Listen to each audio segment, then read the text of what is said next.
The temperature of the refuge varied from 99 degrees Fahrenheit to 101 degrees Fahrenheit.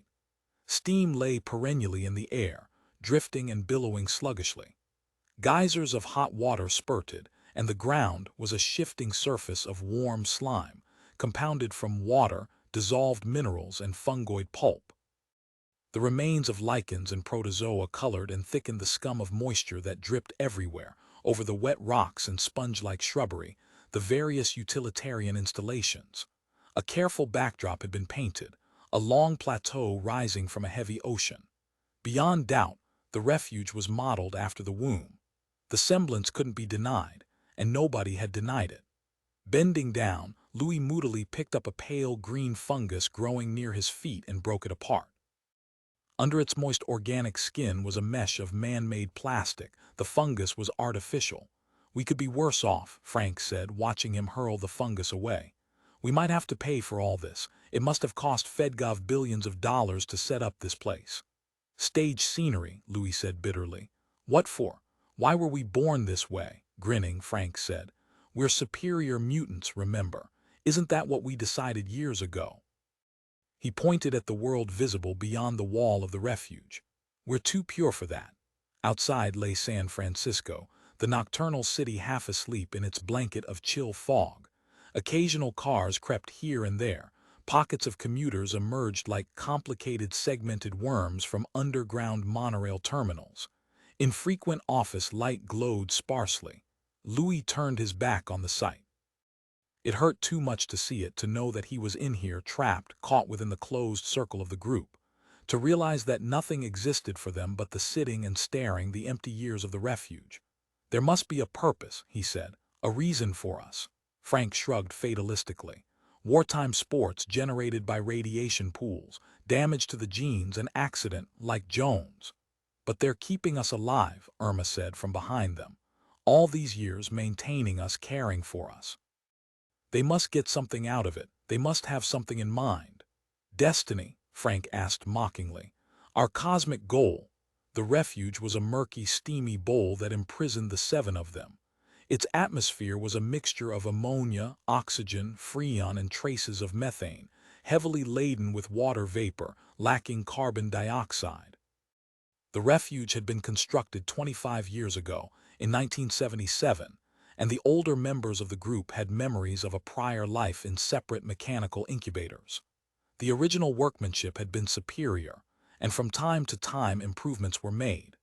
Normal human workmen, protected by sealed suits, periodically entered the refuge, dragging their maintenance equipment after them. Usually it was the mobile fauna that went out of order and needed repairs. "If they had a purpose for us," Frank said, "they'd tell us." He personally trusted the Fedgov authorities who operated the refuge. "Dr. Rafferty would tell us, you know that." "I'm not so sure," Irma said. "My God," Frank said angrily, "they're not our enemies. If they wanted to, they could wipe us out in a second, and they haven't, have they? They could let the Youth League in here at us." "They have no right to keep us in here," Louis protested. Frank sighed. "If we went out there," he said carefully, as if he were speaking to children, "we'd die." At the upper rim of the transparent wall was a pressure vent, a series of safety valves. A dull miasma of acrid gases trickled in, mixing with the familiar dampness of their own air. "Smell that?" Frank demanded. "That's what it's like outside, harsh and freezing and lethal." "Did it ever occur to you," Louis asked, "that maybe that stuff leaking in is a deliberate fake?" "It occurs to all of us," Frank said. "Every couple of years. We get in our paranoia stage and we start planning to break out. Only we don't have to break out, all we have to do is walk out. Nobody ever stopped us. We're free to leave this steamed-up bowl except for one fact: we can't survive out there, we're just not strong enough." By the transparent wall, 100 feet away, stood the remaining 4 members of the group. Frank's voice carried to them, a hollow and distorted sound. Gary, the youngest of the group, glanced up. He listened for a moment, but no further words were audible. "Okay," Vivian said impatiently. "Let's go." Gary nodded. "Goodbye, womb," he muttered. Reaching up, he pressed the red button that would bring Dr. Rafferty. Penciled. Dr. Rafferty said, "Our small friends get somewhat excited once in a while. They've decided they can lick any man in the house." He led Cusick to the up-ramp. "This will be interesting. Your first time. Don't be surprised. It may be a shock." They're quite different from us, physiologically speaking. At the 11th floor, the first elements of the refuge were visible, the elaborate pumps that maintained its temperature and atmosphere. Doctors instead of police were visible, white uniforms instead of brown. On the 14th floor, Rafferty stepped from the rising ramp and Cusick followed. "They're ringing for you," a doctor said to Rafferty. "They're highly disturbed these days." "Thanks." To Cusick, Rafferty said, "You can watch on that screen. I don't want them to see you. They shouldn't be aware of the police guard." A section of wall retired. Beyond it was the swirling blue-green landscape of the refuge. Cusick watched as Dr. Rafferty strode through the lock and into the artificial world beyond. Immediately the tall figure was surrounded by 7 curious parodies, gnomish miniatures both male and female. The 7 of them were agitated, and their frail, bird-cage chests rose and fell with emotion. Crying shrilly, excitedly, they began to explain and gesture. "What is it?" Rafferty interrupted. In the sweltering steam of the refuge he was gasping for breath, perspiration dripped from his reddening face. "We want to leave here," a female piped. "And we're walking," another announced, a male. "We've decided you can't keep us shut up in here. We have rights." For an interval Rafferty discussed the situation with them. Then, abruptly, he turned and made his way back through the lock. "That's my limit," he murmured to Cusick, mopping his forehead. "I can tolerate 3 minutes in there and then the ammonia goes to work." "You're going to let them try it?" Cusick asked. "Activate the van," Rafferty said to his technicians. "Have it ready to pick them up as they drop." To Cusick he explained. "The van is an iron lung for them. There won't be too much risk, they're fragile, but we'll be ready to gather them up before damage is done." Not all the mutants were leaving the refuge. 4 hesitant figures were picking their way along the passage that led to the elevator. Behind them, their 3 companions remained in the safety of the entrance, huddled together in a group. "Those 3 are more realistic," Dr. Rafferty said. "And older. The slightly heavier one, the dark-haired one who looks the most human, is Frank. It's the younger ones who give us the trouble. I'll put them through a gradational series of stages to acclimatize their overly vulnerable systems, so they won't suffocate or die of heart stoppage." Worriedly, he went on, "What I want you to do is clear the streets. I don't want anybody to see them. It's late and there won't be many people out, but just in case." "I'll phone Sekpal," Cusick agreed. "How soon can it be done?" "A few minutes. The weapons police are already mobile because of Jones and the mobs." Relieved, Rafferty hurried off, and Cusick began searching for a security police phone. He found it, got in touch with the San Francisco office, and gave his instructions. While he kept the phone circuit open, the airborne police teams began collecting around the refuge building. He stayed in direct touch until the street blocks had been erected, and then he left the phone to look for Rafferty. By elevator, the 4 mutants had descended to the street level.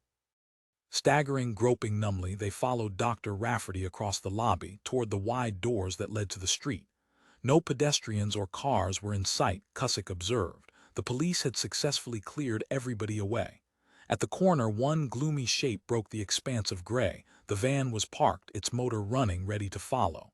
"There they go," a doctor said, standing beside Cusick. "I hope Rafferty knows what he's doing." He pointed. "The almost pretty one is Vivian. She's the youngest female.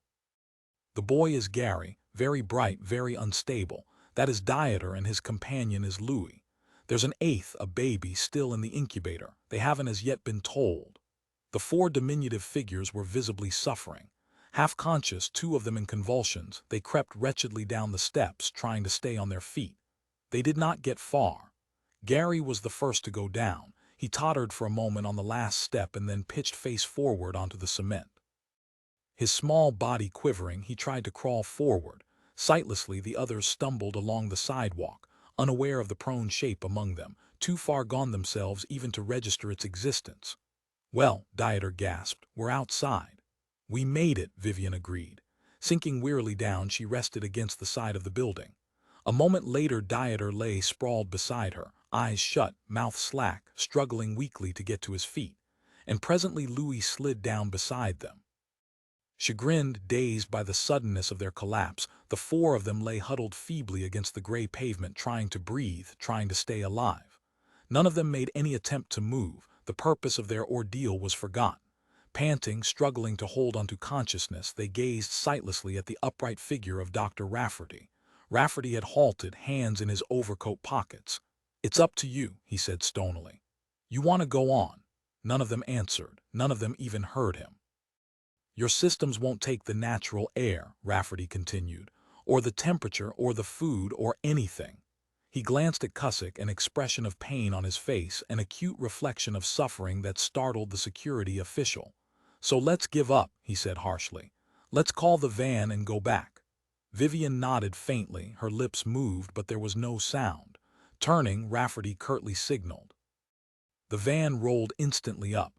Robot equipment dropped to the pavement and scuttled up to the four collapsed figures. In a moment they were being lifted into the van's locks. The expedition had failed. It was over.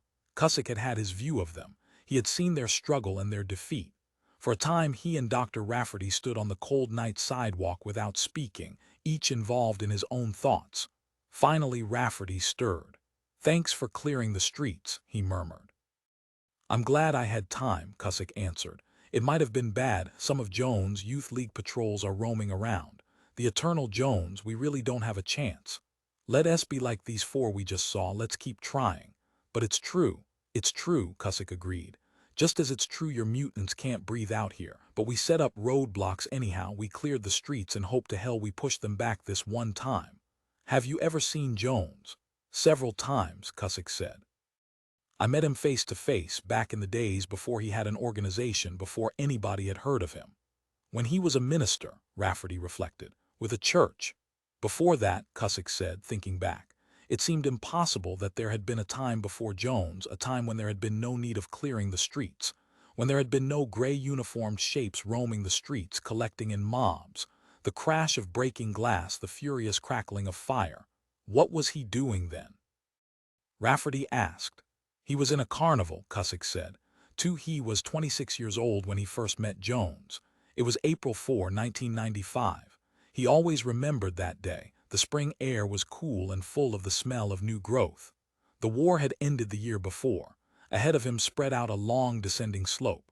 Houses were perched here and there, mostly privately constructed shelters, temporary and flimsy. Crude streets, working-class people wandering. A typical rural region that had survived, remote from industrial centers. Normally there would be the hum of activity, plows and forges and crude manufacturing processes. But today a quiet hung over the community. Most able-bodied adults and all of the children had trudged off to the carnival.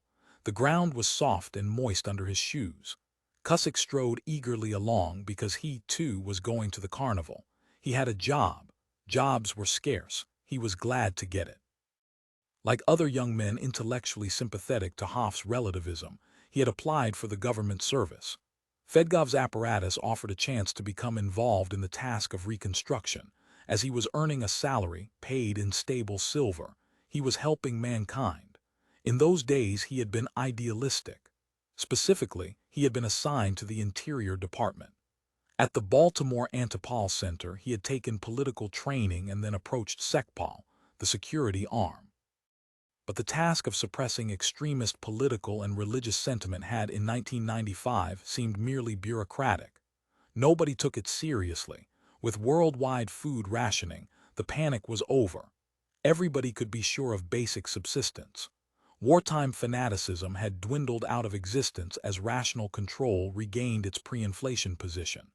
Before him, spread out like a sheet of tin, the carnival sat assembled. 10 metal buildings displaying bright neon signs were the main structures. A central lane led to the hub, a cone within which seats had been erected. There the basic acts would take place. Already he could see the first familiar spectacle.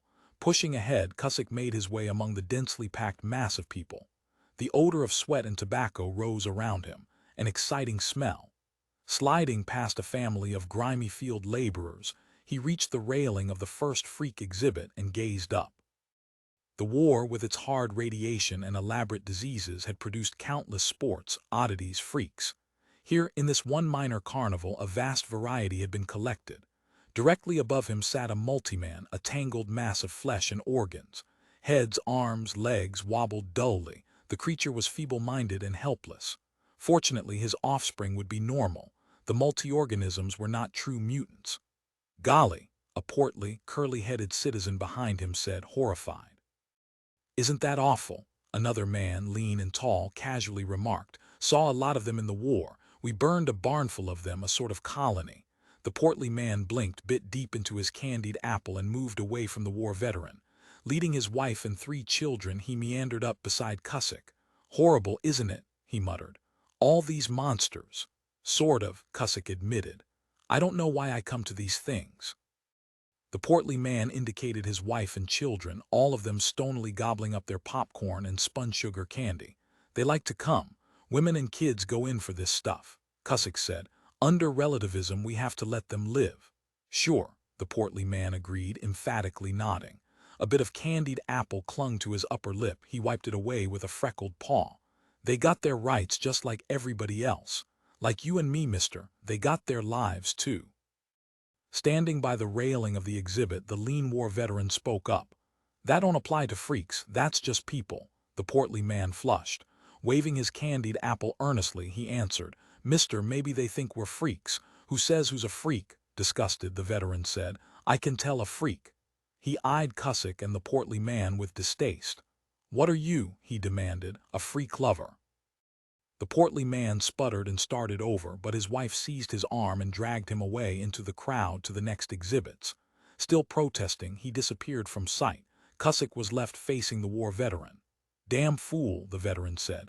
It's contrary to common sense. You can see they're freaks. My God, that's why they're here. He's right, though, Cusick pointed out. The law gives anybody the right to live as he pleases. Relativism says. Then the hell with relativism. Did we fight a war? Did we beat those Jews and atheists and Reds so people could be any damn kind of freak they want? Believe any kind of egghead trash? Nobody beat anybody, Cusick answered. Nobody won the war. A small knot of people had stopped to listen. The veteran noticed them. All at once his cold eyes faded and glazed over. He grunted, shot a last hostile look at Cusick, and melted off into the group. Disappointed, the people moved on. The next freak was part human, part animal. Somewhere along the line, interspecies mating had occurred. The event was certainly lost in the nightmarish shadows of the war. As he gazed up, Cusick tried to determine what the original progenitors had been. One, certainly, had been a horse. This freak, in all probability, was a fake, artificially grafted, but it was visually convincing. From the war had come intricate legends of man-animal progeny, exaggerated accounts of pure human stock that had degenerated, erotic tales of copulation between women and beasts. There were many-headed babies, a common sport. He passed by the usual display of parasites living on sibling hosts. Feathered, scaled, tailed, winged humanoid freaks squeaked and fluttered on all sides. Infinite oddities from ravaged genes. People with internal organs situated outside the dermal wall. Eyeless, faceless, even headless freaks. Freaks with enlarged and elongated and multi-jointed limbs. Sad-looking creatures peeping out from within other creatures. A grotesque panorama of malformed organisms. Dead ends that would leave no spawn. Monsters surviving by exhibiting their monstrous qualities. In the main area, the entertainers were beginning their acts. Not mere freaks, but legitimate performers with skills and talents. Exhibiting not themselves, but rather their unusual abilities. Dancers, acrobats, jugglers, fire-eaters, wrestlers, fighters, animal tamers, clowns, riders, divers, strongmen, magicians, fortune-tellers, pretty girls. Acts that had come down through thousands of years. Nothing new, only the freaks were new. The war brought new monsters, but not new abilities, or so he thought. But he hadn't seen Jones yet. Nobody had, it was too early. The world went on rebuilding, reconstructioning. Its time hadn't come. To his left glared and winked the furious display of a girl exhibit. With some spontaneous interest, Cusick allowed himself to drift with the crowd. 4 girls lounged on the platform, bodies slack with ennui. One was clipping her nails with a pair of scissors. The others gazed vacantly at the crowd of men below. The 4 were naked, of course. In the weak sunlight, their flesh glowed faintly luminous, oily, pale pink downy. The pitchman babbled metallically into his horn. His amplified voice thundered out in a garble of confused noise. Nobody paid any attention to the din. Those who were interested stood peering up at the girls. Behind the girls was a closed sheet-tin building in which the show itself took place. "Hey," one of the girls said. Startled, Cusick realized she was speaking to him. "What?" he answered nervously. "What time is it?" the girl asked. Hurriedly, Cusick examined his wrist watch. 11:30. The girl wandered out of line over to the edge of the platform. "Got a cigarette?" she asked. Fumbling in his pocket, Cusick held up his pack. "Thanks." Breasts bobbing, the girl crouched down and accepted a cigarette. After an uncertain pause, Cusick reached up his lighter and lit it for her. She smiled down at him, a small and very young woman with brown hair and eyes, slim legs pale and slightly moist with perspiration. "You coming in to see the show?" she inquired. He hadn't intended to. "No," he told her. The girl's lips pulled together in a mocking pout. "No, why not?" Nearby people watched with amusement. "Aren't you interested? Are you one of those?" People around Cusick tittered and grinned. He began to feel embarrassment. "You're cute," the girl said lazily. She settled down on her haunches, cigarette between her red lips, arms resting on her bare, out-jutting knees. "Don't you have $50? Can't you afford it?" "No," Cusick answered, nettled. "Can't afford it." Aw. Teasing, pretending disappointment, the girl reached out her hand and rumpled his carefully combed hair. "That's too bad. Maybe I'll take you on free. Would you like that? Want to be with me for nothing?" Winking, she stuck out the tip of a pink tongue at him. "I can show you a lot. You'd be surprised the techniques I know." "Pass the hat." A perspiring, bald-headed man on Cusick's right chuckled. "Hey, let's get up a collection for this young fellow." A general stir of laughter drifted around and a few $5 pieces were tossed forward. "Don't you like me?" the girl was asking him, bending down and toward him, one hand resting on his neck. "Don't you think you could?" Taunting, coaxing, her voice murmured on. "I'll bet you could. And all these people think you could, too. They're going to watch. Don't you worry, I'll show you how." Suddenly she grabbed tight hold of his ear. "You just come on up here. Mom'll show all of you people what she can do." A roar of glee burst from the crowd, and Cusick was pushed forward and boosted up. The girl let go of his ear and reached with both hands to take hold of him. In that moment he twisted his way loose and dropped back down in the mass of people. After a short interval of shoving and running, he was standing beyond the crowd, panting for breath, trying to rearrange his coat and his savoir-faire. Nobody was paying attention to him, so he began walking aimlessly along, hands in his pockets, as nonchalant as possible. People milled on all sides, most of them heading toward the main exhibits and the central area. Carefully, he evaded the moving flow. His best bet was the peripheral exhibits, open places where literature could be distributed and speeches made, tiny gatherings around a single orator. He wondered if the lean war veteran had been a fanatic. Maybe he had identified Cusick as a cop. The girl exhibit had been a sort of all-man's land between freak and talent. Beyond the stage of girls stood the booth of the first fortune teller, one of several. "They're charlatans," the portly curly-haired man revealed to him. He was standing with his family by a dart-throwing booth, a handful of darts clutched, trying to win a 20-pound Dutch ham. "Nobody can read the future, that's for suckers." Cusick grinned. "So's a 20-pound Dutch ham. It's probably made of wax." "I'm going to win this ham," the man asserted good-naturedly. His wife said nothing, but his children displayed overt confidence in their father. "I'm going to take it home with me tonight." "Maybe I'll get my fortune told," Cusick said. "Good luck, mister," the curly-headed man said charitably. He turned back to the dart target, a great eroded backdrop of the 9 planets pitted with endless near misses. Its virgin center, an incredibly minute Earth, was untouched.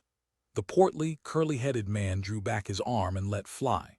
The dart, attracted by a deflecting concealed magnet, missed Earth and buried its steel tip in empty space a little past Ganymede. At the first fortune-telling booth, an old woman, dark-haired and fat, sat hunched over a squat table on which was arranged timeless apparatus, a translucent globe. A few people were lined up on the stage, crowded in among the tawdry hangings waiting to pay their $20. A glaring neon sign announced, "Pencil your fortune," read Madame Lulu Carimazie. "Know the future, be prepared for all eventualities." Pencil, there was nothing here. The old woman mumbled through the traditional routine, satisfying the middle-aged women waiting in line. But next to Madame Lulu Carimazelda's booth was a second booth, shabby and ignored. A second fortune teller of sorts sat here, but the bright glaring cheapness of Madame Caramelzelda's booth had faded, the glittering nimbus died into gloomy darkness. Cusick was no longer walking through the shifting artificial fluorescent lights. He was standing in a gray twilight zone between gaudy worlds. On the barren platform sat a young man, not much older than himself, perhaps a little younger. His sign intrigued Cusick. Pencil the future of mankind, no personal fortunes pencil. For an interval Cusick stood studying the young man. He was slouched in a sullen heap, smoking angrily and staring off into space. Nobody waited in line. The exhibit was ignored. His face was fringed with a stubbled beard, a strange face swollen deep red, with bulging forehead, steel-rimmed glasses, puffy lips like a child's. Rapidly, he blinked, puffed on his cigarette, jerkily smoothed back his sleeves. His bare arms were pale and thin. He was an intent, sullen figure seated alone on an empty expanse of platform. No personal fortunes. An odd come-on for an exhibit. Nobody was interested in abstract fortunes, group fortunes. It sounded as if the teller wasn't much good. The sign implied vague generalities, but Cusick was interested. The man was licked before he started, and still he sat there. After all, fortune-telling was 99% showmanship and the rest shrewd guesswork. In a carny he could learn the traditional ropes. Why did he choose this offbeat approach? It was deliberate, obviously. Every line of the hunched, ugly body showed that the man intended to stick it out, had stuck it out for God knew how long.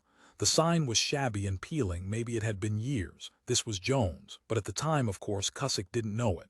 Leaning toward the platform, Cusick cupped his hands and yelled, "Hey!" After a moment the youth's head turned. His eyes met Cusick's.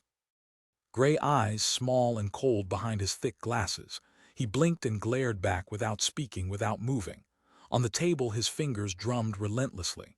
"Why?" Cusick demanded. "Why no personal fortunes?" The youth didn't answer. Gradually his gaze faded, he turned his head and again glared down sightlessly at the table. There was no doubt about it, this boy had no pitch, no line. Something was wrong, he was off-key. The other entertainers were hawking, yelling, turning themselves inside out, often literally to attract attention, but this boy simply sat and glared. He made no move to get business, and he got none. Why then was he there? Cusick hesitated. It didn't look like much of a place to snoop. Actually, he was wasting the government's time, but his interest had been aroused. He sensed a mystery, and he didn't like mysteries.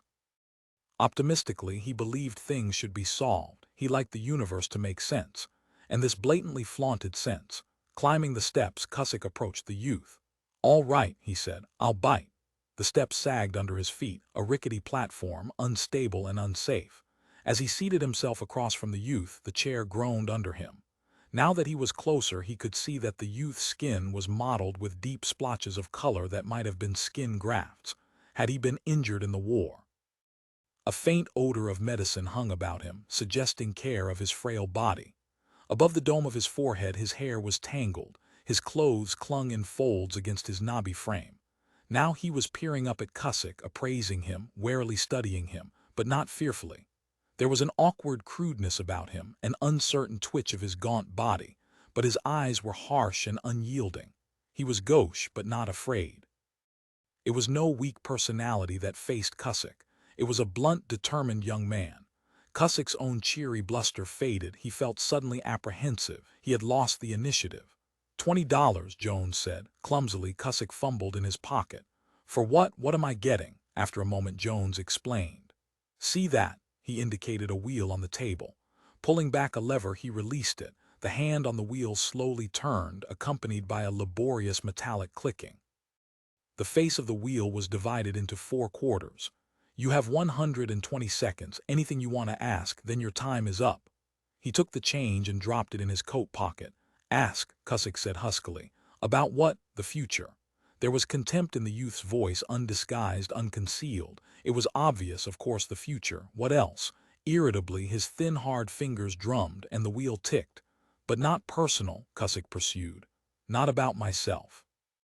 Lips twitching spasmodically, Jones shot back. "Of course not. You're a nonentity, you don't figure." Cusick blinked. Embarrassed, feeling his ears begin to burn, he answered as evenly as possible. "Maybe you're wrong, maybe I'm somebody." Hotly, he was thinking of his position. What would this rustic punk say if he knew he was facing a Fedgov Secret Service man? It was on the tip of his tongue angrily to blurt it out, to give his role away in self-defense. That, of course, would finish him off with security. But he was harried and uncertain. "You're down to 90 seconds, Jones notified him dispassionately. Then his gaunt, stony voice took on feeling. "For God's sake, ask something. Don't you want to know anything? Aren't you curious?" Licking his lips, Cusick said. "Well, what's the future hold? What's going to happen?" Disgusted, Jones shook his head. He sighed and stubbed out his cigarette. For a moment it seemed as if he wasn't going to answer. He concentrated on the smashed cigarette butt under the sole of his shoe. Then he dragged himself upright and carefully said, "Specific questions. Do you want me to think up one for you?" "All right, I will." Question: "Who will be the next council chairman?" Answer: "The nationalist candidate, a trivial individual named Ernest T. Saunders." "But the nationalists aren't a party. They're a cultist splinter group." Ignoring him, Jones went on. Question: "What are the drifters?" Answer: "Beings from beyond the solar system, origin unknown, nature unknown." Puzzled, Cusick hesitated. "Unknown up to what date?" he ventured. Plucking up his courage, he demanded, "How far can you see?" Without particular inflection, Jones said, "I can see without error over a span of a year. After that it fades. I can see major events, but specific details dim and I get nothing at all. As far as I can see ahead, the origin of the drifters is unknown." Glancing at Cusick, he added, "I mention them because they're going to be the big issue from now on." "They already are," Cusick said, recalling the present sensational headlines in the cheap press. "Unknown flights of ships detected by out-planet patrols." "You say they're beings, not ships." "I don't get it. You mean what we've cited are the actual living creatures, not their artificially constructed." "Alive, yes," Jones interrupted impatiently, almost feverishly. "But Fedgov knows it already. Right now, at high level, they have detailed reports. The reports will be out in a few weeks. The bastards are withholding them from the public. A dead drifter was hauled in by a scout coming back from Uranus." Suddenly the wheel ceased clicking and Jones dropped back in his chair, his flow of agitated words ceasing. "Your time is up," he announced. "If you want to know anything more, it'll be another $20. Dazed, Cusick retreated away from him, down the steps and off the platform. "No thanks," he murmured. "That's plenty." 3 at 4 o'clock the police car picked him up and carried him back to Baltimore. Cusick was seething. Excitedly, he lit a cigarette, stubbed it out and lit another. Maybe he had something, maybe not. The Baltimore Secret Service building stood like a vast cube of concrete on the surface of the earth, a mile outside the city. Around the cube jutted metallic dots, coordinate block houses that were the mouths of elaborate subsurface tunnels. In the blue spring sky lazily flitted a few robot interception aerial mines. The police car slowed at the first check station. Guards carrying machine guns with grenades bobbing at their belts, steel helmets glinting in the sun, strolled leisurely over. An ordinary inspection. The car was passed. It made its way along a ramp and into the receiving area. At that point, Cusick was dropped off. The car rolled into the garage, and he found himself standing alone before the ascent ramp, his mind still in turmoil. How was he supposed to evaluate what he had found? Before he made his report to Security Director Pearson, he let himself off at one of the pedagogic levels. A moment later, he was standing in the work-littered office of his senior political instructor. Max Kaminsky was laboriously examining papers heaped over his desk. It was a while before he noticed Cusick. "Home is the sailor," he remarked, continuing his work. "Home from the sea. And the hunter, too, for that matter. What did you bag out in the hills this fine April afternoon?" "I wanted to ask you something," Cusick said awkwardly, "before I make my report." The tubby, round-faced man with his thick mustache and wrinkled brow had trained him. Technically, Cusick was no longer under Kaminsky's jurisdiction, but he still came for advice. "I know the law, but a lot depends on personal evaluation. There seems to be a statute violation, but I'm not certain which." "Well," Kaminsky said, putting down his fountain pen, removing his glasses and folding his meaty hands, "as you know, violations fall into 3 main classifications. It's all based on Hoff's primer of relativism. I don't have to tell you that." He tapped the familiar blue-bound book at the edge of his desk. "Go read your copy again." "I know it by heart," Cusick said impatiently, "but I'm still confused." The individual in question isn't asserting personal taste for statements of fact. He's making a statement about things unknowable. In particular, about the future. He claims to know what's going to happen in the next year. Prediction, prophecy, Cusick corrected. If I understand the distinction, and I claim prophecy is self-contradictory, nobody can have absolute knowledge about the future. By definition, the future hasn't happened. And if knowledge existed, it would change the future, which would make the knowledge invalid. What was this? A fortune-teller at some carnival? Cusick colored. Yes. The older man's mustache quivered angrily. And you're going to report it. You're going to recommend action against some entertainer trying to make a few dollars reading palms in a traveling circus. Overzealous kids like you. Don't you understand how serious this is? Don't you know what a conviction means? Loss of civil rights, confinement in a forced labor camp. He shook his head. So you can make a good impression on your superiors, some harmless fortune-teller is going to get the axe. With controlled dignity, Cusick said, "But I think it's a violation of the law." "Everybody violates the law. When I tell you olives taste terrible, I'm technically violating the law. When somebody says that dogs are man's best friend, it's illegal. It goes on all the time. We're not interested in that." Pearson had come into the office. "What's going on?" he demanded irritably, tall and stern in his brown police uniform.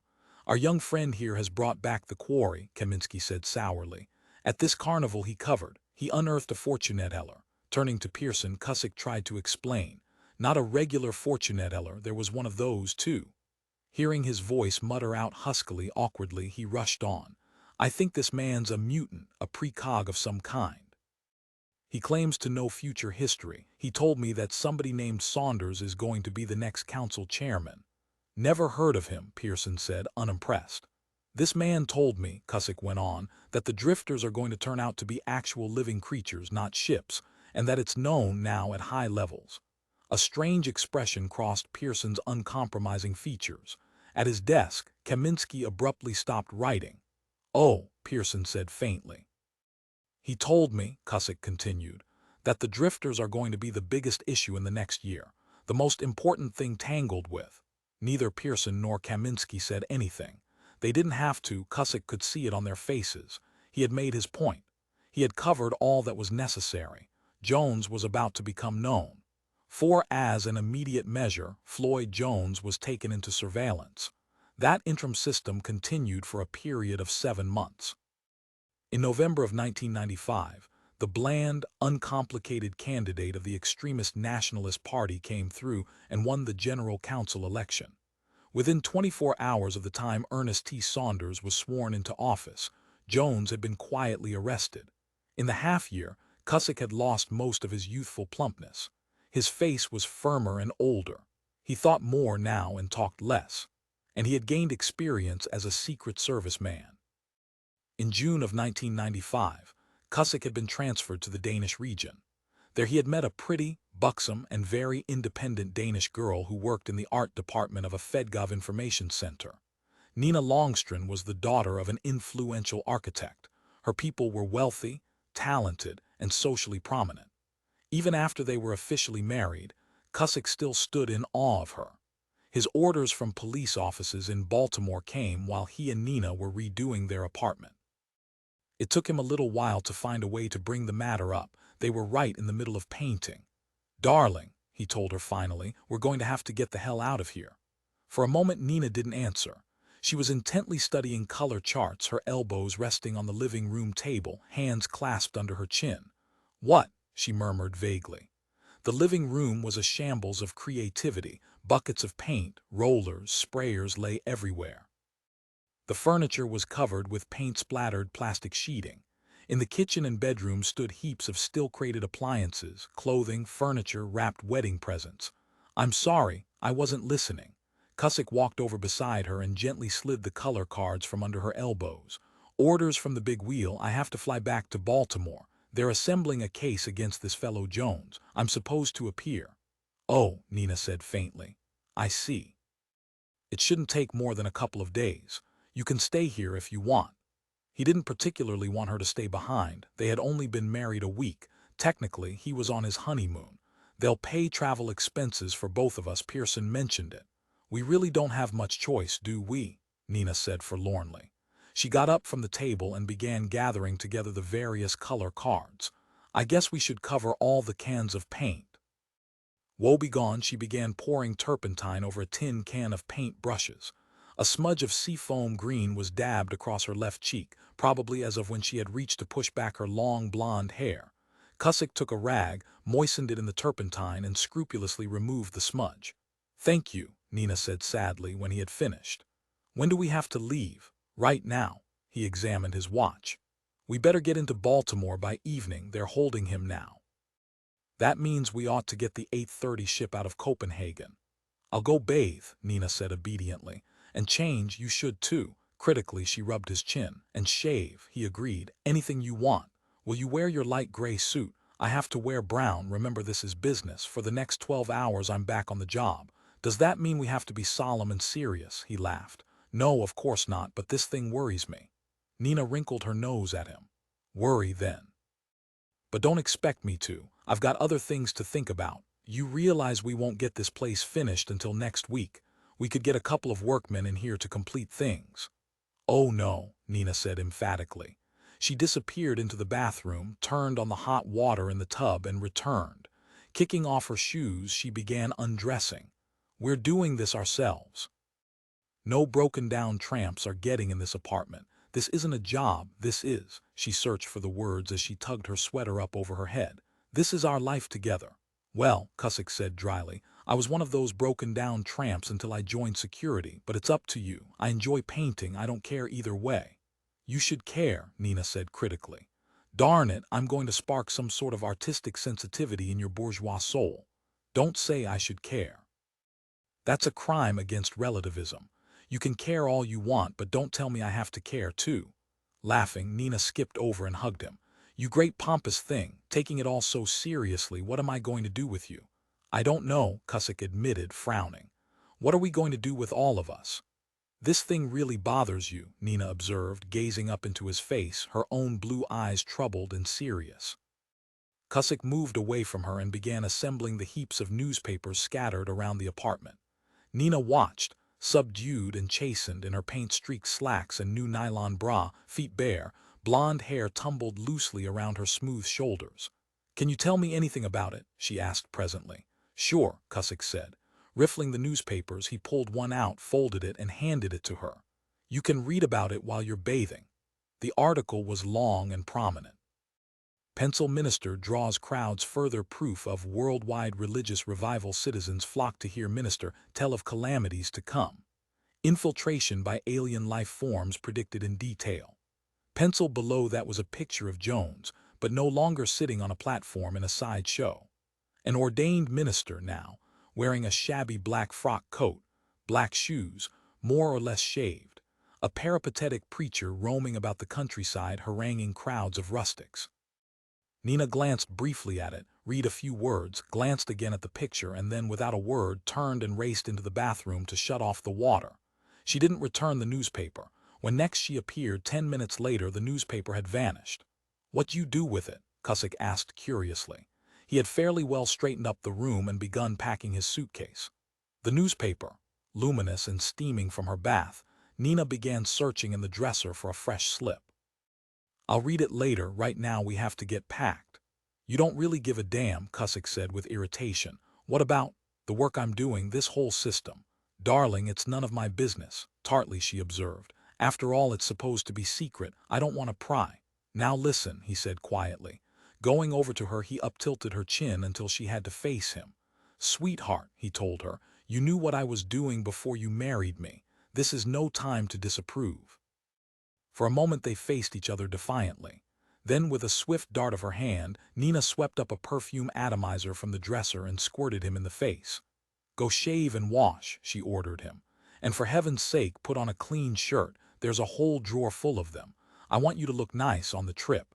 I don't want to be ashamed of you." Pencil below the ship, the blue, insipid expanse of the Atlantic lay spread out. Cusick restlessly scowled down at it. and then tried to interest himself in the TV screen glowing from the back of the seat before him. To his right, on the window side of him, dressed in an expensive hand-tailored worsted suit, Nina sat reading a copy of the London Times and daintily nibbling at a wafer-thin Swiss mint. Moodily getting out his orders, Cusick began restudying the enclosed material. Jones had been arrested at 4:30 a.m. in the downstate section of Illinois, near a town called Pinckneyville. He had put up no resistance, as the police dragged him out of his wooden shack, described technically as his church. Now he was being held in the main processing center at Baltimore. Presumably, a brief had already been drawn up by the Fedgov Attorney General's office. Conviction was a matter of routine. There was the necessity of an appearance at the public court and the actual sentencing. "I wonder if he'll remember me," Cusick said aloud. Nina lowered her Times. "What? I'm sorry, darling. I was reading the report of that scout ship that was grounded on Neptune for a month and 3 days. Lord, it must be awful out there. Those ice-cold planets, no air and no light, just dead rock." "They're all useless," Cusick agreed testily. "It's a waste of the taxpayers' money to explore them." He folded up his orders and stuffed them away in his coat pocket. "What's he like?" Nina asked. "Is he the one you told me about, the one who used to be a fortune teller?" "That's him. And they finally got around to arresting him. It's not an easy thing. I thought it was all rigged. I thought you could get anybody." "We can, but we don't want to. We only want people who seem to be dangerous. You think I'd arrest your brother's cousin because she goes around saying Beethoven quartets are the only music worth listening to?" "You know," Nina said idly, "I don't remember a single thing I read in Hoff's book. We had it in school, of course. Required text in sociology." Blithely she finished. "I just can't seem to get interested in relativism. And now here I am married to a—" she glanced around. "I guess I shouldn't say. I still can't get used to this clandestine sneaking around." "It's in a good cause," Cusick said. Nina sighed. "I just wish you were in something else. In the shoelace business. Or even dirty postcards, anything you could be proud of." "I'm proud of this." "Oh, are you really?"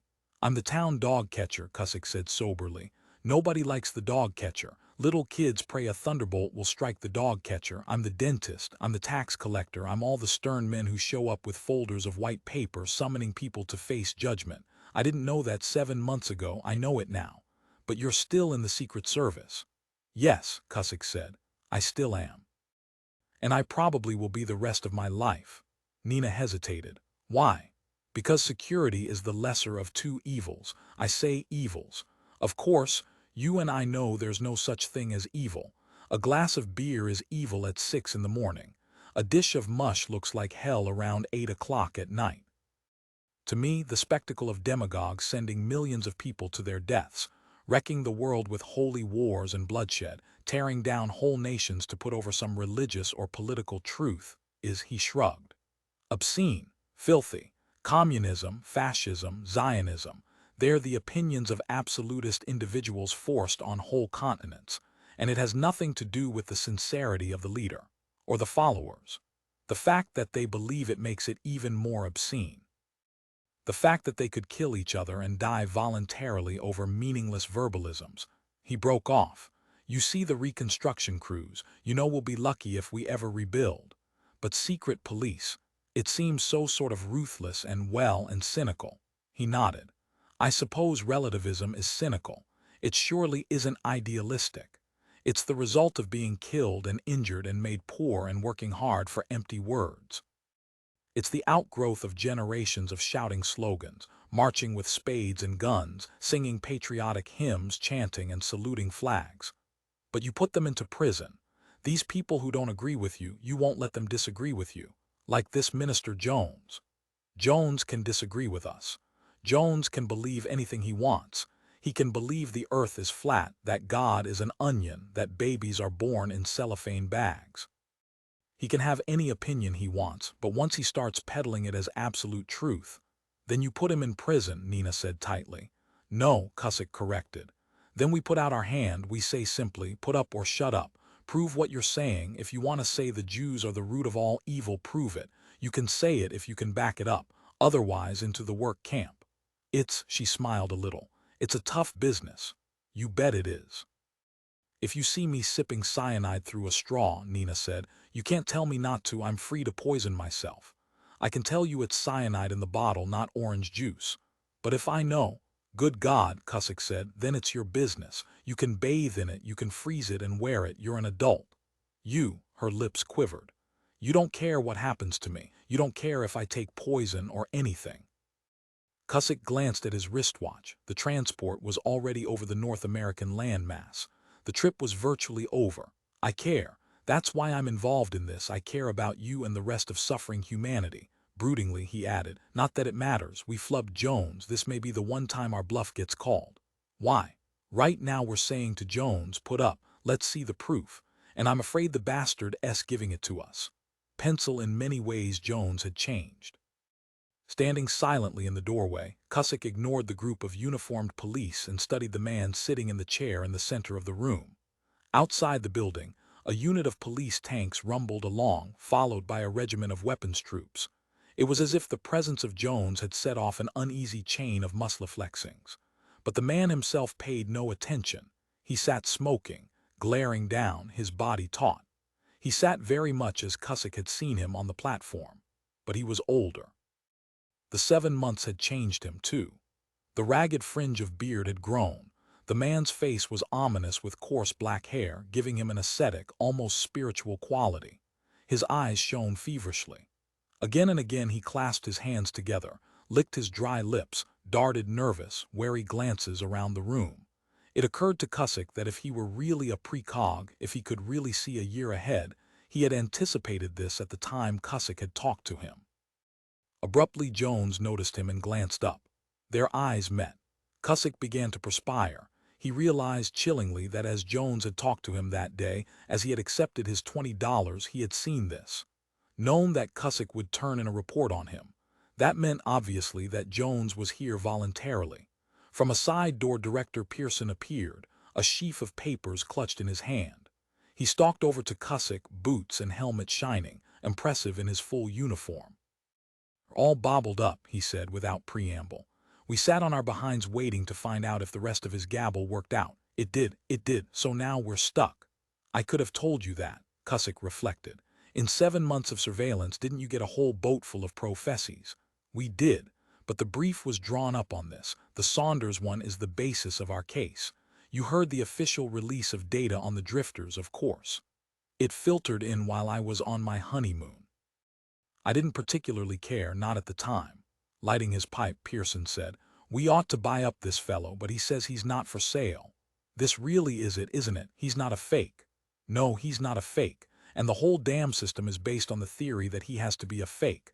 Hoff never took this into account. This spellbinder is telling the truth. Taking hold of Cusick's arm, he led him through the circle of police. Come on over and say hello. Maybe he'll remember you. Jones watched rigidly as the two men made their way toward him. He recognized Cusick. There was no ambiguity in his expression. Hello, Cusick said. Jones got slowly to his feet and they faced each other. Presently Jones put out his hand and they shook. How have you been? Fine, Jones replied noncommittally. You knew about me that day. You knew I was in Secpol. No, Jones disagreed. As a matter of fact, I didn't. But you knew you'd be here, Cusick said, surprised. You must have seen this room, this meeting. I didn't recognize you. You looked different then. You don't realize how much you've changed in the last 7 months. All I knew was that somewhere along the line a contact was made with me. He spoke dispassionately but tensely. A muscle in his cheek twitched. You've lost weight, but sitting around behind a desk hasn't improved your posture. What are you doing these days? Cusick asked. You're not with the carnival. I'm a minister of the Honorable Church of God, Jones said with a wry spasm. You look pretty seedy for a minister, Jones shrugged. It doesn't pay very well. Right now, not too many people are interested, he added, but they will be. You know, of course, Pearson broke in, that this whole interview is being taped. Everything you say is going to be played back at the trial. What trial? Jones commented brutally. 3 days from now you're going to release me. Thin face twitching, his voice cold and bleak, he continued thoughtfully, from now on you're going to be telling a certain parable. I'll tell it now, pay attention. An Irishman hears that the banks are failing. He runs into the bank where he keeps his money and demands every cent of it. Yes, sir, the teller says politely. Do you want it in cash or in the form of a check? The Irishman replies. Well, if you have it, I don't want it, but if you haven't got it, I must have it immediately. There was an uncomfortable silence. Pearson looked puzzled. He glanced at Cusick. Am I going to tell that? He asked doubtfully. What's it mean? It means, Cusick said, that nobody's fooling anybody. Jones smiled in appreciation. Am I to infer, Pearson said, his face turning dark and ugly, that you think we can't do anything to you? I don't think, Jones answered smugly. I don't have to, that's the point. Do you want my prophecies in cash or in the form of a check? Take your choice. Thoroughly bewildered, Pearson moved away. I can't understand him, he muttered. He's a crackpot, he's out of his mind. No, senior political instructor Kaminsky said. He had been standing nearby, intently listening. You're an odd person, Jones, he said to the bony-shanked man standing nervously by the chair. What I can't understand is this. With your ability, why were you fooling around in that carnival? Why were you wasting your time? Jones' answer surprised them all. Its candor, its naked honesty was a shock. Because I'm scared, he said. I don't know what to do, and the awful part is, he swallowed noisily. I don't have any choice. 5 in KMNSKIS office, the four of them sat around the desk, smoking and dully hearing the distant mutter of police guns on their way to the staging area. To me, Jones said hoarsely, this is the past. Right now, with you three here in this building, this is a year ago. It's not so much like I can see the future, it's more that I've got one foot stuck in the past. I can't shake it loose. I'm retarded, I'm reliving 1 year of my life forever. He shuddered. Over and over again, everything I do, everything I say here, experience, I have to grind over twice. He raised his voice, sharp and anguished, without hope. I'm living the same life 2 times. In other words, Cusick said slowly, for you, the future is static. Knowing about it doesn't make it possible for you to change it. Jones laughed icily. Change it, it's totally fixed. It's more fixed, more permanent than this wall. Furiously, he slammed his open palm against the wall behind him. You think I've some kind of emancipation? Don't kid yourself. The less you know about the future, the better off you are. You've got a nice illusion. You think you have free will. But not you. No, Jones agreed bitterly. I'm trudging along the steps I trudged a year ago. I can't alter a single one of them. This conversation, I know it by heart. Nothing new can come into it, nothing can be left out. After a moment, Pearson spoke up. When I was a kid, he reflected, I used to go to movies twice. The second time it gave me an advantage over the rest of the audience. I liked it. I could holler out the dialogue a split second before the actors. It gave me a sense of power. Sure, Jones agreed. When I was a kid, I liked it too. But I'm not a kid anymore. I want to live like everybody else, an ordinary life. I didn't ask for this, it wasn't my idea. It's a valuable talent, Kaminsky said shrewdly. As Pearson says, a man who can shout out the dialogue a split second ahead of time has real power. He's a whole notch above the rest of the crowd. The thing I remember, Pearson said, is the contempt I felt for all the rapt faces. The fools staring, simpering, giggling, being afraid, believing in it, wondering how it would come out. And I knew, it made me disgusted. That's partly why I shouted it out. Jones didn't comment. Brooding, he sat hunched over in his chair, eyes fixed on the floor. How would you like a job? Kaminsky inquired dryly. Senior political instructor to the senior political instructor. No thanks. You could be a lot of help, Pearson pointed out. You could aid reconstruction. You could help us unify ourselves and our resources. You could make an important difference. Jones shot him an exasperated glare. There's only one issue of importance. This reconstruction, he waved his thin, bony hand impatiently. You're wasting your time, it's the drifters that matter. Why? Cusick demanded.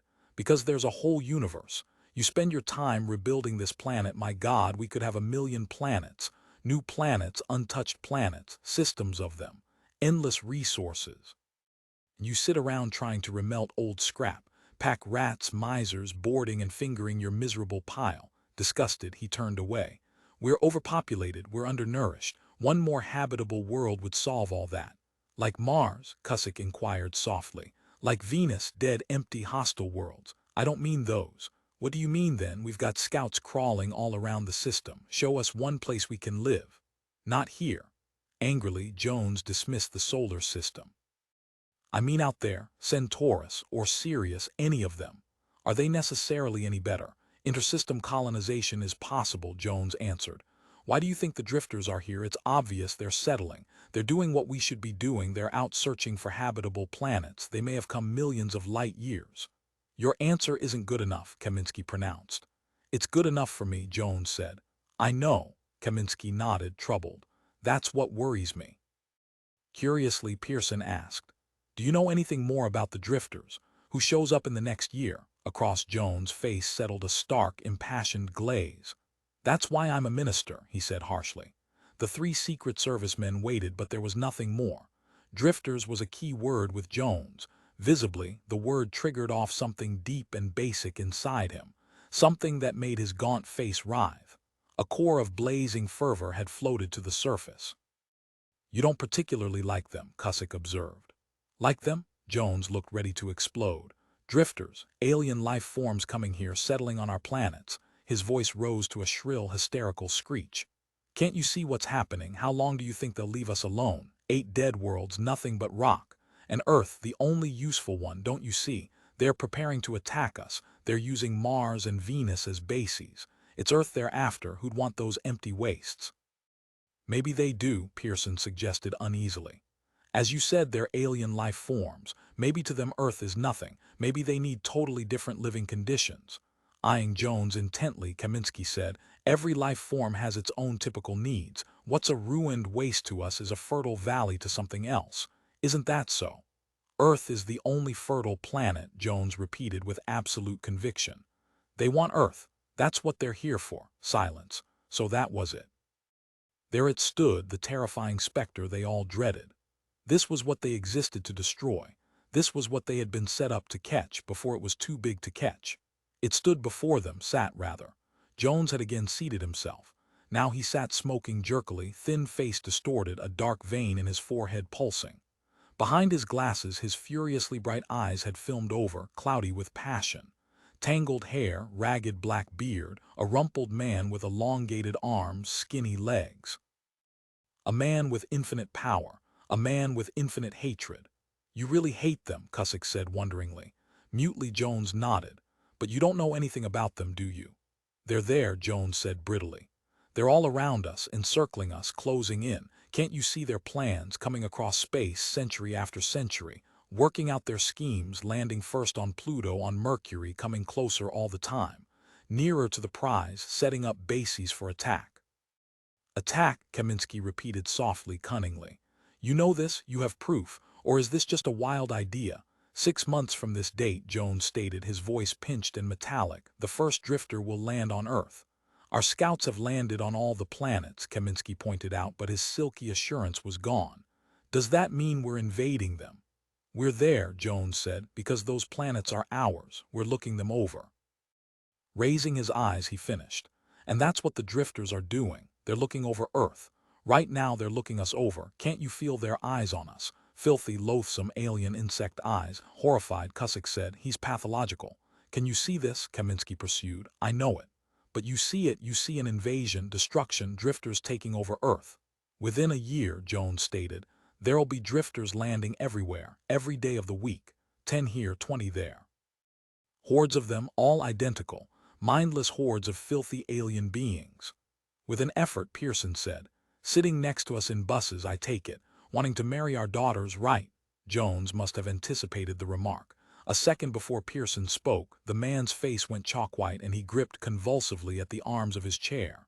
Fighting with himself, struggling to keep control, he answered between his teeth. People aren't going to stand for it, friend. I can see that. There's going to be burnings. Those drifters are dry, friend. They burn well. There's going to be lots of cleaning up to do. Kaminsky swore softly, furiously.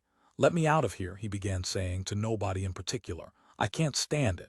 Take it easy, Pearson said sharply. No, I can't stand it. Futilely, Kaminsky paced around in a circle. There's nothing we can do. We can't touch him. He really sees these things. He's safe from us, and he knows it. Pencil, it was early night. Cusick and Pearson stood together in the dark corridor of the top floor of the police offices. A few paces away, a dispatch carrier waited, his face bland beneath his steel helmet. Well, Pearson began. He shivered. This hall is cold. Why don't you and your wife come over to my place for dinner? We can talk, sit around, discuss things. Cusick said. Thanks, I'd like to. You haven't met Nina. I understand you were on leave, honeymoon. Sort of. We've got a nice little place in Copenhagen. We had started painting it. How'd you find a place? Nina's family put their shoulder to the wheel. Your wife's not in security, is she? No, art and idealism. What's she think about you being a cop? She doesn't like it. She wonders if it's necessary, the new tyranny. Ironically, Cusick added, after all, absolutists are dying out in a few more years. Do you think Hitler was a precog? Pearson asked suddenly. Yes, I do. Not as developed as Jones, of course. Dreams, hunches, intuitions. The future was fixed for him, too, and he took long chances. I think Jones will begin taking long chances, too, now that he's beginning to understand what he's here on Earth for. In Pearson's hand was a flat document. Idly, he tapped it against his fingers. You know what crazy notion entered my mind? I was going down there where they're holding him down in that room. I was going to pry open his jaws and drop an A pellet down his throat, blow his carcass to fragments. But then I got to thinking. He can't be killed, Cusick said. He can be killed, but he can't be taken by surprise. To kill Jones would mean bottling him up from all sides. He's got a 1-year jump on us. He'll die. He's mortal. Hitler died, finally. But Hitler slithered away from a lot of bullets and poisons and bombs in his time. It'll take a closing ring to do it. A room with no doors. And you can tell by the look on his face that there's still a door. He called the dispatch carrier over. Deliver this personally. You know where down ramp at 45A where they've got that skinny dried up hick. The carrier saluted, accepted the document and trotted briskly off. You think he believes all that? Pearson wondered. About the drifters. We'll never know. He's got something big there. Naturally they're going to land. They propel themselves randomly, don't they? As a matter of fact, Pearson said, one has landed already. Alive. Dead. Research is working on it. Apparently the secret will stay kept until the next one. Can they tell anything about it? Quite a bit. It's a gigantic single-celled organism using empty space as a culture medium. It drifts using some kind of vague propulsion mechanism. It's absolutely harmless. It's an amoeba. It's 20 feet wide. It's got some kind of tough rind to keep out the cold. This is no sinister invasion. These poor goddamn things just wander mindlessly around. What do they eat? They don't. They just go on until they die. There's no feeding mechanism, no digestive process, no excretion, no reproductive apparatus. They're incomplete. Odd. Apparently we've run into a swarm of them. Sure, they've started falling. They'll hit here and there, burst apart, smack into cars, flatten themselves out in fields, foul up lakes and streams. They'll be a pest. They'll stink and flop. More likely just lie quietly dying, baking away in the sun. Heat killed this one, baked it to a crisp. And meanwhile, people will have something to think about, especially when Jones gets started. If it was Jones, it'd be somebody else, but Jones has that talent, that advantage. He can call the shots. That document was his release papers, wasn't it? That's right, Pearson said. He's free. Until we can think up a new law, he's a free man, to do as he pleases. 6 in the tiny, white-gleaming, ascetic police cell, Jones stood swabbing the inside of his mouth with Dr. Sheriff's special throat tonic. The tonic was bitter and unpleasant. He rolled it from cheek to cheek, held it in the upper portion of his trachea for a moment, and then spat it into the porcelain washbowl. Without comment, the 2 uniformed policemen, one at each end of the chamber, watched. Jones paid no attention to them. Peering into the mirror over the bowl, he scrupulously combed his hair. Then he rubbed the side of his thumb over his teeth. He wanted to be in shape. In an hour he was going to be involved in important matters. For a moment he tried to remember what came immediately ahead. The release notice was due, or so he thought. It was so long ago, 1 whole year had passed and details had blurred. Vaguely he had memory of a cop entering with something, a paper of some kind. That was it. That was the release. And after that came a speech. The speech was still clear in his mind. He hadn't forgotten it. Annoyance came as he thought about it. Giving the same words again, repeating the same gestures, the old mechanical actions. Stale events, dry and dusty, sagging under the smothering blanket of dull age. And meanwhile the living wave flashed on. He was a man with his eyes in the present and his body in the past. Even now, as he stood examining his grubby clothes, smoothing his hair, rubbing his gums, even as he stood here in the antiseptic police cell, his senses were glued tight on another scene. a world that still danced with vitality, a world that hadn't become stale. Much had happened in the next year, and as he scraped peevishly at his bearded chin, plucking at an old rash, the wave uncovered new moments, new excitements and events. The wave of the future was washing up incredible shells for him to examine. Impatiently, he strode to the door of the chamber and peered out. That was what he hated, that was the loathsome thing. The molasses of time, it couldn't be hurried. On it dragged with weary, elephantine steps. Nothing could urge it faster. It was monstrous and deaf. Already he had exhausted the next year. He was totally tired of it. But it was going to take place anyhow. Whether he liked it or not, and he didn't, he was going to have to relive each inch of it, re-experience in body what he had long ago known in mind. Such had been happening all his life. The misphasing had always existed. Until he was 9 years old, he had imagined that every human being endured duplication of all waking instants. At 9, he had lived out 18 years. He was exhausted, disgusted, and fatalistic. At 9.5 years, he discovered that he was the only individual so burdened. From then on, his resignation rapidly became raging impatience. He was born in Colorado, August 11, 1977. The war was still in progress, but it had bypassed the American Middle West. The war had not bypassed Greeley, Colorado. It had never come there. No war could reach into every town, to every living human being. The farm which his family maintained continued almost as usual. A self-sufficient economic unit, it carried on with its stagnant routine, ignorant of and indifferent to the crisis of mankind. First memories were bizarre. Later, he had attempted to untangle them. The languid fetus had entertained impressions of a not-yet world.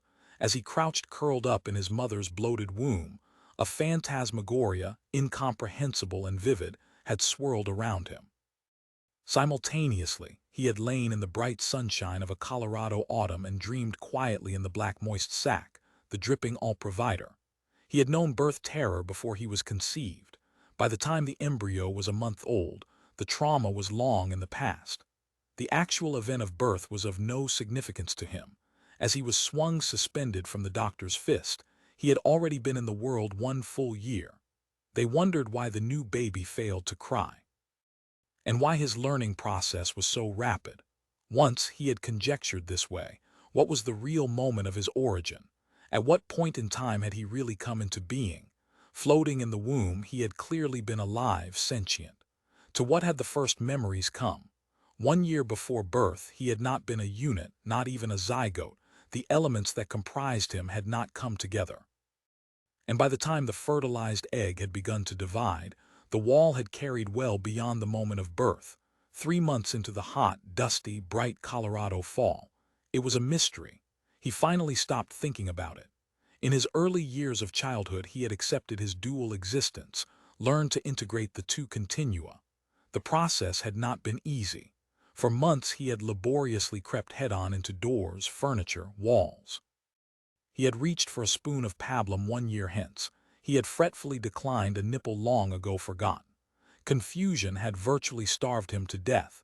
He had been force-fed and forcibly prevented from wandering out of existence. Naturally, it was assumed that he was feeble-minded, a baby that groped for invisible objects, that tried to put its hands through the side of its crib. But at 4 months he was saying complete words. Scenes from his childhood, reinforced by double occurrence, had never left his mind. One of them leaped up now, as he stood in the white sanitary police cell, impatiently waiting for his release papers. When he was 9.5, the first hydrogen bomb had arrived. Not the first hydrogen bomb dropped in the war. Dozens had fallen throughout the world. This was the first to penetrate the intricate screens guarding the heartland of America, the region from the Rocky Mountains to the Mississippi. The bomb had detonated 100 miles from Greeley. Radioactive ash and particles had drifted mercilessly across the countryside for weeks after, sickening the cattle and withering the crops. From the death zone, trucks and cars laboriously carted off the sick and mutilated. Repair crews made their way forward to inspect the vast damage, to seal off the titanic sore until it had given up its load of toxins.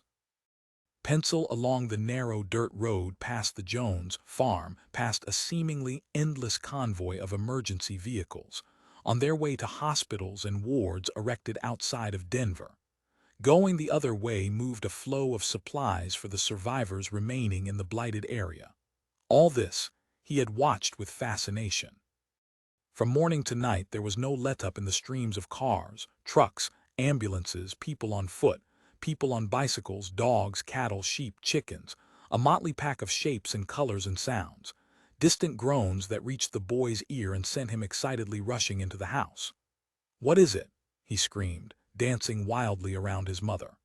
His mother, Mrs. Edna Jones, paused by the laundry tubs, her gray face wrinkled with fatigue and annoyance. She tossed back her grime-soaked hair and turned crossly to the boy. "What are you babbling about?" she demanded. "The cars," he shouted, dancing to the window and pointing out. "See them? Who are they? What is it?" Outside the window there was nothing. Nothing for her, at least. She couldn't see what the boy saw. Scampering outside, he stood gazing at the line moving along the horizon, outlined by the setting sun. On and on they moved. Where were they going? What had happened to them? He ran to the edge of the farm as far as it was permitted. Wire barred his way, a tangle of rusty barbs. Almost he could make out individual faces. Almost he could penetrate the site of individual pain if only he could get closer. This was the moment of his awakening, because he alone saw the procession of doom. To all others, even to the doomed themselves, it was not there. He recognized a face, old Mrs. Lisner from Denver. She was there. Faces he knew, people he had seen in church. They were not strangers, they were neighbors, local people. They were the world, his world, the shrunken, dried-up Middle Western world. The next day Mrs. Lisner drove up to the farm in her dusty Oldsmobile to spend an afternoon with his mother. "Did you see?" he shouted at her. "Did you see it?" She hadn't seen it, and she had been a part of it, so there was no doubt, there was no point in pursuing the issue further. Real understanding came in his 10th year. Now the bomb had come. Mrs. Lisner was dead, and the area had in reality been laid waste. Such a unique cataclysm, never repeated, never seen before or since, was unmistakable. What he alone had seen had now swallowed up everyone. The relationship of the wave to what his fellow humans experienced was obvious. Of course, he told no one. As comprehension came, his attempts to communicate ceased. He could not go back. Knowing that he was different, he could not return to the aimless activity of the farm. The monotony of farm chores was doubled for him. It was too much of a burden. At 15, gaunt and bony and brooding, he had collected his funds, perhaps $200, all West Block inflation currency, and departed. He found the Denver area painfully recovering from the blast. That was expected, as was everything else. 1 year before, at 14, he had previewed his journey. Once again, but this time at first hand, he examined the gaping crater the bomb had left, conjectured on the thousands of people who had been turned to ash in the wink of an eye. He boarded a bus and left Colorado. 3 days later, he was in the ruins of Pittsburgh. Here, basic industrial activities continued. Underground, the forges still bellowed. But Jones wasn't interested. On foot he continued his journey, past the smoldering miles of metal that had once been the greatest concentrate of factories in the universe. Military law prevailed. As he had previewed, patrols encountered him and swept him up in the general net. At the age of 15 years and 3 months, he was examined by competent authorities, questioned, fingerprinted, and disposed of. The labor battalion he joined caused him no surprise, but the anguish remained. Grimly, wrathfully, he carried handfuls of rock for months on end, trying, with a company of others, to clear the ruins by the most primitive of means. By the end of the year, machinery had been brought in and the handwork disbanded. He was older, stronger, and considerably wiser. Just about the time he was given a gun and moved toward the crumbling lines, the war ended. He had foreseen that. Slipping away from his unit, he traded in his rifle for a good meal and destroyed his military uniform. A day later, he was tramping the highway as he had begun, on foot, in jeans and tattered sweatshirt, a pack on his back, wandering through the tumble of debris that had survived the war, the chaotic desolation that was the new world. For almost 17 years, his dual existence had been purposeless. It had been a burden, a great dead weight. Even the idea of utilizing it was lacking. He saw it as a cross, nothing more. Life was painful, his was twice painful. What good was it to know that the misery of the next year was unavoidable? If Mrs. Lisner had seen her dying remains carted along the road, would she have been better off? Somebody had to teach him to use his talent. Somebody had to show him how to exploit it. That person was a fat, perspiring salesman in a pink striped shirt and lemon-yellow Dacron trousers, driving a battered Buick. The back seat of the car was crowded with slender brown boxes, great piles and heaps of them. Jones, hunched with fatigue, was creeping along the dusty shoulder of the road when the Buick snarled to a steaming halt. Having boarded the car a year ago, he scarcely looked up. Yanking his pack around, he turned and stolidly climbed in beside the driver. "You don't seem very grateful," Hinshaw muttered resentfully as he started up the car. "You want to get back out, Sonny." Jones lay back against the tattered upholstery and rested. For him, the sequence ahead was visible. Hinshaw was not going to throw him out. Hinshaw was going to talk. He liked to talk. And in that talk, something of great value was coming for the boy. "Where you going?" Hinshaw demanded curiously. Between his lips jutted the wet stump of a cigar. His fingers daintily plucked at the power-driven wheel. His eyes, deep-set and fat, were wise with cunning of the world. Beer stains discolored the bib of his shirt. He was a sloppy, easy-going, vice-saturated creature, smelling of sweat and years of wandering travel. And he was a great, dreaming swindler. "Nowhere," Jones said, answering his question with his usual sullen indifference. He had been tired of the question for 12 months. "Sure, you're going somewhere," Hinshaw opined. And then the event happened. Words, actions, taking place at the perimeter of the moving wave had become eternally fixed. 1 year ago, the exhausted boy had uttered a brusque, thoughtless remark. He had had the interval to reap the provocative harvest from that remark. "Don't tell me where I'm going," he shot back. I can see where you're going, too." "Where'm I going?" Hinshaw retorted testily. He was on his way to a nearby house of ill repute, and the area was still under military jurisdiction. Jones told him. "How do you know?" Hinshaw demanded hoarsely, breaking into Jones' detailed account of the man's forthcoming activity. "You goddamn foul-mouthed kid," white and frightened, he shouted. "What are you, a goddamn mind reader?" "No," Jones answered. "But I'm going along. I'll be with you." That sobered Hinshaw even more. For a time he didn't talk. Unnerved, he clenched the wheel and glared ahead at the pitted, dilapidated road. Here and there on each side were the abandoned shells of houses. This region around St. Louis had been forcibly evacuated after a successful shower of Soviet bacterial pellets. The inhabitants were still in forced labor camps, rebuilding more vitally needed areas. Industrial and agricultural production came first. Hinshaw was frightened, but at the same time his natural greed and interest grew. He was a born opportunist. God knew what he had stumbled on. He decided to proceed cautiously. "You know what I've got back there?" he said, indicating the piles of slender cartons. "Give you 3 guesses." The concept guess was alien to Jones. "Magnetic belts," he answered. $50 retail, $40 in lots of 10 or more. Guaranteed to ward off toxic radioactivity and bacterial poisons, or your money back. Licking his lips nervously, Hinshaw asked, "Did I already talk to you? Maybe up around the Chicago area. You're going to try to sell me one. When we stop for water." Hinshaw hadn't intended to stop for water. He was late as it was.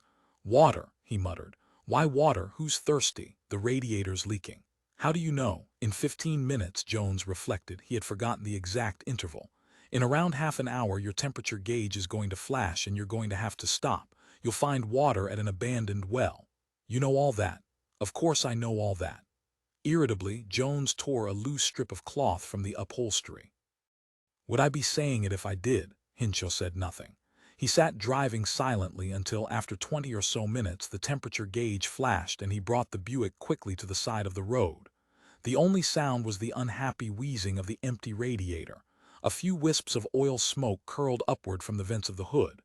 "Well," Hinshaw muttered shakily, fumbling for the door handle. "I guess we better start looking. Which way you say that well is?" Because he didn't have to guess, Jones found the well instantly. It was half buried under a heap of stone, brick, and slats that had been a barn. Together, the two of them lowered a rusty bucket. 10 minutes later, Hinshaw was opening bottles of warm beer and showing off one of his magnetic belts. As he babbled his pitch, his mind raced furiously. Here was something. He had heard of mutants, even seen them. Hideous freaks, most of them, deformed monstrosities systematically destroyed by the authorities. But this was something else. This was no oddity. Anybody who could eliminate surprises, who could cut through guesswork. That was why Hinshaw made a good salesman. He was a good guesser, but he could guess wrong. He could misevaluate a situation.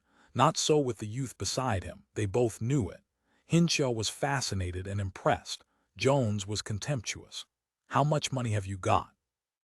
Hinshaw demanded suddenly, interrupting his own pitch. Cunningly, he conjectured, "You haven't got $50 to your name. You couldn't afford one of these belts." "I've got $50," Jones said, "but not for a cheap piece of fakery."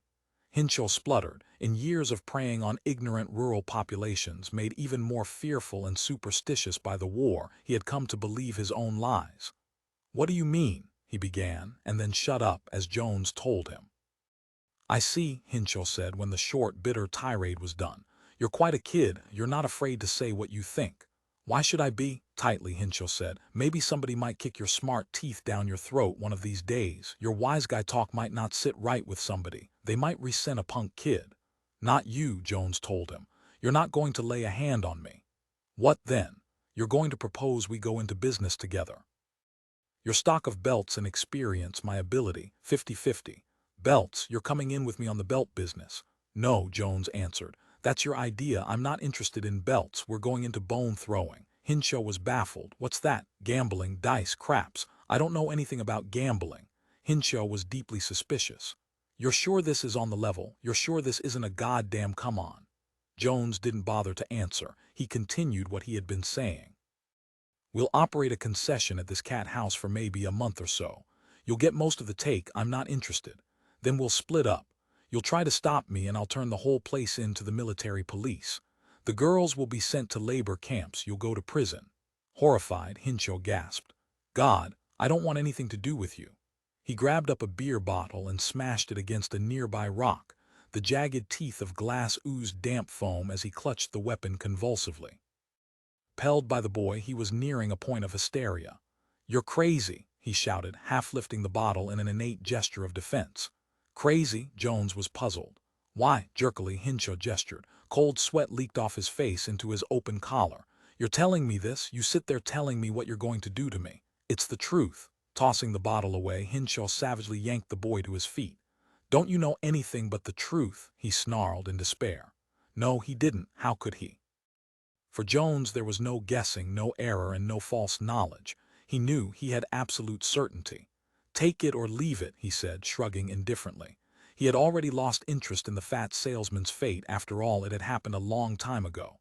"Do whatever you want." Gripping the boy futilely, Hinshaw bellowed. "You know I'm stuck. You know I don't have a choice. You can see it." "Nobody has a choice," Jones said, suddenly stern and thoughtful. "Not me or you, nobody. We're all chained up like cattle, like slaves." Slowly, wretchedly, Hinshaw let go of him. "Why?" he protested, raising his fat, empty hands. "I don't know. That's something I can't tell you yet." Jones calmly finished his beer and then tossed the bottle into the dry weeds at the edge of the road. In the last year the weeds had grown 6 feet high. "Let's go. I'm interested in getting into this cat house. It'll be the first time for me." Pencil into the hygienic police cell stepped the dispatch carrier. He saluted the guards and handed over his papers. "All right," one of the guards said, nodding to Jones. "Come along." The wait was over. He was on his way. Exultant, Jones followed after the clanking, uniformed figure. The guard led him down a long, yellow-lit corridor to a series of magnetically sealed locks. The locks rolled back, and beyond lay an ascending ramp lost in cold night shadow. A dark wind whipped along the ramp, plucking at Jones' sleeves. Overhead, chill stars shone here and there, set in a totally opaque sky. He was outside the police building. At the terminus of the ramp stretched a concrete driveway. A few yards off to one side, a heavy car stood gleaming, moist and metallic. The guard led him to it, held the door open, and then slid in beside him. The driver snapped on the headlights and the car moved onto the road. The ride took half an hour. When the lights of a small town glowed weakly ahead, the massive car pulled from the rutted, uneven road onto the shoulder. Among the weeds and debris the door was opened and Jones was motioned out. The guard climbed back in wordlessly, slammed the door, and off roared the car, leaving Jones standing alone. He began walking toward the lights of the town. Presently a partly demolished gas station rose into view. Next came a roadside tavern, a bar, a closed-down grocery store, and a drugstore. And finally, a gigantic, crumbling hotel. In the lobby of the hotel lounged a few men, most of them old, eyes vacant, without hope, smoking and waiting listlessly. Jones strode among them to the telephone booth beside the desk. Fishing a $2 piece from his pocket, he rapidly dialed. "I'm at a town called Laurel Heights," he told the individual who answered. "Come and pick me up." After that he strolled restlessly around the lobby, gazing through the fly-specked window at the dark road beyond. They would all be waiting, and he was impatient to begin. First came his speech and then the questions, but to him it was a formality. He had previewed long ago the grudging, reluctant acceptance of his conditions. They would protest, but in the end they would give in. The publisher first, and then General Patsech, and then Mrs. Weinstock, whose Montana estate provided the meeting place and whose money was to finance the organization. The name pleased him. They would call themselves Patriots United. Tillman, the industrialist, would suggest it.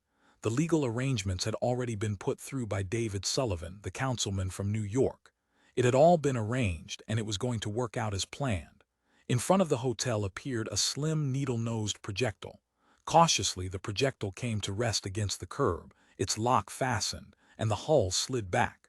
Jones hurried from the lobby out into the night cold. Making his way to the projectile, he felt in the darkness for the opening. "It's about time," he told the shapes half visible in the gloom. "Are they all there?" "Every one of them," the answer came. "All assembled and ready to listen. Got your seat straps fastened?" He had.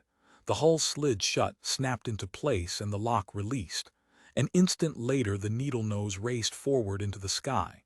It headed west toward Montana and the Bitterroot Mountains. Jones was on his way. 7. On the bulletin board of the post office, among the escape counterfeiter notices and information on rocket mail, hung a large white square, firmly taped in place behind protective glass. Pencil warning to the public. Migrating protozoa not to be harmed. Pencil.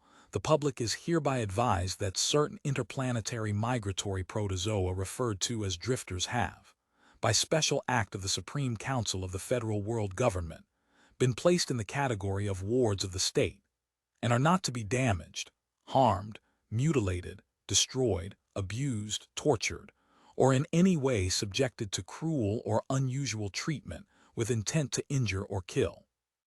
Further, it is advised that Public Law 30D 954A requires that any person or persons found so abusing members of the class of interplanetary migratory protozoa, referred to as drifters, will be punished by fine of not more than 190,000 Westblock dollars, and or confinement to a forced labor camp for a period not to exceed 20 years.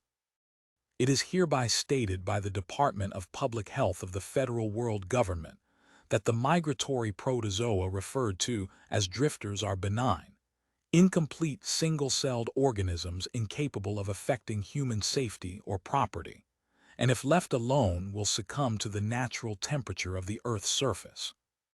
It is further advised that any person witnessing the aforedescribed mistreatment of migratory protozoa referred to as drifters will be rewarded with the cash sum of 10,000 Westblock dollars. Oct. 7, 2002. Pencil. Most of the escape counterfeiter notices and information on rocket mail were yellowed, dog-eared, fly-specked with age. This notice remained bright and clean throughout its life. After it had hung for perhaps 3 hours, the protective glass was carefully slid aside, and the notice removed. The notice was torn up and thrown away, and the glass reclosed. Pencil. The man who led this particular mob had red hair and was blind in one eye. Otherwise he looked like any other wide-shouldered laborer striding along at the head of a mob. Except that when he emerged briefly in the moonlight, an armband was momentarily visible, and in his right hand was gripped a portable wireless field telephone. The mob wasn't a mob either. It was a tightly organized line of dedicated men. Behind those men came a straggling, undisciplined crowd composed of high school boys, girls in white shorts, children wheeling bikes, middle-aged workmen, sharp-faced housewives, dogs, and a few old people with their arms folded against the cold. For the most part, the crowd stayed behind and minded their own business.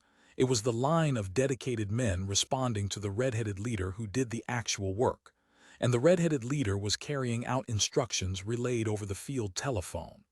"The next house," the field telephone was saying, in its odd little whisper compounded of night and metallic cobwebs. "I can see it pretty well. Watch your step. Somebody's coming to meet you." Overhead, the scout plane rotated its jets and secured itself directly above the quarry. The quarry had come to rest on the roof of a long-abandoned warehouse. It was virtually invisible. Nobody knew how long it had lain there, drying and cracking in the hot sunlight, sweating cold drops of mist during the long nights. It had just now been detected by one of the periodic aerial flights over the town. It was a big one. "God," the field telephone gasped, as the scout plane gingerly lowered itself. "Granddaddy, it's big as a barn, must be old as hell." The red-headed leader didn't answer. He was cautiously scanning the side of the warehouse, looking for a ladder to the roof. Finally, he made it out, a fire escape ladder that ended 10 feet from the pavement. "Get those boxes," he ordered one of his men. "Those trash boxes over in that alley." Two men broke away from the line. Handing their flashlights to others behind them, they trotted across the silent street. It was late, well past midnight. The factory district of Omaha Falls was forbidding and deserted. Far off, a car motor sounded. Now and then somebody in the tautly watching crowd coughed or sneezed or murmured. None of them spoke out loud. Rapt, fascinated with an almost religious awe, they watched the men drag the trash boxes over and stack them under the ladder. A moment later, the red-headed man leaped up, caught the last rung, and dragged the ladder down. "There you go," the field telephone said, in the hands of one of his men. "Be careful when you get up on the roof. It's right at the edge." "Is it alive?" the red-headed man demanded, momentarily taking back the field telephone. "Think so. It stirred a little, but it's weak." Satisfied, the red-headed man snatched up the 10-gallon drum of gasoline and climbed the ladder. Under his strong fingers, the metal was sweaty. Grunting, he continued on, past the second floor of the warehouse, past the gaping, broken holes that had been windows. A few indistinct shapes filled the building, obsolete war machinery rusting and discarded. Now he was almost at the roof. Halting, he held on for a moment, getting his wind and examining the situation. The lip of the roof was visible. To his nostrils came the faint, pungent scent of the drifter, the odor of drying flesh that he had come to know so well. He could almost see it. With great caution, he climbed one more rung. Now it was clearly visible. The drifter was the largest he had seen. It lay across the roof of the warehouse, folded and wadded in thick layers. One edge dripped loosely over the side. If he wished, he could reach out his hand and touch it, but he didn't wish. Frightened, he involuntarily pulled back. He hated even to look at them, but he had to. Sometimes he had to touch them, and once, one dreadful time, he had slipped and fallen into one, found himself half buried in the quivering mass of protoplasm. "How's it look?" a man below shouted up. "Fine." "Is it big?" "Very." The red-headed man poised himself expertly and craned his neck. The drifter looked old and noticeably yellow. Its fluid had turned an aged opaque, discoloring the asphalt roof beneath. It was quite thin, of course. Each layer was only a fraction of an inch thick. And it was alien. A foreign, unfamiliar life form, dropped from the sky onto the roof of this warehouse. His gorge rose up in his throat and almost choked him. Turning away, he bent down and fumbled with the lid of the gasoline drum. The gasoline had been strewn over the roof and the match applied when the first police ship came screaming down, past the slow scout plane directly at the roof. The crowd scattered. The scout plane scuttled off. Standing in the safety of the shadows, the red-headed man perceived that the fire could not be put out. A police fireship squirted futile foam for a while and then retired. The fireship hesitated, then dropped below roof level to halt the blaze from spreading downward. The drifter itself had already perished. Once, the drying cadaver shivered and sent flaming bits of itself showering down on the pavement. Rapidly, it curled, shriveled, oozed out its life fluids, and degenerated. A shrill, high-pitched squeal echoed up and down the street. Its living sap was protesting mindlessly against the fire. Then the remaining tissue charred and disintegrated into smoking fragments. The fireship hoisted itself, squirted a few perfunctory times, and then retreated. "That's it," the red-headed man said into the field telephone. He felt a deep and lasting satisfaction, knowing that he personally had killed the alien life form. "Now we can get going." On the brightly lit stage, colorful shapes danced and gestured.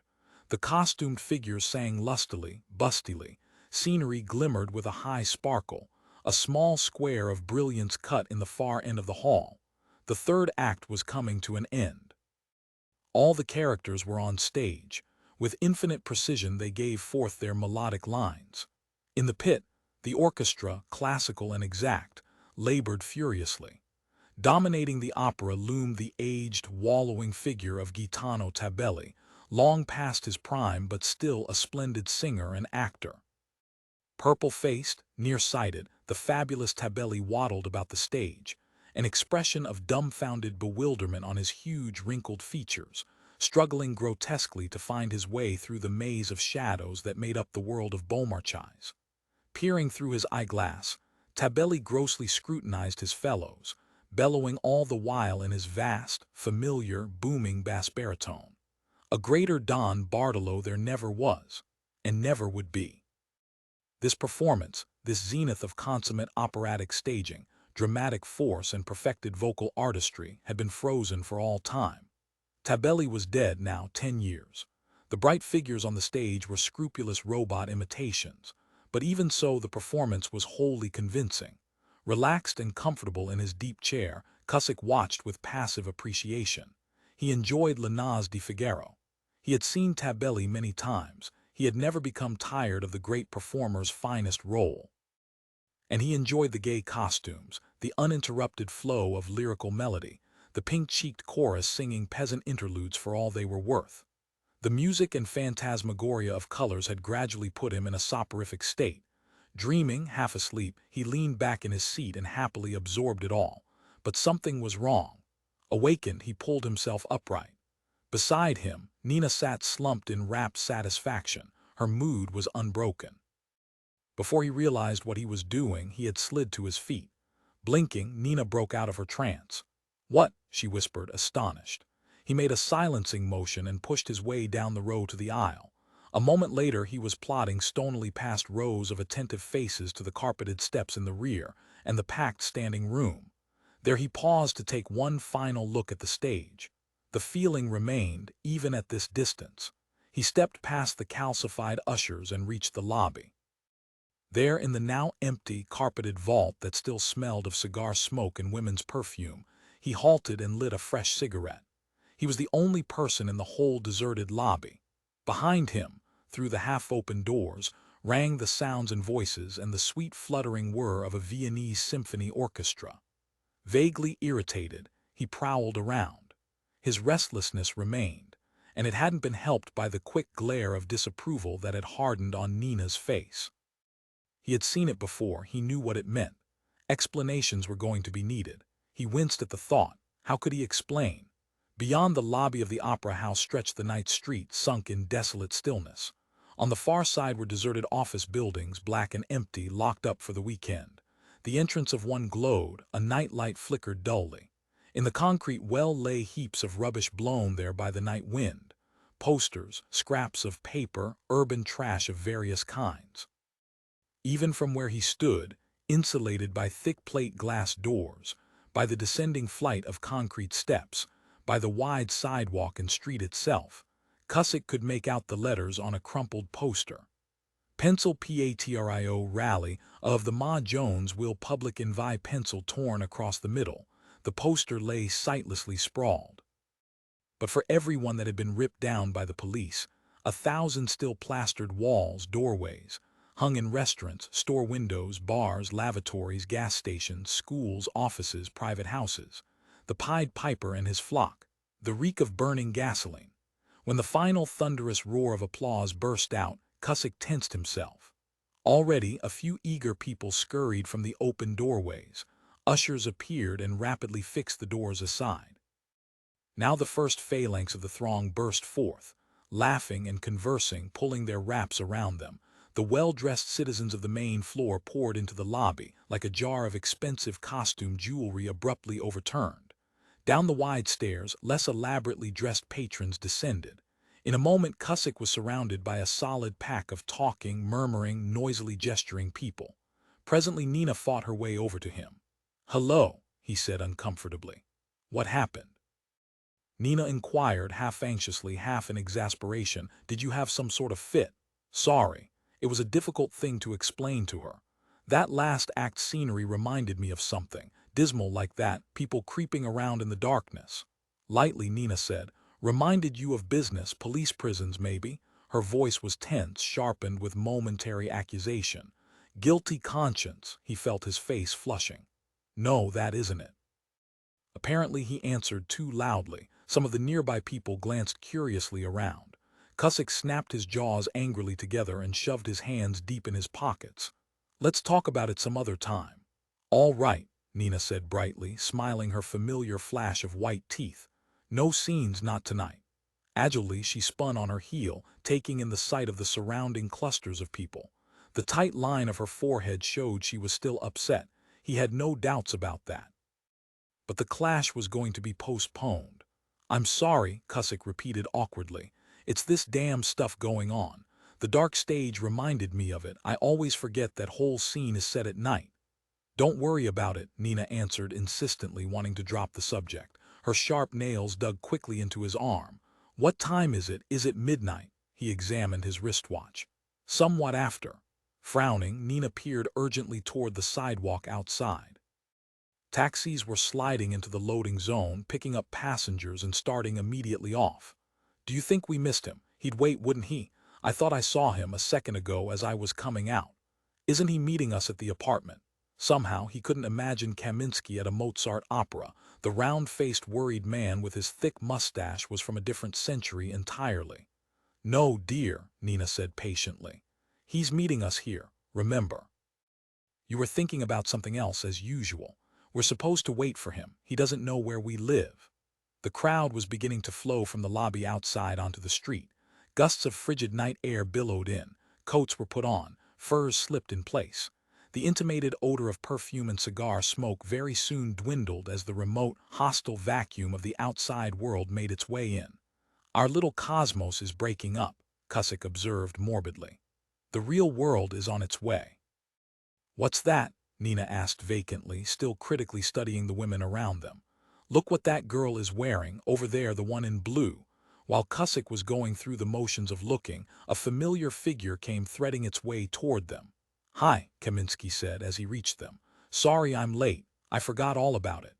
The sight of Max Kaminsky was a shock. He hadn't seen his one-time political instructor in months. Kaminsky was haggard and hunched over. His eyes were bloodshot, underscored with puffy black circles. His fingers trembled as he reached out to shake hands. Under one arm he clutched a bulky brown-wrapped package. Nodding slightly to Nina, aware of her for the first time, he murmured, "Evening, Nina. Good to see you again." "You weren't at the opera," Nina observed, with a distasteful glance at the man's rumpled business suit and the messy package. "No, I missed it." Kaminsky's hand was wet and clammy. He drew it back and stood clumsily, focusing with an effort.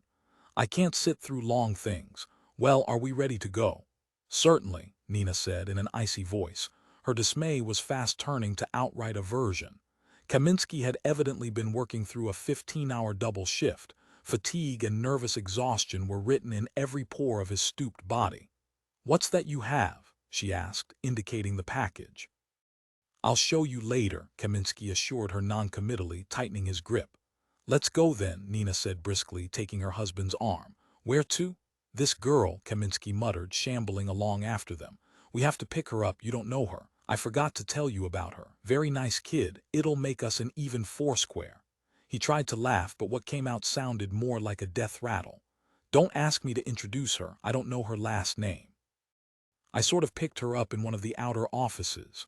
Presently Nina said, "I'd like to go to the apartment first. I want to see how Jackie is." "Jackie?" Puzzled, Kaminsky hurried down the concrete steps behind them. "Who's that?" "Our son," Nina said distantly. "That's right," Kaminsky admitted. You have a child, I've never seen him. His voice trailed off. With all this work, I don't know if I'm coming or going. Right now you're going, Nina said, standing on the curb, her body straight and disapproving, arms folded, waiting rigidly for a taxi. Are you sure you feel up to this? It looks as if you've already had your share of celebrating. Cusick said sharply, cut it.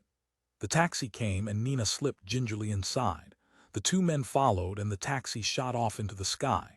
Below them, the lights of Detroit sparkled and winked, evenly spaced stars in a man-made firmament. Fresh night air swirled into the cabin of the taxi, a harsh but reviving wind that helped clear Cusick's head. Presently Kaminsky seemed to recover a trifle. Your husband and I haven't been doing so well lately, he told Nina, a belated apology. You've probably noticed. Nina nodded. We're falling apart, the strain, he grimaced. It isn't easy to watch everything you stand for falling apart piece by piece, one brick after another. The graph's still going up, Cusick asked. Straight up. Every region, every stratum. He's getting through to everybody. A cross-section. How the hell can we isolate a thing like that? There's gasoline frying on every street corner in the world.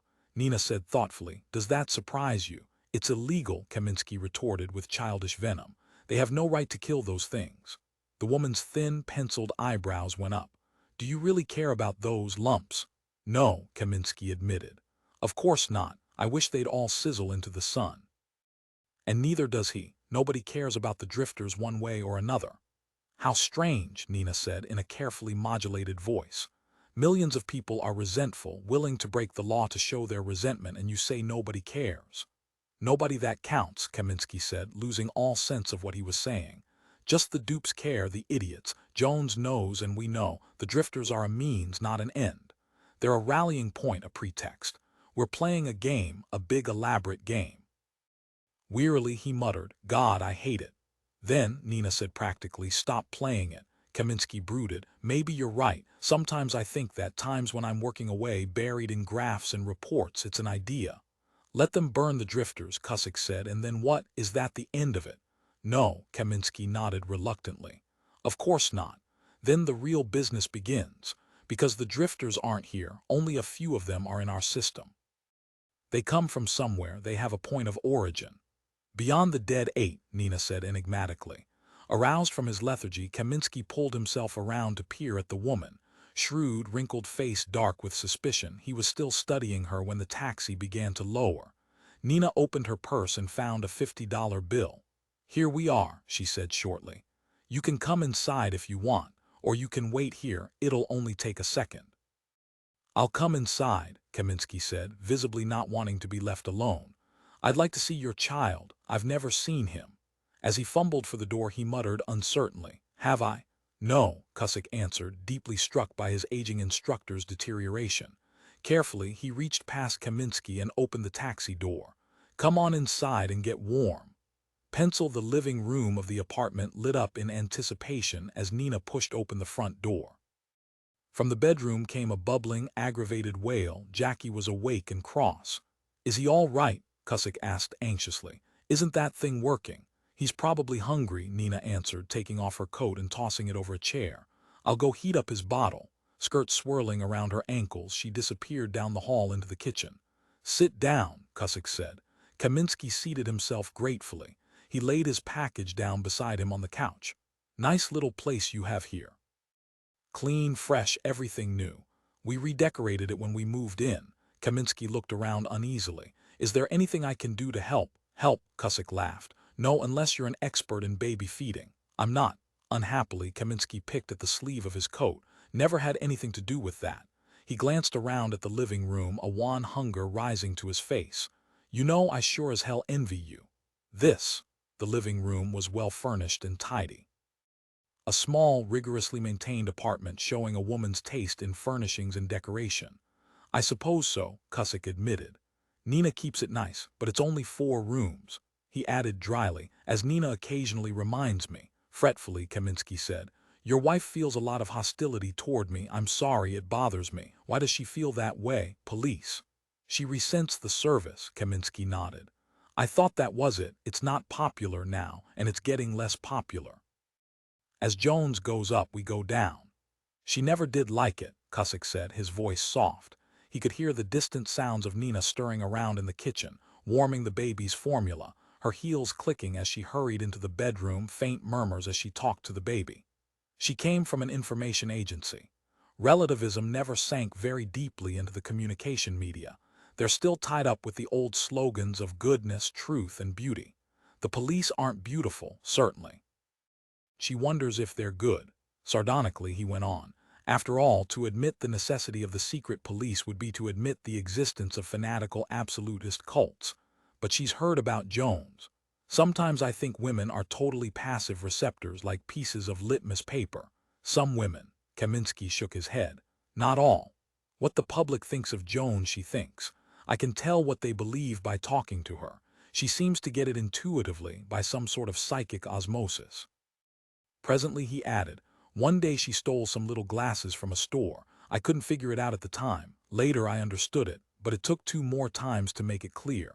Oh, Kaminsky said. Yes, of course, you're a cop. She resents you, so she breaks the law. She asserts herself against cops. He glanced up. Does she understand it? Not exactly. She knows she feels moral indignation at me. I like to think it's nothing but outworn slogan idealism. But maybe it's more. Nina's ambitious. She came from a good family. Socially, she'd like to be sitting up in the boxes, not down on the main floor. Being married to a cop has never been socially useful. There's a stigma. She can't get over that. Kaminsky said thoughtfully, you say that, but I know you're completely in love with her. Well, I hope I can keep her. Would you leave security to keep her if it was a choice? I can't say. I hope I never have to make the choice. Probably it depends on where this Jones thing goes, and nobody can see that except Jones. Nina appeared in the doorway. He's fine now, we can go. Rising to his feet, Cusick asked, you feel like going out? I certainly do, Nina said emphatically. I'm not going to sit around here, I can tell you that much. As the woman collected her things, Kaminsky asked hesitantly, Nina, could I see Jack before we leave? Nina smiled, her face softened. Sure, Max, come on in the bedroom. She put down her things. Only don't make too much noise. Kaminsky gathered up his package and the 2 men obediently followed her. The bedroom was dark and warm. In his bassinet the baby lay soundly sleeping, one hand raised to his mouth, knees drawn up. Kaminsky stood for a time, hands on the railing of the bassinet. The only sound was the baby's muted rasp and the continual click of the robot watcher. He wasn't really hungry, Nina said. It had fed him. She indicated the watcher. He just missed me. Kaminsky started to reach down toward the baby, then changed his mind. He's healthy looking, he said awkwardly. Looks a lot like you, Doug. He has your forehead, but he's got Nina's hair. Yes, Cusick agreed. He's going to have nice hair. What color eyes? Blue, like Nina. The perfect human being, my powerful intellect and her beauty. He put his arm around his wife and held her tight. Chewing his lip, Kaminsky said half aloud, I wonder what the world's going to be like when he grows up. I wonder if he'll be running through ruins with a gun and an armband, chanting a slogan. Abruptly, Nina turned and left the bedroom. When they followed, they found her standing at the living room door, her coat on, purse under her arm, pulling on her gloves with rapid, jerky motions. Ready? She demanded in a clipped voice. With her sharp toe, she kicked open the hall door. Then let's go. We'll pick up this girl of Max S. and get underway. 9. The girl was waiting demurely at the security annex. Kaminsky ordered the taxi to pull up at the darkened runway. He leaped out and strode up the gloomy walk toward the long concrete building. After a short interval, he returned with a small, solemn figure. By now, he had managed to get her name. Tyler, he muttered, helping her into the taxi. This is Doug and Nina Cusick. Indicating the girl, he finished. Tyler Fleming. Hello, Tyler said huskily, tossing her head back and smiling shyly around at them. She had large dark eyes and short-cropped jet-black hair. Her skin was smooth and faintly tanned. She was slender, almost thin, body very young and unformed under her simple evening dress. Nina examined her critically and said, I've seen you around. Aren't you a security employee? I'm in research, Tyler answered in an almost inaudible whisper. I've only been with security a few months. You'll get along, Nina observed, signaling the taxi to rise. In a moment they were on their way up. Irritably, Nina stabbed down on the high-velocity stud mounted by her armrest. It's almost 1 o'clock, she explained. If we don't hurry, we won't see anything. See, Cusick echoed apprehensively. At Nina's direction, the taxi let them off in the North Beach section of San Francisco. Cusick satisfied the robot meter with $90 in change, and the taxi shot off. To their right was Columbus Avenue and its notorious rows of bars and dives and cabarets and black market restaurants. People were out roaming the streets in great numbers. The sky overhead was choked with intercity taxis setting down and taking off. Multicolored signs winked. On every side glared chattering, flickering displays. Seeing where Nina had brought them, Cusick felt a pang of dismay. He knew she had been going to San Francisco. Police reports had mentioned her presence in the North Beach surveillance area, but he had assumed it was clandestine, a covert protest. He hadn't expected her to bring him along. Nina was already heading purposefully toward the descending stairs of a subsurface bar. She seemed to know exactly where she was going. Catching up with her, he demanded, "You sure you want to do this?" Nina halted. "Do what?" "This is one area I wish they had demolished. Too bad the bombs didn't finish it once and for all." "We'll be all right," she assured him primly. "I know people here." "My God," Kaminsky exclaimed, seeing for the first time where they were. "We're close to them." "To whom?" Cusick asked, puzzled. Kaminsky's sagging face snapped oblique. He said nothing more. Placing his hand on Tyler's shoulder, he guided her toward the stairs. Nina had already started down. Reluctantly, Cusick followed after her. Kaminsky came last, in a dark world of his own, thinking and muttering about esoteric matters known only in the gnawing doubt of his own consciousness. Tyler, serious and sedate, descended willingly, without resistance. Young as she was, she seemed totally self-possessed. There was no sign of wonder on her face. The underground level was jammed with people, a densely packed mass that stirred and undulated like a single organism. A constant blare of tinny noise roared up deafeningly. The air was translucent with a shimmer of smoke, perspiration, and the steady shouting of human beings. Robot servants, suspended from the ceiling, wheeled here and there, serving drinks and collecting glasses. "Over here," Nina called, leading the way. Cusick and Kaminsky exchanged glances. These places were not strictly illegal, of course, but security would have preferred to close them. The San Francisco North Beach region was the Bête Noire of the vice squads, a last remnant of the pre-war red light stratum. Nina seated herself at a tiny wooden table crammed against the wall. Overhead, an imitation candle flickered fitfully. Cusick pulled up a packing crate and settled himself uncomfortably. Kaminsky went through the mechanical ritual of finding Tyler a chair, and then one for himself. Bending over, he laid his package on the floor, propped against a table leg. The four people sat pressed tightly together, elbows and feet touching, facing one another across the square waterlogged surface of the table. "Well," Nina said gaily, "here we are." Her voice was barely audible above the din. Cusick hunched over and tried to shut out the constant clamor. The close air, the frenetic motion of people, made him vaguely ill. Nina's good time had a grim, deliberate quality about it. He wondered what Tyler thought. She didn't seem to think anything. Pretty, competent, she sat unfastening her coat, an agreeable expression on her face. "This is the price we pay," Kaminsky's voice came in Cusick's ear. "We have relativism, everybody to his own tastes." Some of his words reached Nina. "Oh yes," she agreed with a tight smile. "You have to let people do as they want." The robot waiter dropped like a metal spider from the ceiling, and Nina turned her attention to ordering. From the bill of fare she selected an oral preparation of heroin, then passed the punch sheet to her husband. Petrified, Cusick watched the robot bring forth a cellophane packet of white capsules. "You're taking those?" he demanded. "Now and then," Nina answered noncommittally, tearing open the packet with her sharp nails. Numbly, Cusick ordered marijuana for himself. Kaminsky did the same. Tyler examined the bill of fare with interest and finally chose a liqueur built around the drug artemisia. Cusick paid the bill, and the waiter, after delivering the orders, accepted the money and sailed off.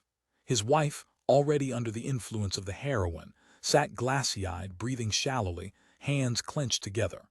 A faint sheen of perspiration had risen to her throat. Drop by drop it trickled down to her collarbone and evaporated in the warmth of the room. The drug, he knew, had been severely cut by police order, but it was still a powerful narcotic. He could sense an almost invisible rhythmic motion to her body. She was swaying back and forth to some auditory disturbance unheard by others. Reaching out, he touched her hand. Her flesh was cold, hard, as pale as stone. "Darling," he said gently. With an effort, she was able to focus on him. "Hi," she said a little sadly. "How are you? Do you really hate us this much?" She smiled. "Not you, us, all of us." "Why?" "Well," Nina said in a remote, detached voice brought down to reality by fantastic concentration of will, "it just seems so goddamn hopeless. Everything, like Max says, there's nothing, we're living in deadness." Kaminsky, pretending not to hear, pretending not to listen, sat frozen, taking in every word, responding with intense pain. "I mean," Nina said, "there was the war and now here we are. And Jackie too, for what? Where can we go? What can we look for? We're not even allowed to have romantic illusions anymore. We can't even tell ourselves lies. If we do," she smiled without rancor, "then they take us to the forced labor camps." It was Kaminsky who answered. "We have Jones, the whirlwind, sweeping us away. That's the worst thing about our world. It's permitted the beast to come." Tyler sipped her cocktail and said nothing. "What now?" Nina asked. "You can't keep your world going. You realize it's finished. Jones has come. You have to recognize him. He's the future. It's all interwoven, tied up, mixed. You can't have one without the other. Your world has no future of its own. Jones will kill us all," Kaminsky said, "but at least it'll have meaning. We'll be doing something." Nina's voice trailed off, moving farther away from them. "It'll be for something. We'll be reaching out like we used to." "Empty idealism," Cusick said unhappily. Nina didn't answer. She had disappeared into an inner world. Her face was blank, devoid of personality. On the raised platform at the rear of the room, a commotion had begun swinging into life. The floor show of the place, the nightly spectacle. Patrons turned their attention to it. The clog of people at the foot of the stairs craned their necks eagerly. Listlessly, Cusick watched, indifferent to what was happening, his hand still resting on his wife's. The floor show involved two figures, a man and a woman. They smiled at the audience, and then removed their clothing. Cusick was reminded of the first day he had seen Jones, that day in early spring, when he had tramped across the slushy black ground to visit the carnival. The bright April day he had witnessed the assorted sports and freaks and mutants collected from the war. Recollection welled up inside him, a mixed nostalgia for his own hopeful youth, his vague ambitions and idealism. The two figures on the stage, professionally agile and supple-bodied, had begun making love. The action was carried out as a ritual. It had been done so many times that it was a series of dance motions, without passion or intensity. Presently, as a kind of mounting tempo, the sex of the man began to change. After a time, it was the rhythmic motions of two women.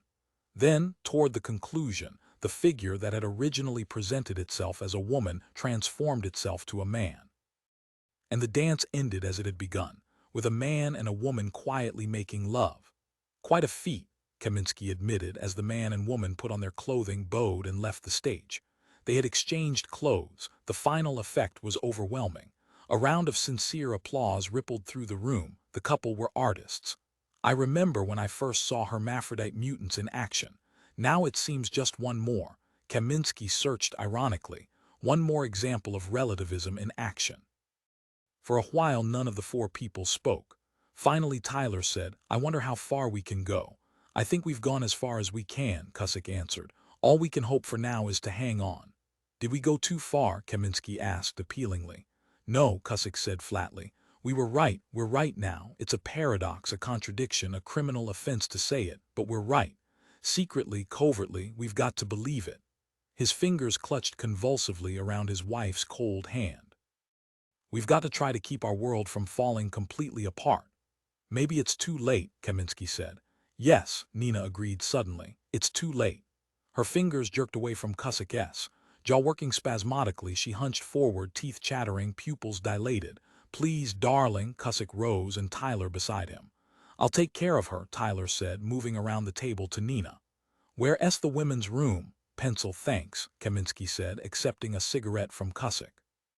The women had not returned. As he lit up, Kaminsky remarked, "I suppose you know Jones has written a book, different from the Patriots United publications." From the floor by the table, Kaminsky lifted up his brown-wrapped package. He untied it carefully. This is a summary, the moral struggle it's called. It outlines his whole program, what he really wants, what he really stands for, the mythos of the movement. He set the bulky volume down in the center of the table and riffled the pages. "Have you read this?" Cusick asked, examining it. "Not the whole thing, it isn't complete. Jones is pontificating it orally. The book is transcribed from his harangues. It's growing by leaps and bounds." "What did you mean," Cusick asked, "when you said we were near them? Who were you talking about?" A strange, oblique, withdrawn look appeared on the older man's face. Gathering up his book, he began to rewrap it. "I don't remember saying that." "As we were coming in." Kaminsky fooled with his package. He laid it back on the floor against the table leg. "One of these days you may be brought into it, but not yet. Can you give me any information?" "No, not really. It's been going on a while. It's important. Obviously it's here in this area. Obviously it involves a number of individuals." "Does Jones know?" Kaminsky shuddered. "God forbid, sure, maybe. Doesn't he know everything? Anyhow, he can't do anything about it. He has no legal power." "This is under Fedgov." "Oh yes," Kaminsky agreed bleakly. "Fedgov is still in business, trying out a few last tricks before it goes down to ruin. You don't sound like you think we can beat this thing." "Do I sound like that? All we're up against is a prophet. We ought to be able to handle that. There've been prophets before. The New Testament is full of them." "What do you mean by that? There's John the Baptist. You mean him?" "I mean him who John foretold." "You're raving." "No, I'm repeating. I hear that kind of stuff. The second coming, after all, he was supposed to show up again sometime, and the world certainly needs him now. But that puts the drifters in the position of," Cusick grimaced. "What's the term? Hordes from hell." Blowing clouds of gray cigarette smoke, Kaminsky continued. "Satan's legions, the evil ones. Then we haven't gone back 100 years, we've gone back 1,000. Maybe this won't be so bad. The drifters aren't people, they're mindless blobs. Let's assume the worst. Let's assume Jones gets a war whipped up. We finish the drifters here and then clean the planets one by one. After that," Kaminsky gestured, "to the stars with bulging battleships, hunting down the bastards, exterminating the race. Well, what then? The enemy's gone, a race of gigantic amoebae has perished. Is that so bad? I'm only trying to see the possibilities in this. We'll be out beyond the system. And right now, without the spur, the hatred, the sense of fighting an enemy, we just sit around."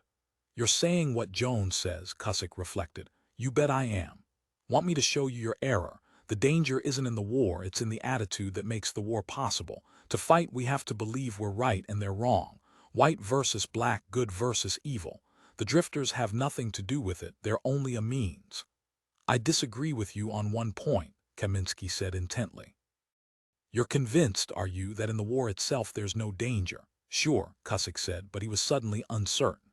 "What can primitive, one-celled protoplasm do to us?" "I don't know, but we've never fought a war with non-terrestrials. I wouldn't want to take the chance. Remember, we still don't know what they are. We may be surprised one of these days. Surprised, or even worse, we may find out." Threading their way among the tightly packed tables, Tyler and Nina returned to their seats. Pale and shaken, but fully in command of herself, Nina sat clasping her hands together, her attention on the raised platform. "Are they gone?" she asked faintly. "We were wondering," Tyler said, "how those hermaphrodites decide. That is, while Nina and I were in there, one of them might come in too, and we wouldn't know whether to resent it." Daintily, she sipped at her drink. "A lot of unusual-looking women came and went, but neither one of the hermaphrodites." "There's one of them over there," Nina said shakily. "Over by the tune maker." Leaning against the square metal machine stood one of the dancers, the one that had originated as a young man. It was still a woman as it had ended its act. Slender, with close-cut sandy hair, wearing a skirt and blouse and sandals, it was a perfect androgyne. Its smooth, neutral face was empty of expression. It looked a trifle tired, nothing more. "Ask her to come over," Nina said, touching her husband's arm. "There's no room," Cusick said flatly. He didn't want to have anything to do with it. "And don't you go over." He saw her sink back. "You stay here." Nina flashed him a swift, animal-like glance and then subsided. "You're still feeling that way, are you?" "What way?" "Let it go." Nina's hands moved restlessly on the surface of the table. "Could we have something to drink? I'd like cognac." When their fresh drinks arrived, Nina lifted her glass in a toast. "Here, S2," she announced. The other glasses came up. There was a faint clink as they touched. "To a better world." "God," Kaminsky said wearily, "I hate talk like that. Faintly amused, Nina asked. Why? Because it doesn't mean anything. Slumped over, Kaminsky struggled with his whiskey sour. Who isn't for a better world? Is it true, Tyler said after a time, that they've sent out scouts to Proxima Centaurus? Kaminsky nodded. They have. Any luck? The data hasn't been sifted. In other words, Tyler said, nothing of value. Kaminsky shrugged. Who knows, Jones, Nina murmured. Then ask him or wait for the official release. Don't bother me about it. What's this business with Pearson? Cusick asked to change the subject. I've heard rumors that he's working night and day, lining up men, organizing projects. Pearson is determined to stop Jones, Kaminsky answered remotely. He's sure it can be done. But if we get as fanatic as they are, Pearson is worse. He eats, sleeps, thinks, lives Jones. He can't rest. Every time I go into his wing, there's a battalion of weapons cops hanging around, guns and tanks and projectiles. You think it'll do any good? Darling, Nina said, measuring her words, don't you see anything positive in it? Like what? I mean, here we have a man with this wonderful talent. He can do something we've never done. We don't have to guess anymore. We know. We can be sure where we're going. I like to guess, Cusick said flatly.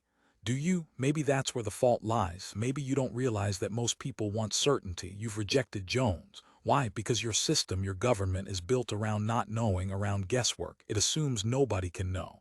She raised her cold blue eyes. But now we can know. So in a way, you're outmoded. Well, Tyler said, amused. Then I'm out of a job. What did you do before you came to security? Cusick asked her. I didn't do anything. This is my first job. I'm only 17. I feel a little out of place with you people. I really don't have any experience. Indicating the girl's glass, Kaminsky said, I can tell you one thing, that wormwood will rot your nervous system away. It attacks the upper spinal ganglia. Oh no, Tyler said quickly. I'm doped against it. She touched her purse. For this, I have to depend on a synthetic neutralizer, or I wouldn't want to take it. Cusick's respect for her rose another notch. What part of the world do you come from? He asked curiously. I was born in China. My father was a policy-level official in the Kuiping Secretariat of the Chinese People's Communist Party. Then you were born on that side of the war, Cusick said, amazed. You grew up on, he grimaced, what people used to call the Jewish atheist communist side. My father was a devout party worker. He fought with all his soul and heart against the Mohammedans and the Christian fanatics. He brought me up. My mother was killed by bacterial toxins. Since she wasn't an official, she wasn't entitled to shelter. I lived with my father in the party offices, a mile or so underground. We were there until the war ended. She corrected herself. That is, I was there. My father was shot by the party near the end of the war. Shot for what? Deviationism. The Hoff book was being circulated in our area too. My father and I set up portions by hand. We circulated them among party workers. It was quite revolutionary. Many of us had never heard of the multiple value system. The idea that everybody might be right, that everybody was entitled to his own way of life, had a startling effect on us. The Hoff concept of personal style of living. It was exciting. Neither religious dogma nor anti-religious dogma, no more wrangling over which interpretation of the sacred text was correct. No more sects, splinter groups, factions, no more heretics to shoot and burn and lock up. You're not Chinese, Nina said. No, I'm English. My family were Anglican missionaries before they became communists. There was a community of English communists living in China. Do you remember much about the war? Kaminsky asked her. Not much. Christian raiding parties from Formosa, mostly just the printing at night, the secret distribution. How did you get off? Cusick asked. Why didn't they shoot you too? I was 8 years old, too young to shoot. One of the party chiefs adopted me, a very kind old Chinese gentleman who still read Laozi and had gold carvings cut into his teeth. I was a ward of the CP when the war ended and the party apparatus disintegrated. She shook her head. It was all such a terrible waste. The war could so easily have been avoided if people had only been just a little less fanatic. Nina had gotten to her feet. Darling, she said to her husband, please, could you do me a favor? I'd like to dance. One section of the crowded floor had been cleared for dancing. A few couples pushed mechanically back and forth. You really feel like it? Cusick asked warily as he got to his feet. Maybe for a minute. She's a lovely girl, Nina said distantly, as the two of them found their way out onto the packed floor. It's interesting her circulating Hoff's material among party officials. Suddenly Nina clutched her husband tight. I wish, her voice broke achingly. Isn't there some way we can go back? Back, he was perplexed. Back where? The way we were, not quarreling all the time. We seem to be so far apart. We don't understand each other anymore. He held his wife close to him. Under his hands her body was surprisingly fragile. It's this damn thing. Someday it'll be over and we'll be together like we used to. Stricken, Nina gazed up imploringly. Does it have to be over? Does it have to be gotten rid of? Can't we accept it? No, Cusick said. I'll never accept it. The woman's sharp nails dug futilely into his back. For an interval she rested her head against his shoulder, tumble of blonde hair billowing into his face. The familiar scent of her tickled his nose, the sweet perfume of her body, the warmth of her hair. All this, the smoothness of her bare shoulders, the silky texture of her dress, the faint sheen of perspiration glowing on her upper lip. Harshly he held her against him, squeezing her silently, yearningly. Presently she uptilted her chin, smiled waveringly, and kissed him on the mouth. We'll try, she said softly. We'll do our best, right? Sure, he answered, meaning it with all his heart. Too important, we can't let our lives slip away like this. And now that we have Jack, roughly, his fingers crumpled into the base of her neck, lifting her torrent of thick hair. We don't want to leave him for the vultures. 10 after the dance he led her back to the table, gripping her small fingers tightly until both of them had taken their seats. Kaminsky sat slumped over, half asleep, muttering vague hoarse sounds. Tyler sat trimly upright. She had finished her drink and ordered another. Another round? Nina asked with wan cheerfulness. She got hold of the waiter and reordered. Max, you look like you're going to die on us. With an effort, Kaminsky raised his shaggy head. Madame, he answered, leave a man something. The evening was coming to a close. People were beginning to filter out of the bar, back up the stairs to the street level. On the raised platform, the man and woman had reappeared, removed their clothing, and once more were going through their dance. Cusick scarcely noticed them. Sinking into gloomy contemplation, he sat dully sipping his drink, distantly aware of the murmur of voices, the thick opaqueness of the air. When the floor show ended, the major bulk of the audience got up and began pushing toward the exit. Already the room was half empty. From the street stairs, a blast of frigid early morning air swirled down, chilling the people still sitting at their tables. It's late, Cusick said. Across from him, Nina's face flitted with panic. They're not closing for a long time, she protested pathetically. And in the back they don't close at all. Dance with me again before we go. Cusick shook his head. Sorry, honey, I'd fall over. Nina was on her feet. Max, will you dance with me? Sure, Kaminsky said. I'll do anything. Enjoy ourselves in the time left.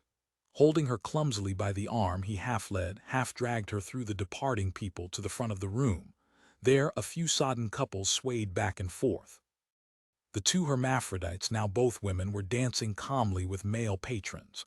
Presently, tired of that, they switched sexes, became men, and wandered among the tables looking for female partners. Sitting at his table, Cusick said, Can they control it? Tyler sipped her drink. Probably. It's quite an art. It's depraved. One by one, the lights dimmed out. When next Cusick looked, he saw Kaminsky slumped over at a table, no longer dancing. Where then was Nina? For a time he couldn't locate her, then he identified her familiar blonde hair. She was dancing with one of the hermaphrodites, face glazed with desperate excitement. Arm around her, the slender young man danced dispassionately, expertly. Before Cusick knew it, he was on his feet. Wait here, he told Tyler. Gathering up her purse and coat, Tyler started after him. We better not get separated. But Cusick could think only of Nina. His wife and the hermaphrodite were walking hand in hand through what instinct told him was the entrance to the still-functioning back rooms. Pushing a group of loitering couples aside, he followed. For an instant he waded through a dense darkness, and then he was standing in a deserted corridor. Head down, he ran blindly forward. Around a turn, he stopped short. Nina, leaning against the wall, a glass in her hand, was talking intently to the hermaphrodite. Her blonde hair was a disarranged cascade. Her body slumped with fatigue, but her eyes still flashed, bright and feverish. Striding up to her, Cusick said, Come on, honey, we have to go. He was dimly aware that Tyler and Kaminsky had followed him. You go ahead, Nina said in a strained, metallic voice. Go on, take off. What about you? He demanded, shocked. What about Jack? "The hell with Jack," she said in sudden agony. "The hell with everything, with your whole world. I'm not going back, I'm staying here. If you want me, for God's sake stay with me." The hermaphrodite turned slightly and said to Cusick, "Mind your own business, chum. In this world everybody does what he wants." Cusick reached out, grabbed hold of the creature's shirt and lifted him from his feet. The hermaphrodite was amazingly light. He struggled and twisted and in an instant had slid out of Cusick's hands. Stepping back, the hermaphrodite flowed into a female. Her eyes mocking, she danced lightly away from him. "Go ahead," she gasped. "Hit me?" Nina had turned and started off down the corridor. The hermaphrodite, noticing, quickly hurried after her, an eager expression on her face. As the creature followed Nina down the hall to a side door, Tyler slipped up close and caught hold of her. With an expert motion, Tyler twisted the creature around and yanked her arm back in a paralyzing lock. The hermaphrodite instantly flowed into the figure of a man. Cusick stepped forward and socked him on the jaw. Without a sound, the hermaphrodite sank down, totally unconscious, and Tyler released him. "She's gone," Kaminsky said, balancing himself with an effort. Other people were hurrying up. The hermaphrodite's partner appeared, clapped his hands in horror, and dropped down fearfully to paw at his inert companion. Glancing around, Tyler said rapidly to Cusick, "She's familiar with this place. If you expect her to leave with you, you'll have to talk her into it." Urgently, she gave him a shove. "Get going." He found her almost at once. She had crept from the corridor into a side room, a blind alley with only one entrance. There he cornered her, slammed the door, and locked it after him. Nina crouched in the corner, frail and pitiful, eyes bright with fear, trembling and gazing mutely up at him. The room was simple, hygienically clean in its ascetic purity. The curtains, the position of the furniture told him the unbearable truth. Only Nina could have arranged this room. This was her room. Her imprint, her image, was stamped on every inch of it. There were noises outside. Kaminsky's hoarse growl swelled up. "Doug, you in there?" He stepped outside into the hall and confronted Kaminsky and Tyler. "I found her, she's all right." "What are you going to do?" Tyler asked. "Stay here, you two better go. Can you find your way out?" "Certainly," Tyler said, understanding. Taking hold of Kaminsky, she led him back a step. "Good luck. Come on, Max. There's nothing we can do here." "Thanks," Cusick said, standing firmly planted in front of the door. "I'll see you later, both of you." Kaminsky, protesting and bewildered, retreated at the insistence of the slim girl holding tightly to his arm. "Give me a call," he mumbled, "when you get back, when you're out of here, so I'll know you're okay." "I'll do that," Cusick said. "Don't forget your package." He stood a moment until the two of them had disappeared along the hall. Then he turned and re-entered the room.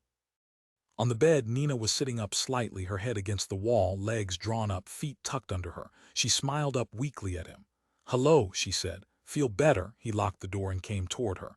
"They left, I sent them off." Sitting down on the edge of the bed, he asked, "This is your room, isn't it?" "Yes." She didn't look directly at him. "How long?" "Oh, not long, a week maybe, 10 days. I don't really understand. You want to be here with these people." "I wanted to get away. I couldn't stand that damn little apartment. I wanted to be on my own, do something. It's so hard to explain. Some of it I don't understand myself. It's like the stealing, I just felt I had to stand up." "That's why you brought us all here then. It meant nothing until you could show it to us."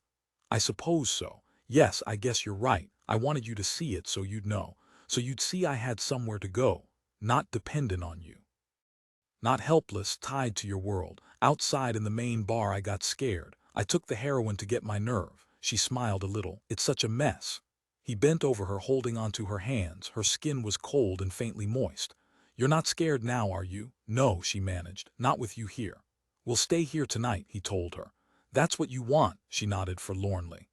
"Then tomorrow morning we'll go back." Twisting, she answered painfully. "Don't ask me, don't make me say. I'm afraid to say now." "All right." It hurt, but he didn't press for an answer. "We can decide tomorrow after we have a good sleep and breakfast. After we get all this stuff out of our systems, this poison, this rot." There was no answer. Nina had fallen into a partial doze. Eyes shut, she lay resting against the wall, chin down, body relaxed. For a long time Cusick sat immobile. The room grew cold. Outside in the hall there was only silence. His watch told him it was 4:30. Presently he bent down and slid off Nina's shoes. He placed them on the floor by the bed, hesitated, and then unfastened the snaps of her dress. The dress was intricately held together. It took him some time. Twice she woke slightly, stirred, and sank back into sleep. At last the dress came apart. He maneuvered one section over her head, laid it over the back of a chair, lifted her hips, and struggled the remaining part away from her. It was surprising how really small she was. Without the ornate, expensive dress, she seemed unusually bare, defenseless, open to injury. It was impossible to feel rancor toward her. He pulled up the blankets around her shoulders and tucked them under her chin. Her heavy blonde hair spilled out over the wool fabric, thick honey streaks against the checkered pattern of red and black. Smoothing her hair back from her eyes, he seated himself beside her on the bed. For an endless time he sat, his mind blank, gazing into the shadows of the room. Nina slept fitfully. Now and then she turned, twisted, made faint, unhappy sounds. Struggling in an invisible darkness, she fought lonely battles without him, without anybody. In the final analysis, each of them was cut off from the other. Each of them suffered alone.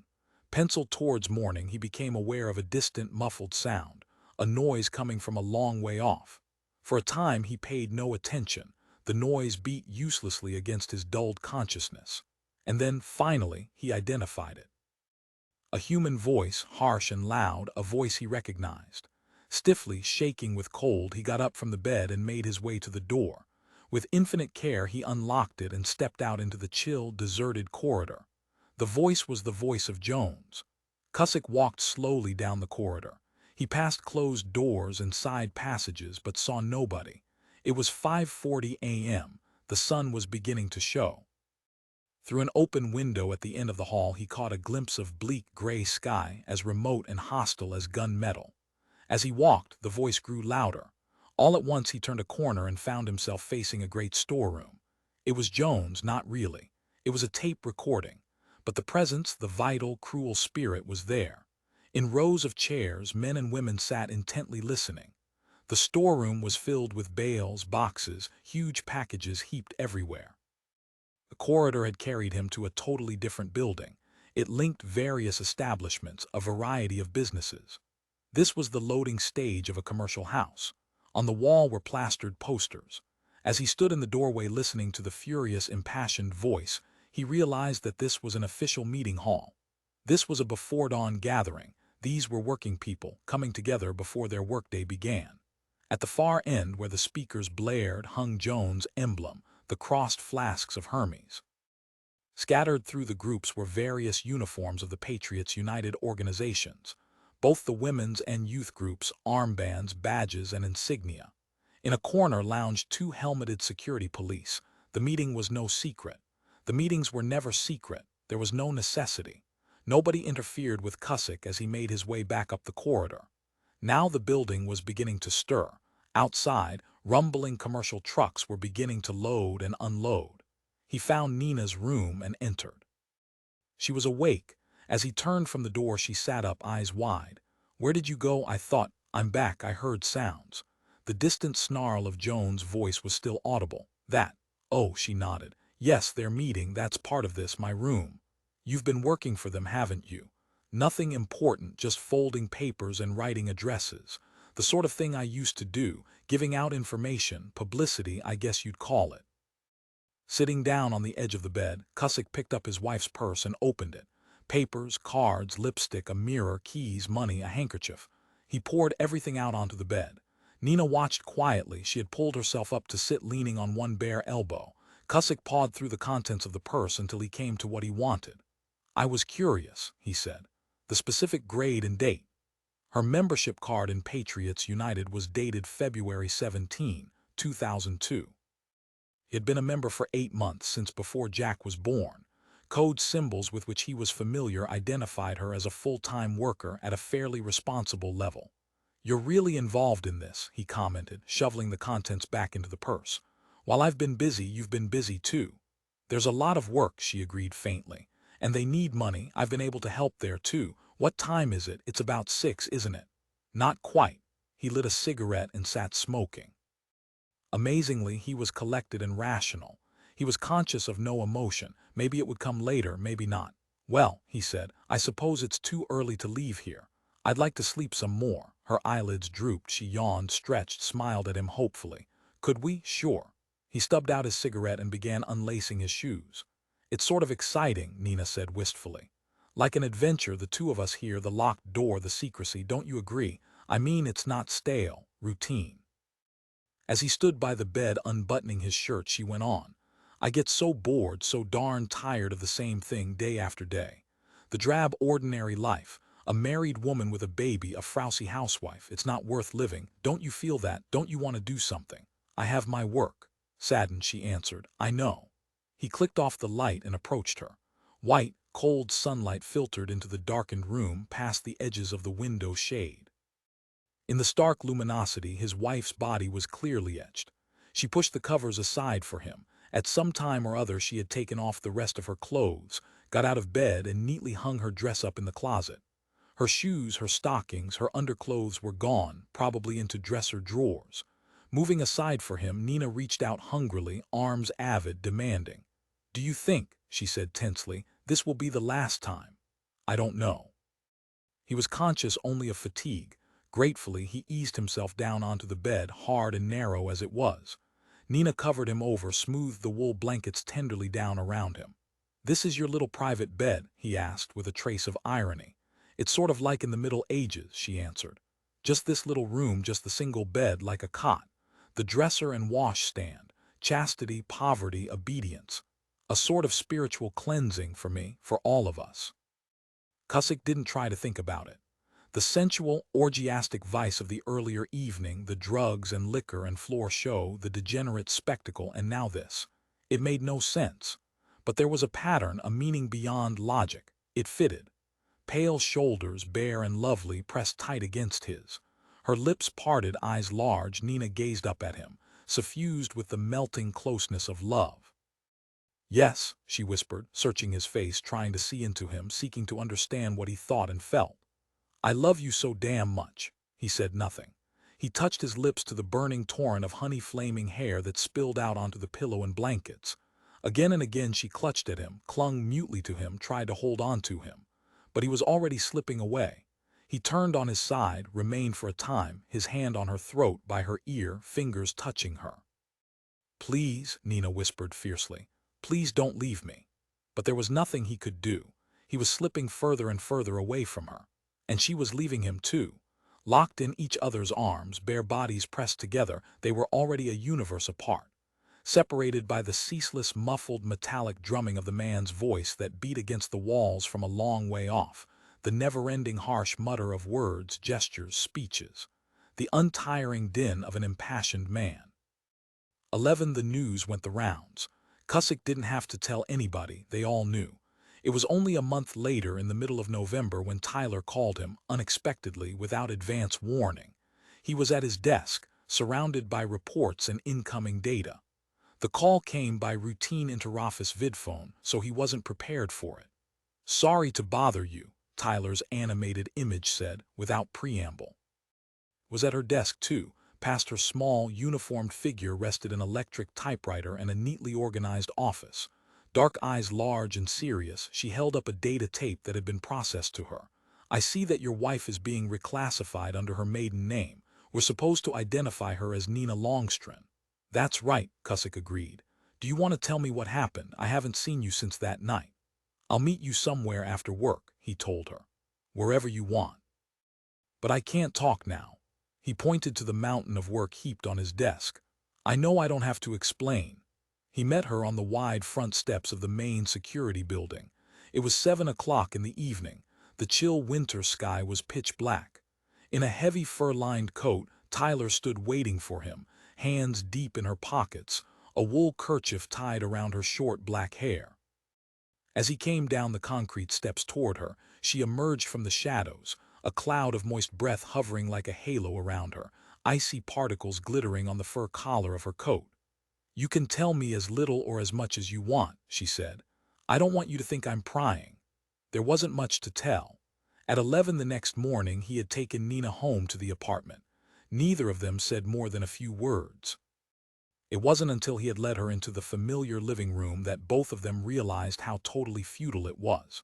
3 days later, he received the preliminary notification from the marriage bureau.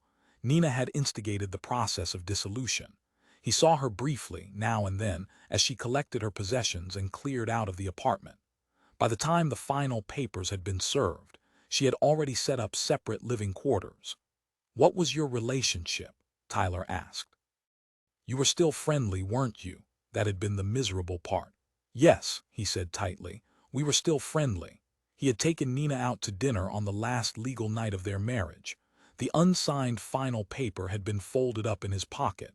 After listlessly sitting for an hour in the half-deserted restaurant, they had finally pushed the silverware aside and signed the papers. That was it. The marriage was over.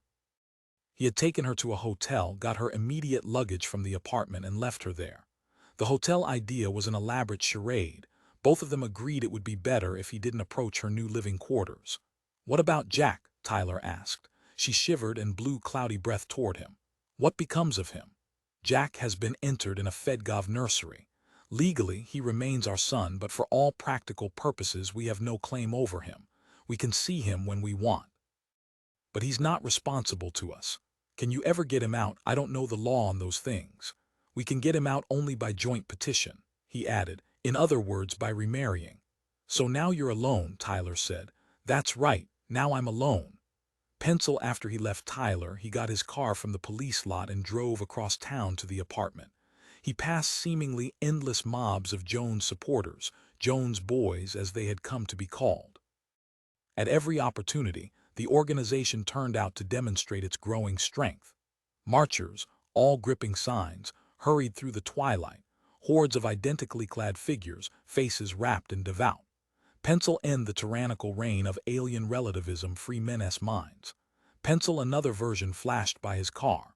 Pencil disband the terrorist thought control secret police end concentration slave labor CAMPS restore freedom and liberty. Pencil simpler slogans. And the most effective. Pencil on to the stars. Pencil the illuminated banners flashed everywhere. He couldn't help being thrilled. There was a wild excitement about it, a furious festive sense of meaning in the idea of breaking out of the system, reaching the stars, the other systems, the endless other suns. He wasn't exempt, he wanted it too. Utopia. The golden age. They had not found it on Earth. The last war had made them see it was never coming. From Earth they had turned to the other planets. They had built up romantic fiction, told themselves pleasant lies. The other planets, they said, were green, fertile worlds, water-sparkling valleys, thick-wooded hills. Paradise, the ancient, eternal hope. But the other planets were nightmares of frozen methane gas, miles of stark rock. Without life or sound, only the blowing death of rocks and gas and empty darkness. But the followers of Jones had not given up. They had a dream, a vision. They were sure the second Earth existed. Somehow, somebody had contrived to keep it from them. There was a conspiracy going on. It was Fedgov on Earth. Relativism was stifling them. Beyond Earth, it was the drifters. Once Fedgov was gone, once the drifters had been destroyed. The old story, green pastures beyond the very next hill. Yet it was not discussed that Cusick felt for the dreaming, racing figures. It was admiration. They were idealists. He, on the other hand, was only a realist. And he was ashamed. On every street corner loomed a brightly lit table with projecting sign. At each table an organization worker sat with a petition, collecting names from the lines of "Waiting People Pencil Universal Referendum." Demand Fedgov step aside and appoint Jones, Supreme Commander, to deal with the present crisis. Pencil, that was the chilling sight. The lines of tired people, worn out from a long hard day of work, willing to stand patiently in line. Not the enthusiastic faces of the dedicated followers, but these drab, ordinary citizens desiring to abolish their legal government, wishing to end a government of law and to create in its place an authority of absolute will, the unqualified whim of an individual person. As he climbed the steps to his apartment, Cusick made out a faint, high-pitched squeal. His mind, leaden and sunk in despondency, failed to react. It wasn't until he had the front door unlocked and was turning on the light that he identified the alarm signal of the vidphone. When he snapped the set on, a visual tape image appeared with a brief recorded message. Director Pearson's face, stern and harsh, rose up and confronted him. "I want you back at the office," Pearson stated. "Get over here immediately. This cancels everything else." The image clicked, then resumed. Once more Pearson's withered mouth opened and words came out. "I want you back at the office. Get over here immediately. This cancels everything else." It was beginning a third time when Cusick cut it savagely off and allowed the set to die. At first he was blindly annoyed. He was tired, he wanted to eat dinner and go to bed. And there was the possibility, discussed in general, abstract terms, of taking Tyler out to a show. For an instant he considered ignoring the message. Pearson had no way to check up. He might not get home for hours. Thinking about it, Cusick stepped into the empty, deserted kitchen and began fixing himself a sandwich. By the time he had finished, he had made up his mind. Hurrying back out of the apartment, he strode down the stairs to the garage and rapidly backed out his car. Eating his sandwich on the way, he drove at high speed back to the police buildings. Something Tyler had said, something that seemed unimportant at the time, all at once made terrifying sense. Pearson admitted him immediately. "Here's the situation," he explained. "Your pal Kaminsky at 3:30 this afternoon packed up his reports, stuffed as much classified material into his briefcase as he could, and skipped." Paralyzed, Cusick could say nothing. Foolishly, he stood wiping sandwich crumbs from his mouth. "We weren't surprised," Pearson continued, reading from a memo, standing with his feet apart behind his desk, a grim, upright figure of a man. "We caught him 100 miles up and forced his ship down." Where was he going? Cusick managed. But he already knew. He had a little deal cooked up with the Jones people, something he's been fretting about for months. In return for his data, they were going to provide him with sanctuary. They had some sort of retreat fixed up. Kaminsky was going to hide away and sit out the war or whatever's coming. He washed his hands of it. He was through. And of course he couldn't resign. Nobody resigns from the police these days, not in this emergency. What did you do with him? Where is he? He's in the Saskatchewan labor camp for the rest of his life. He's already been taken there. I had them take him right off. I'm making this public. I want this to be an example. But, Cusick said hoarsely, he's sick. He's old and ill. He doesn't know what he's doing. He's gone all to pieces. He ought to be in a hospital, not a forced labor camp. He ought to be shot. Only we don't shoot people anymore. All we can do is put them to work for the rest of their lives.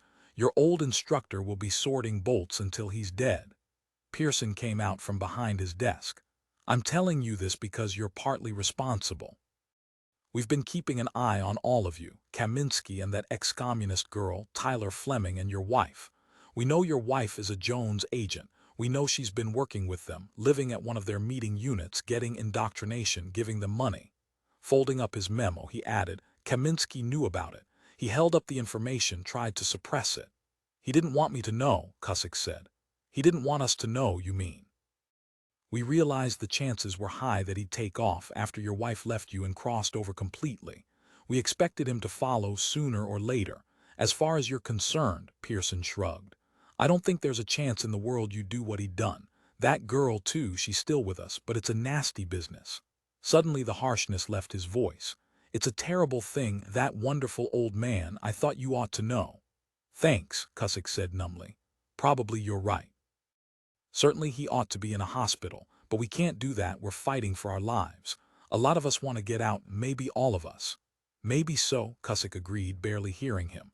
The Jones people are getting in everywhere. The whole structure is crumbling, every class, every group. Here in security, men are slipping off, vanishing. Like Kaminsky, I had to put him in a work camp. If I could, I'd kill him in cold blood.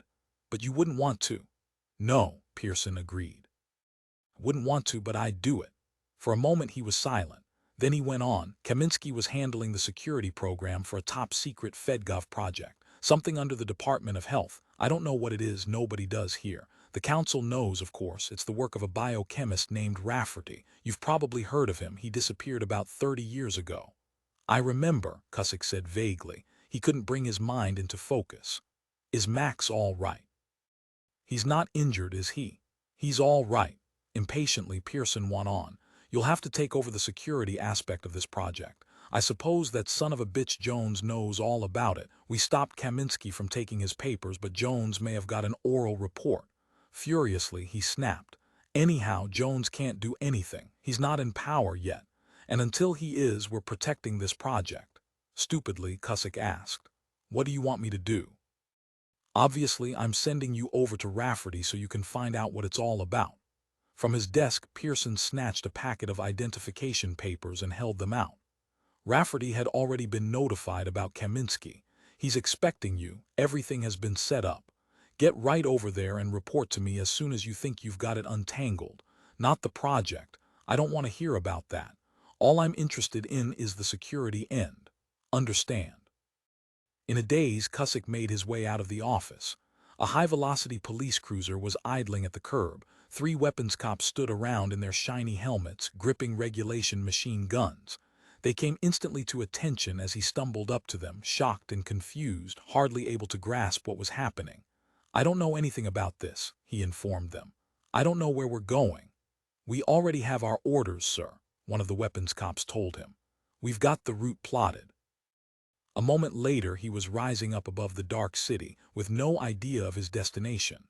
To his right, one of the cops had fallen into a contented half-sleep, his gun resting in his lap. The ship was on robot pilot. The other 2 cops were beginning to play cards. Cusick settled back and prepared for a long trip. Pencil the trip, however, ended abruptly. All at once the ship nosed down. One of the cops laid aside his hand of cards and resumed manual control. Below in the darkness stretched the winking lights of a great city. It wasn't until the ship had actually come to rest on a rooftop field that Cusick recognized it, San Francisco. Then this was what Kaminsky had meant that night. Near them. The project he had mumbled about, brooded over but not discussed. Now he would learn what it was all about, but he wasn't thinking about the Fedgov project. He was thinking about Kaminsky and the forced labor camp. With a click, the hull slid aside and the 3 cops filed out. Cautiously, Cusick made his way down. Incredibly chill wind whipped around him. Shivering, he peered to see where he was. In the downtown business section, apparently. The grand opaque shapes of office buildings loomed up in the frigid gloom. "What now?" he inquired irritably. He was led along a ramp, through an intricate multi-seal lock and down a flight of metal steps. A moment later, he was facing a small, rather modest-appearing elderly man in a white medical uniform. The gentleman removed his glasses, blinked, and held out his hand. Rafferty was unassuming, with a worried, preoccupied twitch to his dry features. Above his lips was the faint wisp of an unsuccessful mustache. "Yes," he acknowledged as they shook hands, "I'm Rafferty. But they're not here now. You'll have to wait," Cusick said. "Doctor, I don't know anything about this." He got out the papers Pearson had given him and handed them over. "I was called into this without warning. You got word about Kaminsky." Rafferty glanced suspiciously around, then turned and started off down the corridor. As Cusick walked beside him, the biochemist explained. "I sent them off when Pearson notified me that Kaminsky had crossed over. It was my idea. I wanted them out of here, in case Kaminsky had carried information to the Jones people." Sort of a silly gesture. If Jones knows now, he knew 1 year ago. "But I thought there might be an attack. I've watched those mobs climb up on buildings after those protoplasmic affairs. I thought they might come here, using that as a pretext." "Where are you taking me?" Cusick asked. "I'm going to show you the project. I have to if you're handling security. My God, you can't take care of them if you don't understand what they are." Cusick found himself in an elaborate maze of white, glistening, hygienic passages. Doctors wandered here and there, involved in medical work beyond his comprehension. None of them paid any attention to him. "This is their refuge," Rafferty explained, as he stopped before an elongated transparent wall. "I'm having the whole shell cleaned and serviced while they're out of it, killing 2 birds with 1 stone." He examined a series of wall gauges. "We'll be able to go inside in a few minutes." Cusick was looking into an enormous steamy tank. Clouds of dense moisture billowed, obscuring the macabre landscape. Machinery was at work, lumbering through the humid atmosphere, spraying from thin nozzles. The ground was spongy in appearance. Occasional thick shrubs had sprouted, lumps of vegetable matter completely alien to him. Pools of humid water oozed over the ground. Only greens and blues were visible. The whole tank resembled a marine world rather than a land world. "The atmosphere," Rafferty explained, "is a compound of ammonia, oxygen, freon, and traces of methane. You can see how wet it is. The temperature is high for us, usually around 100 degrees Fahrenheit." Cusick could make out the sight of buildings half lost in the dense clouds of water vapor, small structures, their sides glistening, dripping fat drops of moisture. A damp world, hot, steamy, compact, and utterly unfamiliar. They live in there, he asked slowly. The refuge is their medium. It was constructed to meet their needs, a closed enclave designed to keep them alive. They call it their womb. Actually, it's more an incubator, a transitionary membrane between the womb and the world, but they're never coming out to this world. A technician approached. He and Rafferty conferred. "All right," Rafferty said. "We can go inside now."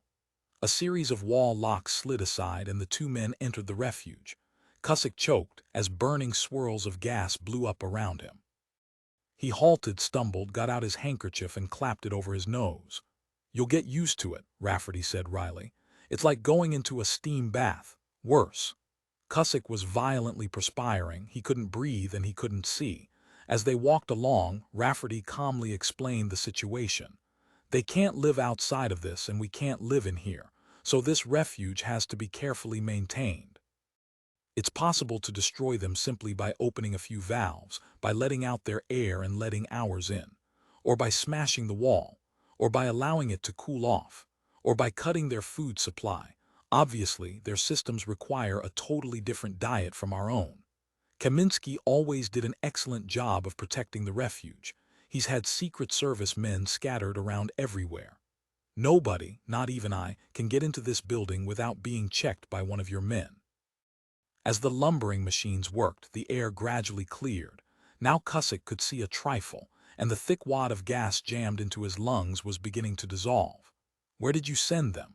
"There's a very small alternate area, so we can get in here periodically and go over it in detail." Rafferty indicated the work teams making their way into the refuge. The whole upper surface had been removed to make way for major equipment. Not a duplicate of this, only a portable van. "And it gives them a sense of getting out. We'll pick them up around 2 o'clock. They like to stay as long as possible. I'll take you inside their living quarters." Cusick had to stoop over to get through the door. "They must be short," he commented. "Very short, very small. Lewis, the heaviest, weighs less than 100 pounds. Rafferty halted. "This is their kitchen. Chairs, table, dishes. Everything was in miniature.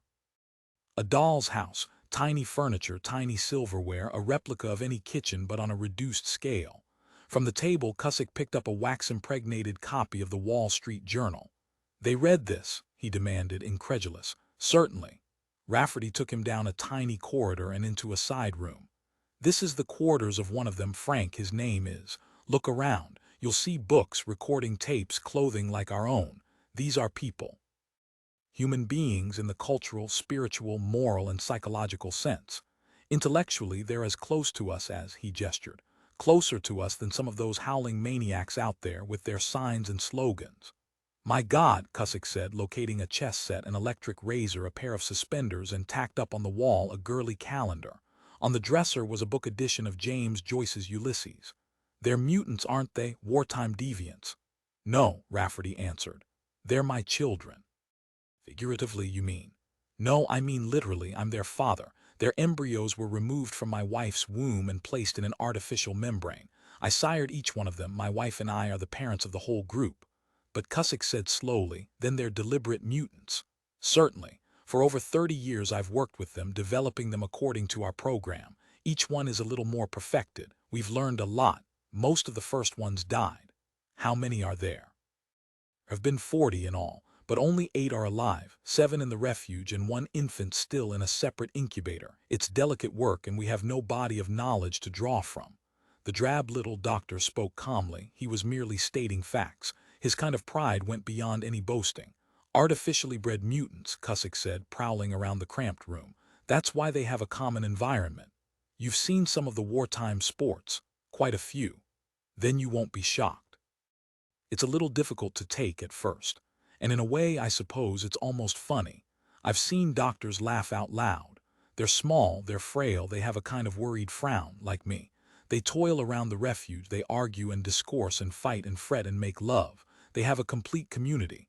The refuge is their world and in it they form a total organic society." "What's their purpose?" Cusick demanded. Dimly, he was already beginning to grasp the point of the project. If they can't live outside on Earth. That's it, Rafferty said matter-of-factly. They're not supposed to live on Earth. They're intended to live on Venus. We tried to develop a group for survival on Mars, but nothing came of it.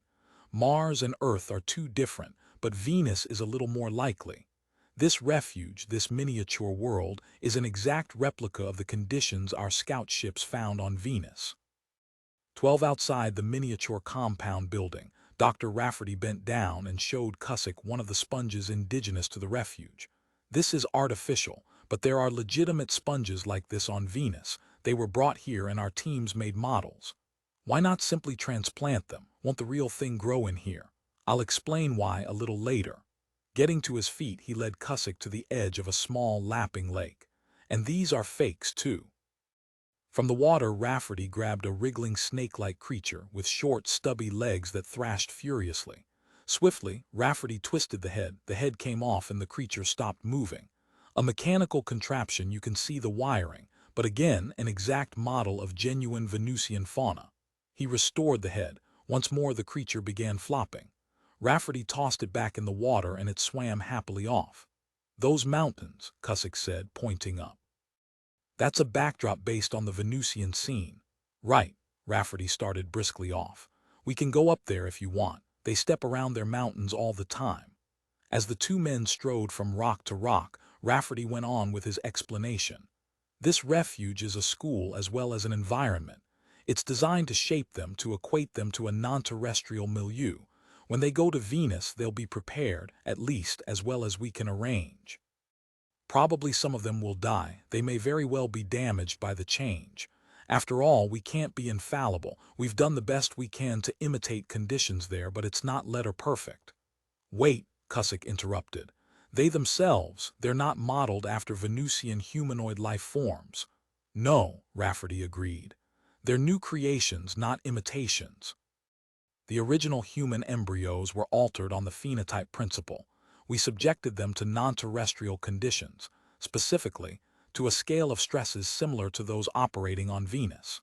The stresses were intricate. We had plenty of failures. As soon as the altered babies were born, they were popped into V-type incubators, media again reproducing the Venusian pattern. In other words, we warped each embryo, and we continued to apply the stresses after the babies were born. As you realize, if human colonists land on Venus, they won't survive. Fedgov has tried that. It's a matter of record.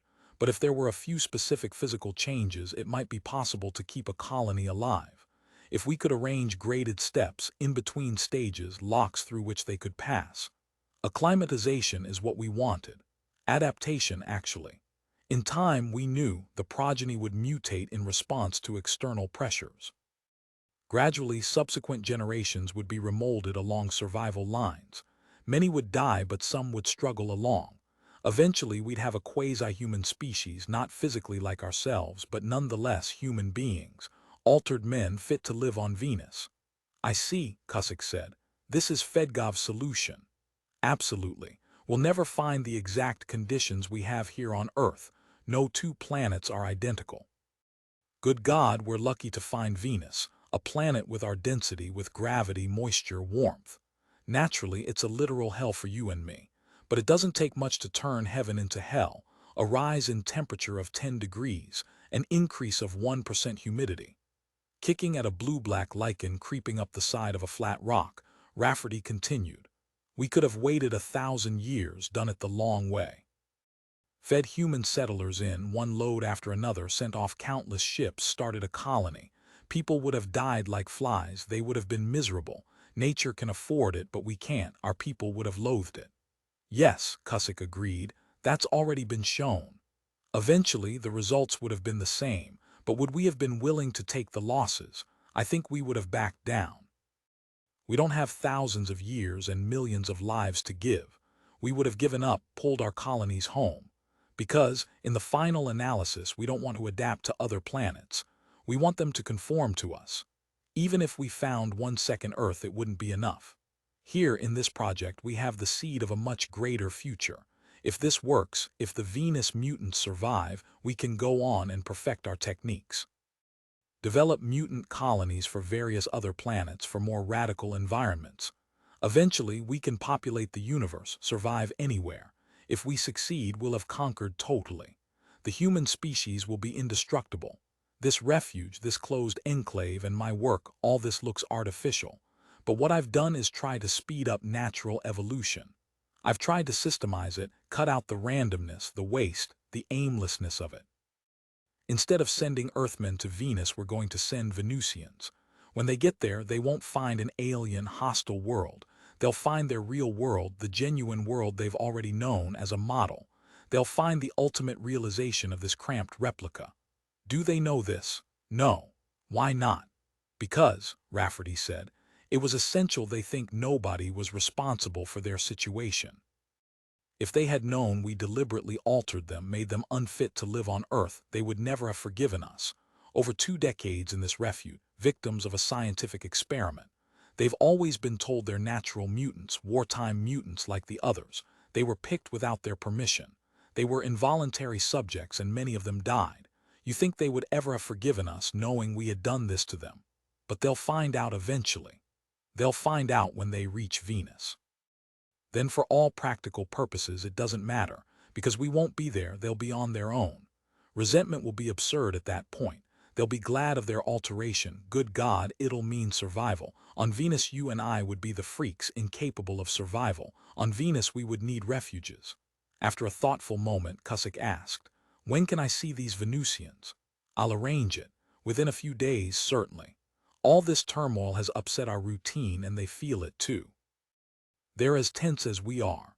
24 hours later, while he was involved in transferring his papers to San Francisco, Cusick saw the Venusian mutants for the first time. At the bottom floor of the building, Dr. Rafferty met him. It was 2 o'clock in the morning, and the street was cold and foggy. "I called you because this is an excellent opportunity," Rafferty said, guiding him toward the ascent ramp. "Our small friends get somewhat excited once in a while. They've decided they can lick any man in the house." Pencil after the van had returned the half-conscious mutants to their refuge, Cusick and Rafferty stood together on the fog-drenched sidewalk. The futility of the mutant struggle hung in the darkness. Both men felt the oppressive nearness of defeat. "Maybe you're right about Jones," Rafferty said finally. "Maybe he's only human." He got out his car keys and started toward his parked car. "But it's like fighting the ocean. We're going under, sinking every day. A civilization drowning in the deluge, the new flood. The divine force," Cusick said ironically. "We can't destroy Jones. We can only hope there's something beyond him, something on the other side." Rafferty opened his car door and got in. "You can dismantle the street blocks if you want, but keep them handy." "I will," Cusick said. "Good night." "Good night," Rafferty said. The motor started and the car drove off. Cusick was left alone. Chill tendrils of fog billowed around him. He shivered, realizing how it must have seemed to the 4 mutants. Frail little creatures with their hopes, their confused dreams, not knowing who or what they were. And outside their glass womb, waiting for them, the night and the gray marching shapes, the Jones organization. Cusick walked slowly along the dark sidewalk until he came to the first police barricade. "Okay," he told the helmeted sergeant. "You can unscramble it now." The sergeant paid no attention to him. The squad of police were standing around their relay phones, listening fixedly to a closed-circuit audiocast. Irritably, Cusick started to grab the officer by the shoulder. About that time he comprehended what he was hearing. He forgot the sergeant, Rafferty, the barricades, the Venusian mutants. Crouching down, he forced his way close to the speaker. Rigidly, he listened. The first stages of the attack brought into security hands at least 50% of the criminal ringleaders. Throughout major metropolitan areas, weapons teams are rounding up remaining policy-level personnel. The action is proceeding in orderly fashion. There is very little overt resistance. Reverend Floyd Jones himself has been reported wounded in a skirmish between his supporters and police units. A report from New York describes major street fighting between fanatical mobs and police tanks. All weapons police in that area are ordered to report to their dispatch points. Previous instructions are automatically canceled. To repeat the original notification, the Supreme Council of the Federal World Government has declared the organization designated as Patriots United to be illegal, and all members of said organization are hereby classed as criminal elements.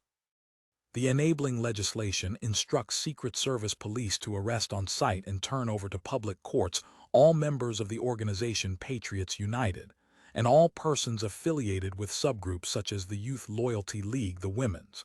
Cusick turned away, his body half frozen with the night cold. He stamped his feet, blew on his hands, flapped his arms around him. So Pearson had gone into action. The council had ratified his program. Jones and his organization were being rounded up, sentenced, and dispersed to various labor camps. Under Clause 2, probably, the statute giving security the authority to arrest members of charismatic cults that threaten the free dissemination of the principles of relativism. A deliberately vague clause, put on the books as catch-all legislation, to cover any and all situations not otherwise controlled, but Jones must have known. The organization must have expected the attack. 1 year ago, Jones must have anticipated that in his stern outrage, Pearson would go ahead, would make one great final effort to smash the burgeoning movement. Kaminsky's betrayal had goaded Pearson on. He wanted to move, do something, make some last attempt to save Fedgov before the whole thing was decided. But in Jones' mind it had already been decided. As he stood listening to the police audiocast, Cusick wondered how Jones could possibly be caught off guard, arrested and wounded, unless, of course, he wanted to be arrested, unless it was his plan to be shot. In that case, Pearson had probably sealed the final disposition of Fedgov. Possibly, even probably, Pearson, in his furious desire to act, had made Jones' victory an absolute certainty. 13. The crowd roared. In the afternoon of that historic day, the crowd blurred in the heat of the sun, and its combined voices thundered approval of the small man standing on the platform, the tiny figure that gestured and spoke and waved its arms. Loudspeakers carried the speech, amplified the original voice until it bellowed over the surge of crowd noise. Beyond the mass of people were the ruins that had been Frankfurt, Germany. "My friends," Jones shouted, "the entrenched plutocracy has tried to silence me. But they have grown soft, like great parasites. They sit behind their desks running the world. They have grown fat on us, they have feasted well, but it is going to end, I can see it," shouted approval. "We must strike out," Jones raved on. "Beyond the world, beyond the dead systems, it is our destiny. The race cannot be denied its future. Nothing will stop us. We cannot be defeated." On and on he went. And somewhere, standing silently among the spectators, untouched by the feverish harangue, waited the police assassin. He had been a soldier in the war. He was a crack shot with a suitcase full of medals. In the last stages of the war, he became a professional assassin. The chance of his shot missing the target was 1 in a million. On the day of the speech, Pratt was driven from the labor camp at Manresa, Spain, to the outskirts of Frankfurt. As the long, low-slung car purred over the twisting roads, he went over in his mind the way he was going to do it. There wasn't much to think about. His whole body was geared to the job ahead. After a while, he put his head back against the luxurious seat and enjoyed the pull of the powerful turbine. The car led him off in a deserted area, a patch of ruin and gaping bomb craters that hadn't been reconstructed. Pratt sat down among the ruins, got out his lunch, and ate. Then he wiped his mouth, picked up his rifle, and trudged toward town. It was 1:30, he had plenty of time. Along the road moved people and vehicles, a constant swell of individuals moving in to hear Jones. Pratt joined them, he was one of many. As he walked, he carried his rifle openly. It was a war rifle, the one he had used in the final confused days. His decorations permitted him to carry it.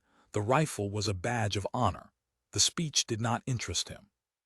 He was too practical a man to be moved by the excited tumult of words. As Jones shouted and gestured, the lean-jawed soldier prowled around, looking for the point at which the march would originate, the spot where Jones would take command of his gray troopers. This part of Frankfurt still lay in rubble. A residential section, it was the last to be repaired. The inhabitants were living in temporary barracks erected by the government.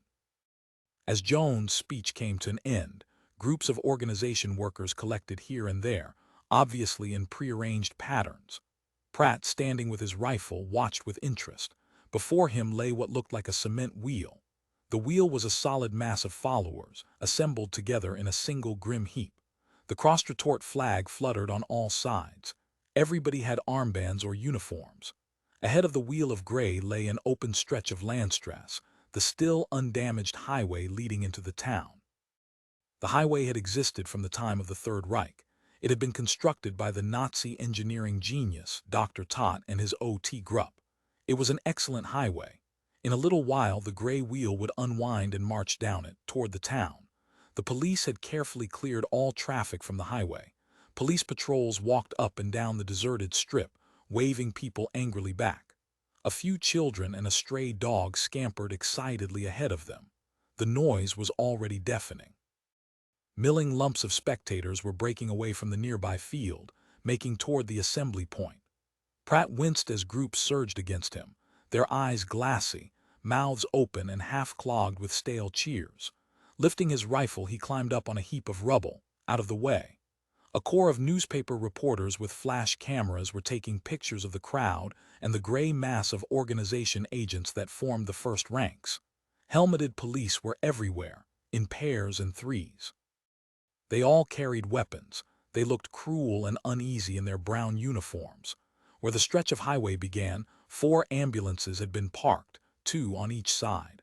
Elaborate TV equipment had been set up nearby. The technicians and medical teams stood joking and lounging.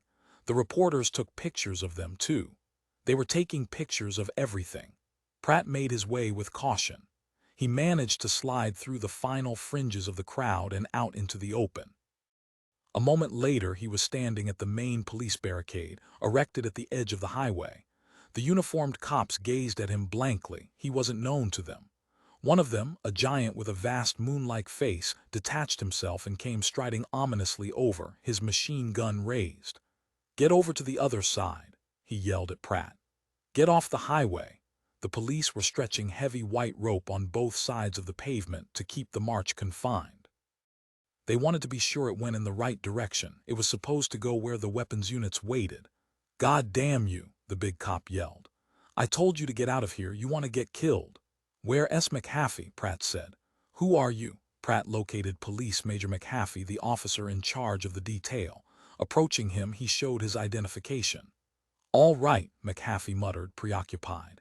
He didn't know what Pratt's mission was, only that he was on a security job. "Get up there on one of the trucks. That's where you'll get the best view. The stupid bastards are starting any minute." McHaffey had picked a good place for the barricade. Once the marchers had gone past it toward the city, the trucks would cut through the rope and swing around, blocking the highway. Then, as the crowd streamed back, the police teams would sort through them. Caught between 2 police walls, Jones and his followers would be trapped like cattle. More trucks were waiting to take the followers off to forced labor camps. The barricade itself was formidable. He doubted if the mob, and it would be a mob by that time, could break it. Trucks plus heavy guns and maybe a line of tanks. He wasn't too familiar with that part. This would be the initial police attack. Jones dead, the policy-level followers rounded up. And then all over the world, city by city, the rest would be netted. Over a period of days, perhaps weeks, the roundup would continue. Slowly, efficiently. Reaching up to the truck, Pratt began to climb. 6 or 7 hands reached to help him. He sprawled awkwardly, clutching his rifle and struggling until somebody helped him to his feet. He brushed himself off and found a place near the front. He wasn't the only one with a war rifle. Several flashed in the afternoon sunlight. As he stood his gun upright, nobody paid attention. They were all watching the marchers.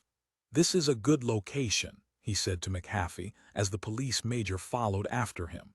McHaffey eyed the rifle.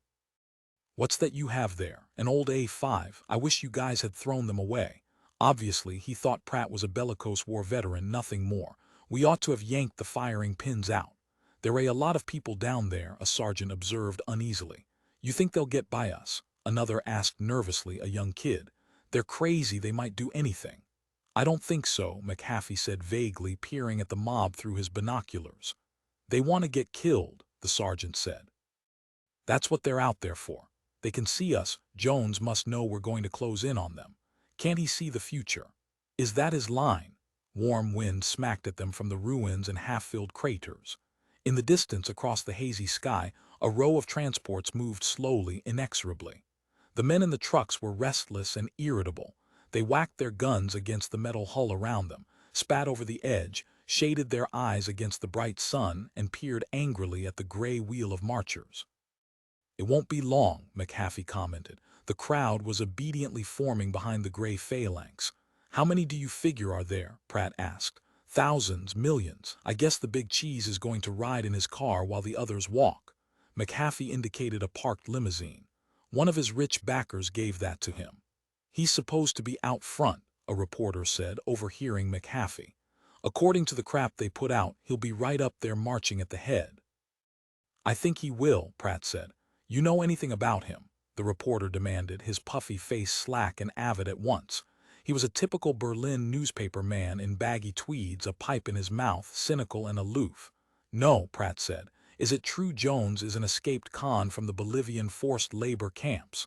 "I heard he used to be with a freak show," the sergeant said. "He's a mutant, one of those wartime sports." Pratt said nothing. His head ached from the glare and the dust blown by the dry wind. He wished things would hurry. "Look," the reporter said to McAfee. "Let me ask you something, those guys there. What is it, some sort of racket? What's the story on this thing?" "Get going," McAfee muttered. "Isn't it a racket? What's Jones in it for? He's got a lot of rich backers, right? He's a minister or something. This is a cult, right? Rich people kicking money and a lot of swank clothes and cars and jewelry. He has all the babes he wants, right?" Nobody answered. Presently the reporter addressed himself to a tall, thin cop who stood pressed against the railing, his arms full of rocket-firing equipment. "Hey," the reporter said softly. "Is this really a Fedgov stunt, to whip up interest in colonization? They going to spring a big immigration deal? Let me in on it." "Christ," the reporter muttered plaintively, "I'm just trying to understand this thing. There must be an angle. I'm trying to figure out what he's in it for." A short, red-faced cop swarmed up onto the truck, carrying telephone lines. "I'm glad I'm up here," he panted to McAfee. "That's going to be a mess when they hit the blocks in town." The reporter put his hand on the man's shoulder. "Hey, friend," he said, "what the hell is all this? What are those loons in this for?" Catching his breath, the red-faced cop paused. "It's not a racket." "Then what are they after? Give me the word." "If it was a racket, we wouldn't have any trouble. We could buy them off." "That's interesting." The reporter eyed him languidly. "You ever met this Jones?" "No," the red-faced cop admitted, "but my wife shook hands with him once." He added, "She's a member." The reporter was incredulous. "No kidding, she's probably down there marching." "Take off," McAfee snapped at the red-faced policeman. "Report back to your unit." The cop obediently pushed to the back of the truck and leaped down onto the highway. The reporter scratched a few notes on a pad of paper and then put it away. He eyed Pratt's rifle curiously. "What's that you got there, Dad?" he asked. Pratt said nothing. He was feeling worse each minute as the sun glared above them. His mouth was dry and acid. The touch of an ancient malaria shivered through him, bringing its weakness and chills. It was always this way before a kill. "That's a wicked-looking hunk of metal," the reporter observed. "You going to blow some guy's head off with that?" "Get out of here, you big-mouth bastard," the thin cop grated, "before he blows your ass off with it." "Jesus," the reporter said. "You guys are sure touchy." He edged toward the far side of the truck. "You're as bad as those loons down there." Pratt wiped sweat from his upper lip and steadied the rifle against the side of the truck. The metal shone bright and hot in the furious heat. His eyes burned and his legs were beginning to wobble. He wondered how long it would be before the gray started unwinding and flowing forward. Not long, probably. "Let me use your glasses," he said to McAfee. "Don't drop them." McAfee passed the binoculars over, his hands were shaking. "Christ, this thing is getting me. If anything goes wrong, I'll be in a labor camp along with them." Pratt gazed through the binoculars at the wheel of gray, with its dense and obedient mob packed in behind it. Jones had arrived. He was standing in front, conversing with the organization workers. Now the marchers were being formed in columns of 10, a long snake with its gray head on the edge of the highway and its body out among the ruins. The waiting marchers milled and pushed. Pratt could hear them, a thin, constant din. They were shouting and yelling as loud as they could. "Hear them," he said to McAfee. "Give me back my glasses, I think they're starting." "They're not starting." Pratt adjusted the focus screw. There was his prey, The small, gaunt, familiar man with his steel-rimmed glasses, unimpressive, unimportant looking, that was Jones. "Come on," McAfee shrieked. "Let us have them," Pratt returned the binoculars. McAfee quickly swept them up and refocused them. "By God," he whispered, "here they come, they've started." The columns of gray had moved onto the highway. The yelling, shouting crowd was creeping along behind them. Dogs barked furiously. Children ran back and forth in frenzied excitement. The trucks, the weapons police shuffled uneasily and raised their guns.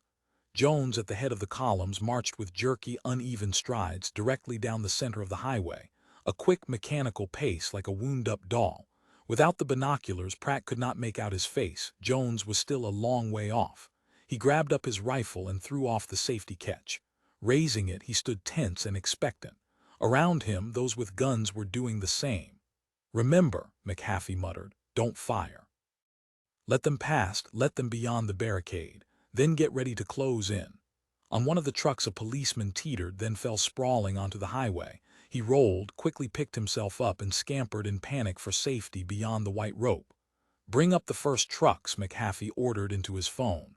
The columns of marchers were moving past the barricade. Some of them glanced fearfully at the parked trucks, the crouching police. "Get them up," McAfee screamed. "Start the motors, you jackasses." The first of the marchers had passed the barricade. Coming from Frankfurt was the first line of police tanks. The other jaw of the trap was closing. The marchers would never reach town. With shrieking roars, truck motors came to life. Driving around behind the marchers, the trucks flowed out onto the highway, cutting them off. Abruptly, the marchers halted. Roars of dismay rose above the thunder of motors.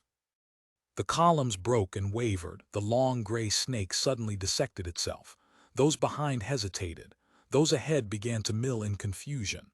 "They're in," McAfee was tonelessly saying. "They're between." The marchers were not moving forward. Jones had halted. He stood peering warily around. Like a little rat, Pratt thought. A dirty little yellow-toothed rat. He raised his rifle and aimed. Now the whole crowd was in motion.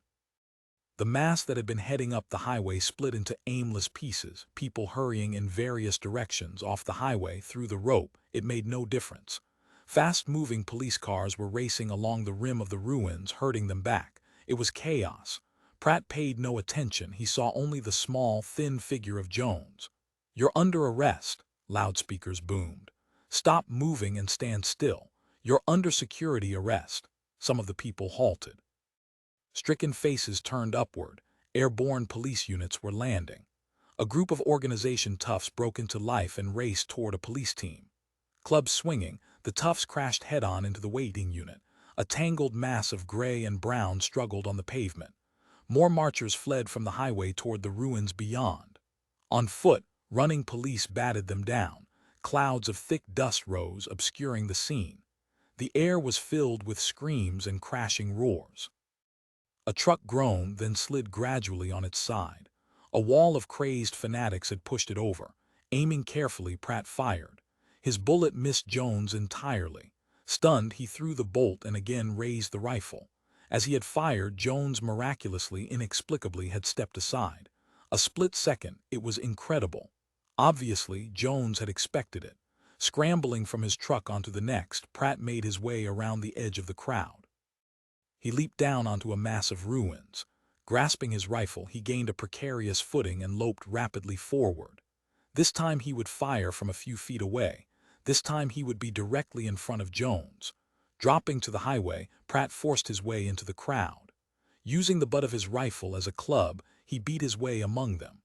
A bottle burst over his head. For an interval darkness swirled, and he floundered against a mass of wildly struggling human bodies. Then he dragged himself up and crept on. All at once he was sprawling. Clutching the rifle, he rolled to his feet and managed to get to his knees before a gray-clad shape smashed him with a length of pipe. This time he lost teeth. Warm blood gushed down his throat, choking him. Blinded, he lay gasping. Huge, crushing boots stamped on his ribs. He shrieked, groped upward, caught hold of a trouser leg and tugged.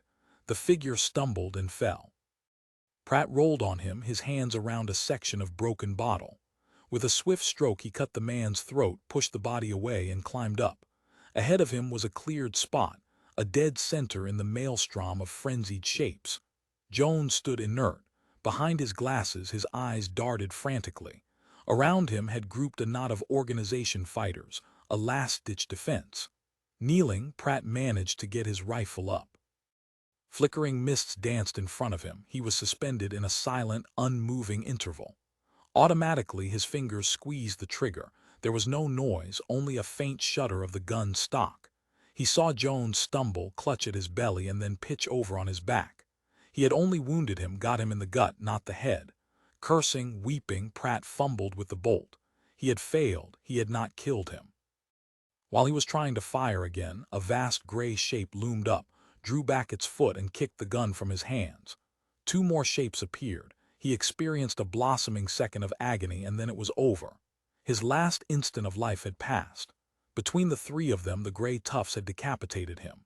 Pencil sitting on the pavement, spitting blood, Jones sat waiting for the police medical teams to reach him. From where he squatted, he could see the remains of the assassin.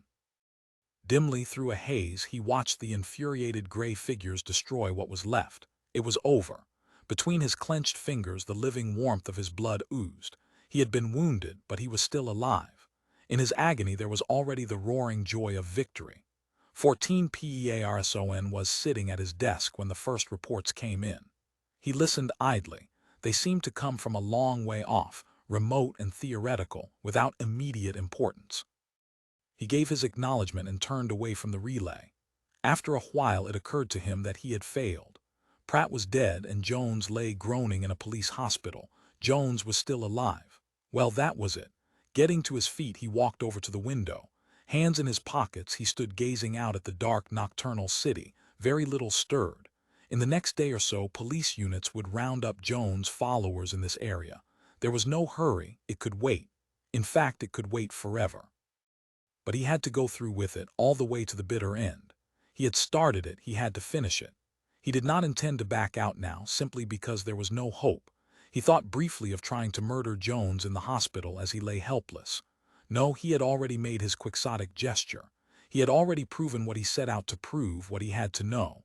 Jones could not be killed. It was futile. Fedgov was through. He might as well throw in the sponge. As a matter of fact, he waited 2 weeks. He waited until the actual figures on the plebiscite began to trickle in. He even procrastinated until the building reeked with the acrid fumes of burning paper, the official documents of security going up in smoke.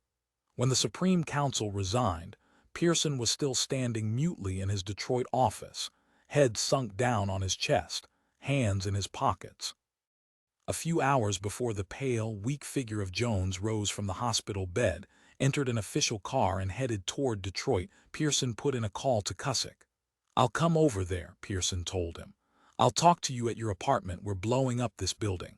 We don't want to leave anything." The first thing he noticed as he entered Cusick's apartment was the general untidiness. He didn't remember it that way. For a moment he stood in the doorway, baffled and disturbed. "That's right," he said finally. "Your wife's gone. You're here all alone." Cusick closed the hall door. "Can I pour you a drink?" "You bet your life," Pearson said gratefully. "A water high." "I've got a fifth of good scotch," Cusick said. He fixed the drinks, and the two of them sat down. "We're through," Pearson said. "I know. It was a mistake. Of course he couldn't be killed, but I had to try. You know, the son of a bitch might have been bluffing. It was an outside chance. I wanted to test him." "Pragmatic, you know." "What comes next?" Cusick asked. "Is there anything we haven't done?" Pearson's hard, relentless face twisted. "As a matter of fact," he said slowly, "we have technically 2 more hours of authority. It'll take that long to make Jones the legal government. As of right now, I still have charge of Rafferty's project." "Do you know what the project is? I thought you didn't know." Glaring up at the ceiling, Pearson said, "There are 2 ships ready. I mean real ships, ships capable of space travel. You know what I mean. Interplan, they call them, stored down in ordnance somewhere, ready to go. They're kept on 24-hour alert, always ready, always serviced and fueled." He added, "They're supposed to be the best. It's my understanding that they work by automatic beam. Somebody, I forget who, told me once that a pilot station on Venus controls them as soon as they leave Earth. Maybe it is Venus. Maybe it's Mars." "Venus," Cusick affirmed. Pearson nodded as he sipped his drink. "You realize, of course, that this is an elaborate little game. Naturally, I know what this project is. I found out the first day. But for the record, I'm talking only about the two ships. They, you understand who I mean, will be divided into two groups, 4 in one, 4 in the other. So if one ship fails to arrive, there'll be the other. On Venus, Cusick asked, are there supplies, some kind of installations? Mountains of supplies, miles of installations. All we have to do is get the 8 of them there. Cusick got to his feet. I'll notify Rafferty. Pearson also rose. My car's outside. I'll drive you to the field. Better yet, I'll come along. Within half an hour, they were setting down in San Francisco. Rafferty was asleep. Cusick roused him and delivered the message. Ordnance was notified. The transport van was activated and the 8 Venusians collected into it, 7 adults and 1 baby still in its incubator. Frightened, bewildered, the mutants sat huddled together, timid persons peering up, blinking rapidly, conversing in low, uncertain whispers. Good luck, Rafferty told them. Pearson and Cusick rode along with the van to Ordnance. They supervised the loading of the ships, 4 mutants in each. The complex safety seals were melted in place and the ships uprighted. As Cusick and Pearson and Rafferty watched from the shadows at the edge of the field, the ships were simultaneously launched. In all, the whole thing took an hour and a half. Jones still had 30 minutes to wait. Feel like a drink? Cusick asked Pearson and Rafferty. The 3 of them got thoroughly drunk. In their grim stupor, time and space ceased to have meaning. The world blurred in a chaotic swirl of drifting phantoms, indistinct sounds, shifting colors, and shafts of light. Sometime during the process, an event momentarily caught Cusick's attention. 4 gray-uniformed men stood around them, examining their identification papers with brisk efficiency. Muddled with a violent effort of will, he focused on them. "What do you want?" he demanded. But they weren't interested in him. It was Pearson they were grabbing hold of and carting off. Suddenly horrified, Cusick struggled furiously. In a frenzy, he waded in and fought to save Pearson. One of the gray-uniformed figures shoved him down and another stepped on his face. Then they were gone. Cusick lay on the floor beside the inert shape of Rafferty, among overturned stools and broken glass. Gradually, reluctantly, the frigid gray of sanity crept back into his mind. Pearson had been arrested. Outside the bar boomed a growing cacophony of sounds. The roar of motors, shrieks, shouts, marching feet, exploding shells. The remaining half-hour had passed. Jones was in office. The day of the crisis government, the New World Order, had begun. 15 in the cramped, low-ceilinged shop cabin, a small figure sat hunched over a workbench. Soldering gun gripped in both hands, he moodily pondered a tangled mass of electronic parts and wiring. Except for the hum of the gun's coils, the cabin was silent. Nothing stirred. The metal walls of the cabin were cold, smooth, impersonal. Storage compartments, stenciled with code numbers, covered every flat surface. No space had been wasted. The cabin was a square block of efficiency. The transistors, relays, and heaps of wiring spread out on the bench formed the steering mechanism of a signal rocket. The signal rocket itself, 6 feet long and 4 inches in diameter, stood propped up in the corner, a thin metal skin minus its insides. Pasted on the wall behind the bench dangled greasy, crumpled schematics. Blue-white light flooded down from a flexible snake lamp. Repair tools of every kind sparkled metallically. "I can't do it," Louis said aloud, for his own benefit. Suddenly he began feverishly tearing wires loose and resoldering them in alternate combinations. For 10 minutes, solder steamed and sizzled and activated the mechanism of the rocket. Tubes lit up. Electricity moved through the circuit. Nothing happened. In a flurry of activity, he again jerked leads loose, switched them at random, and resoldered them. Blowing and spitting on the cooling metal, poking at the smoking terminals, he watched anxiously as the circuit carried power one final time. Still nothing. He set the time switch for 90 seconds. The interval dieter had computed. Tick-tock went the mechanism. Tick-tock, tick-tock, tick-tock, tick-tock until he couldn't stand it.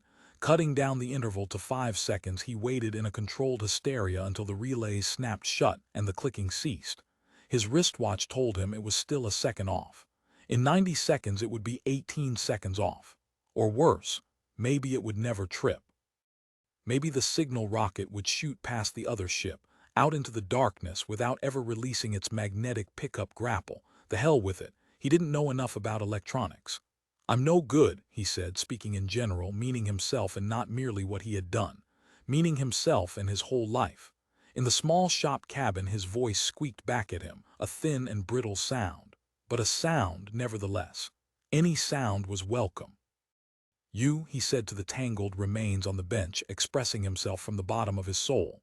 There was nobody around to hear, so he thought of a few more terms and uttered them aloud. It sounded odd to hear his little voice bleating out obscenities. He was surprised, almost shocked. Rage vanished and shame took its place. "Irma could fix it," he said unhappily. And then he was overcome with fright. Pure, sheer fright. Very quietly he closed his eyes and screamed.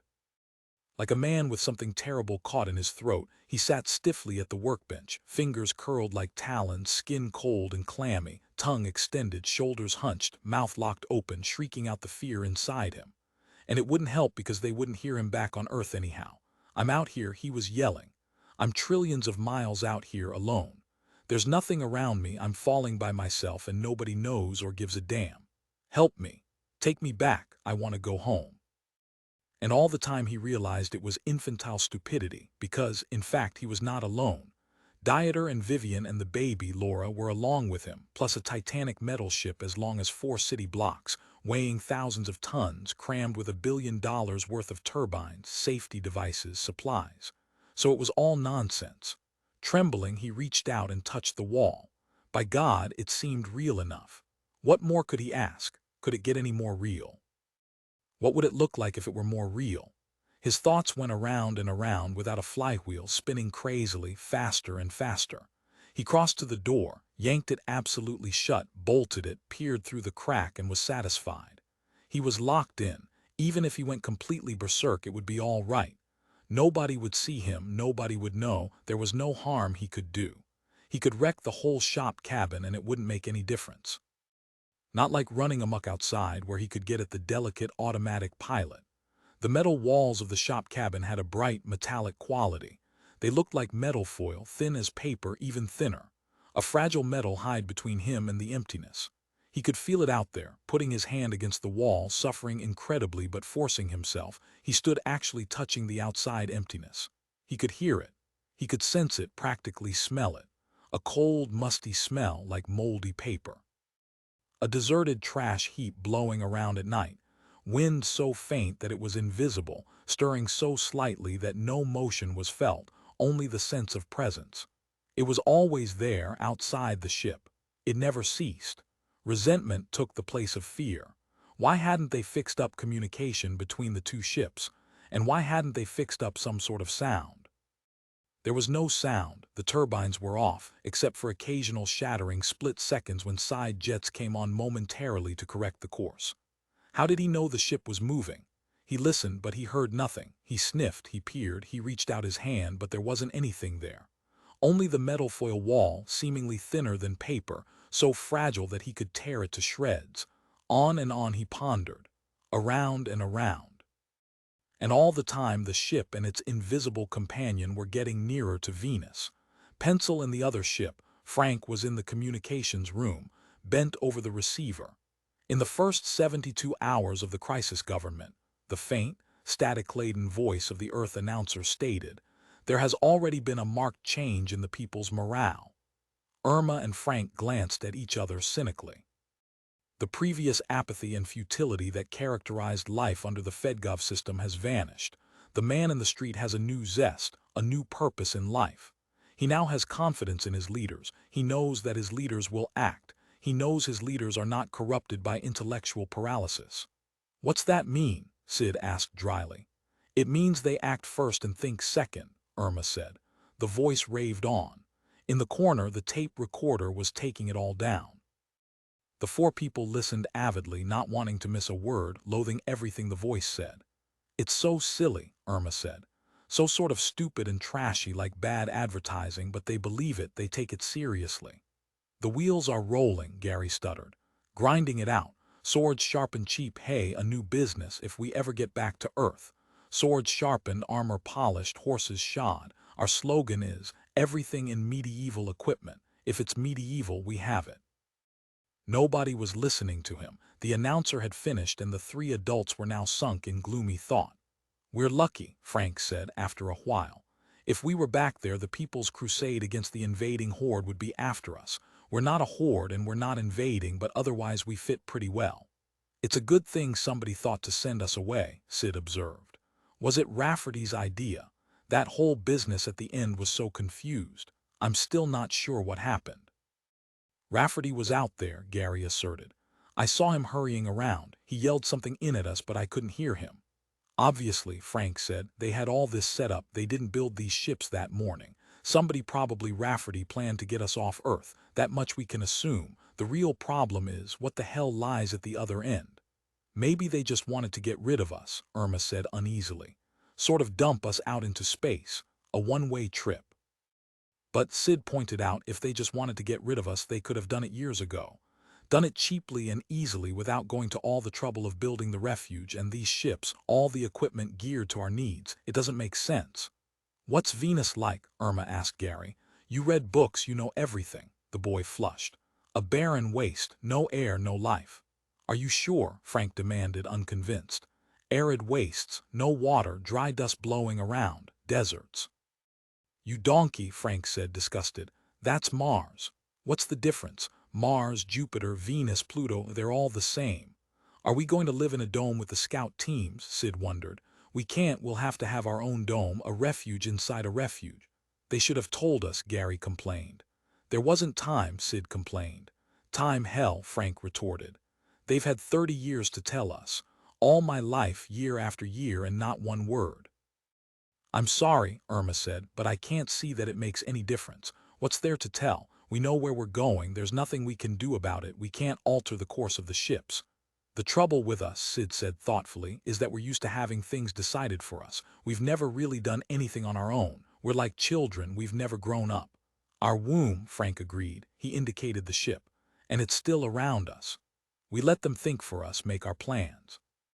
We just drift along like now. We have no conception of responsibility. What else can we do? Gary demanded.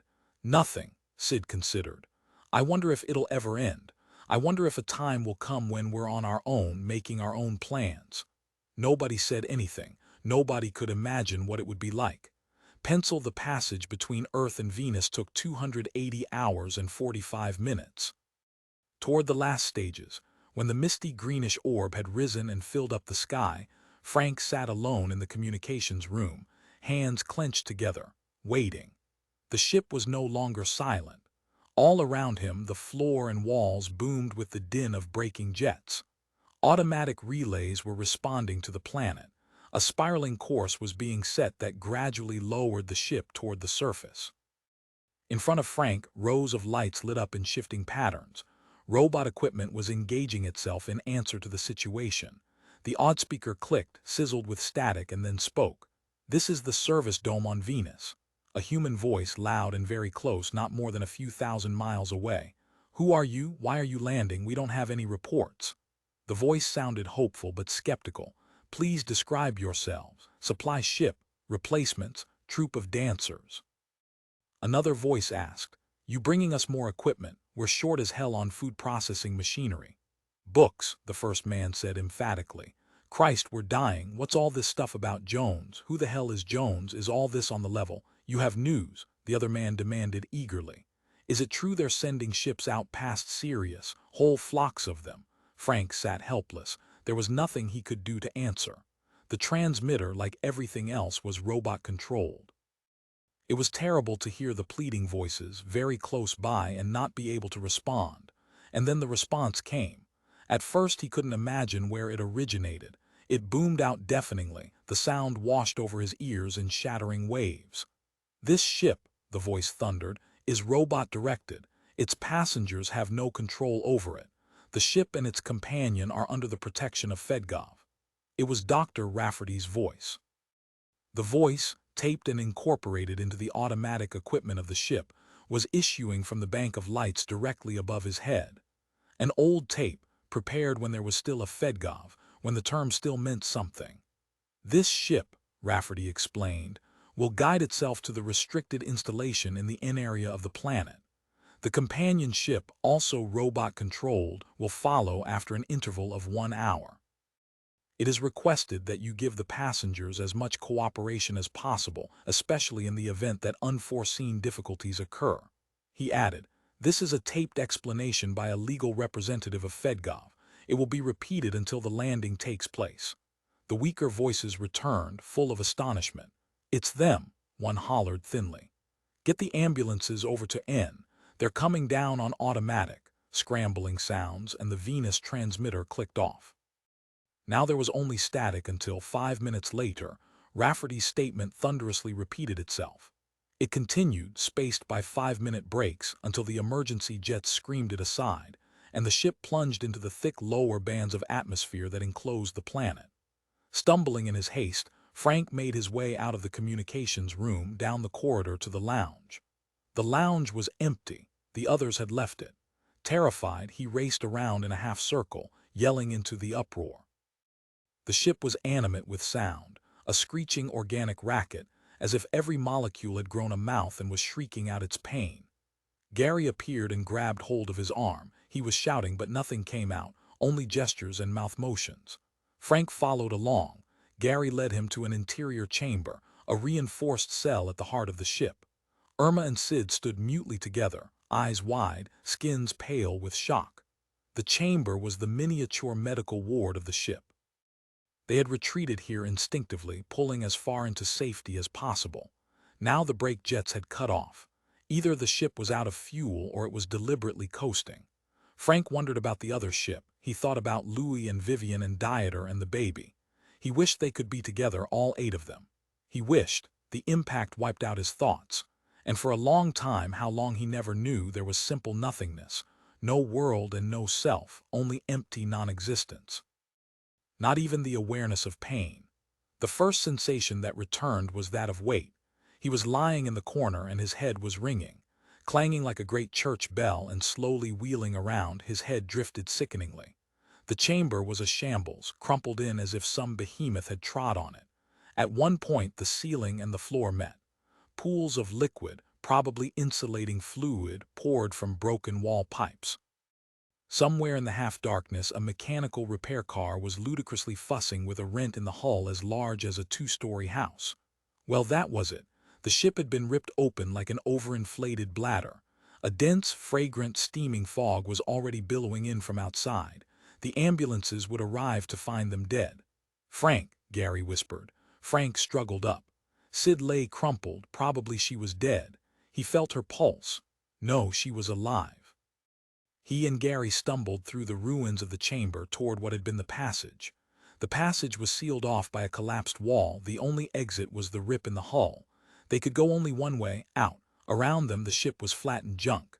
"Where's Irma?" Frank demanded hoarsely. Gary was shoving through heaps of debris toward the rip. "Out," she crawled out. Grunting, struggling, he disappeared into the swirls of moist fog and dropped through the rip. Frank followed. The scene was unbelievable. For a time neither of them could grasp it. "We're back home," the boy murmured, dazed and confused. "Something went wrong. We went around in a circle." But it wasn't the refuge, and yet it was. Familiar hazy hills spread out, lost in billowing moisture. Green lichens grew everywhere. The soil was a tangled floor of lush-growing plants. The air smelled of intricate organic life, a rich, complex odor, similar to the odor they remembered but, at the same time, far more alive. They gaped foolishly. There was no delineating wall. There was no finite hull confining it. The world lay stretched out as far as the eye could see, and above, the world was everywhere. "My God," Frank said, "it's not a fake." Bending down, he snatched up a crawling, snail-like insect. "Not a robot, this is alive. It's genuine." From the mist, Irma appeared. Blood oozed over one eye, her hair was matted and tangled, her clothing was torn.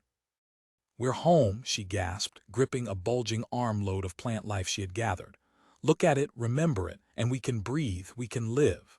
Off in the distance, great columns of steam rose up, geysers of boiling water forced through the rocks to the surface. An immense ocean pounded somewhere, invisible in the drifting curtain of moisture.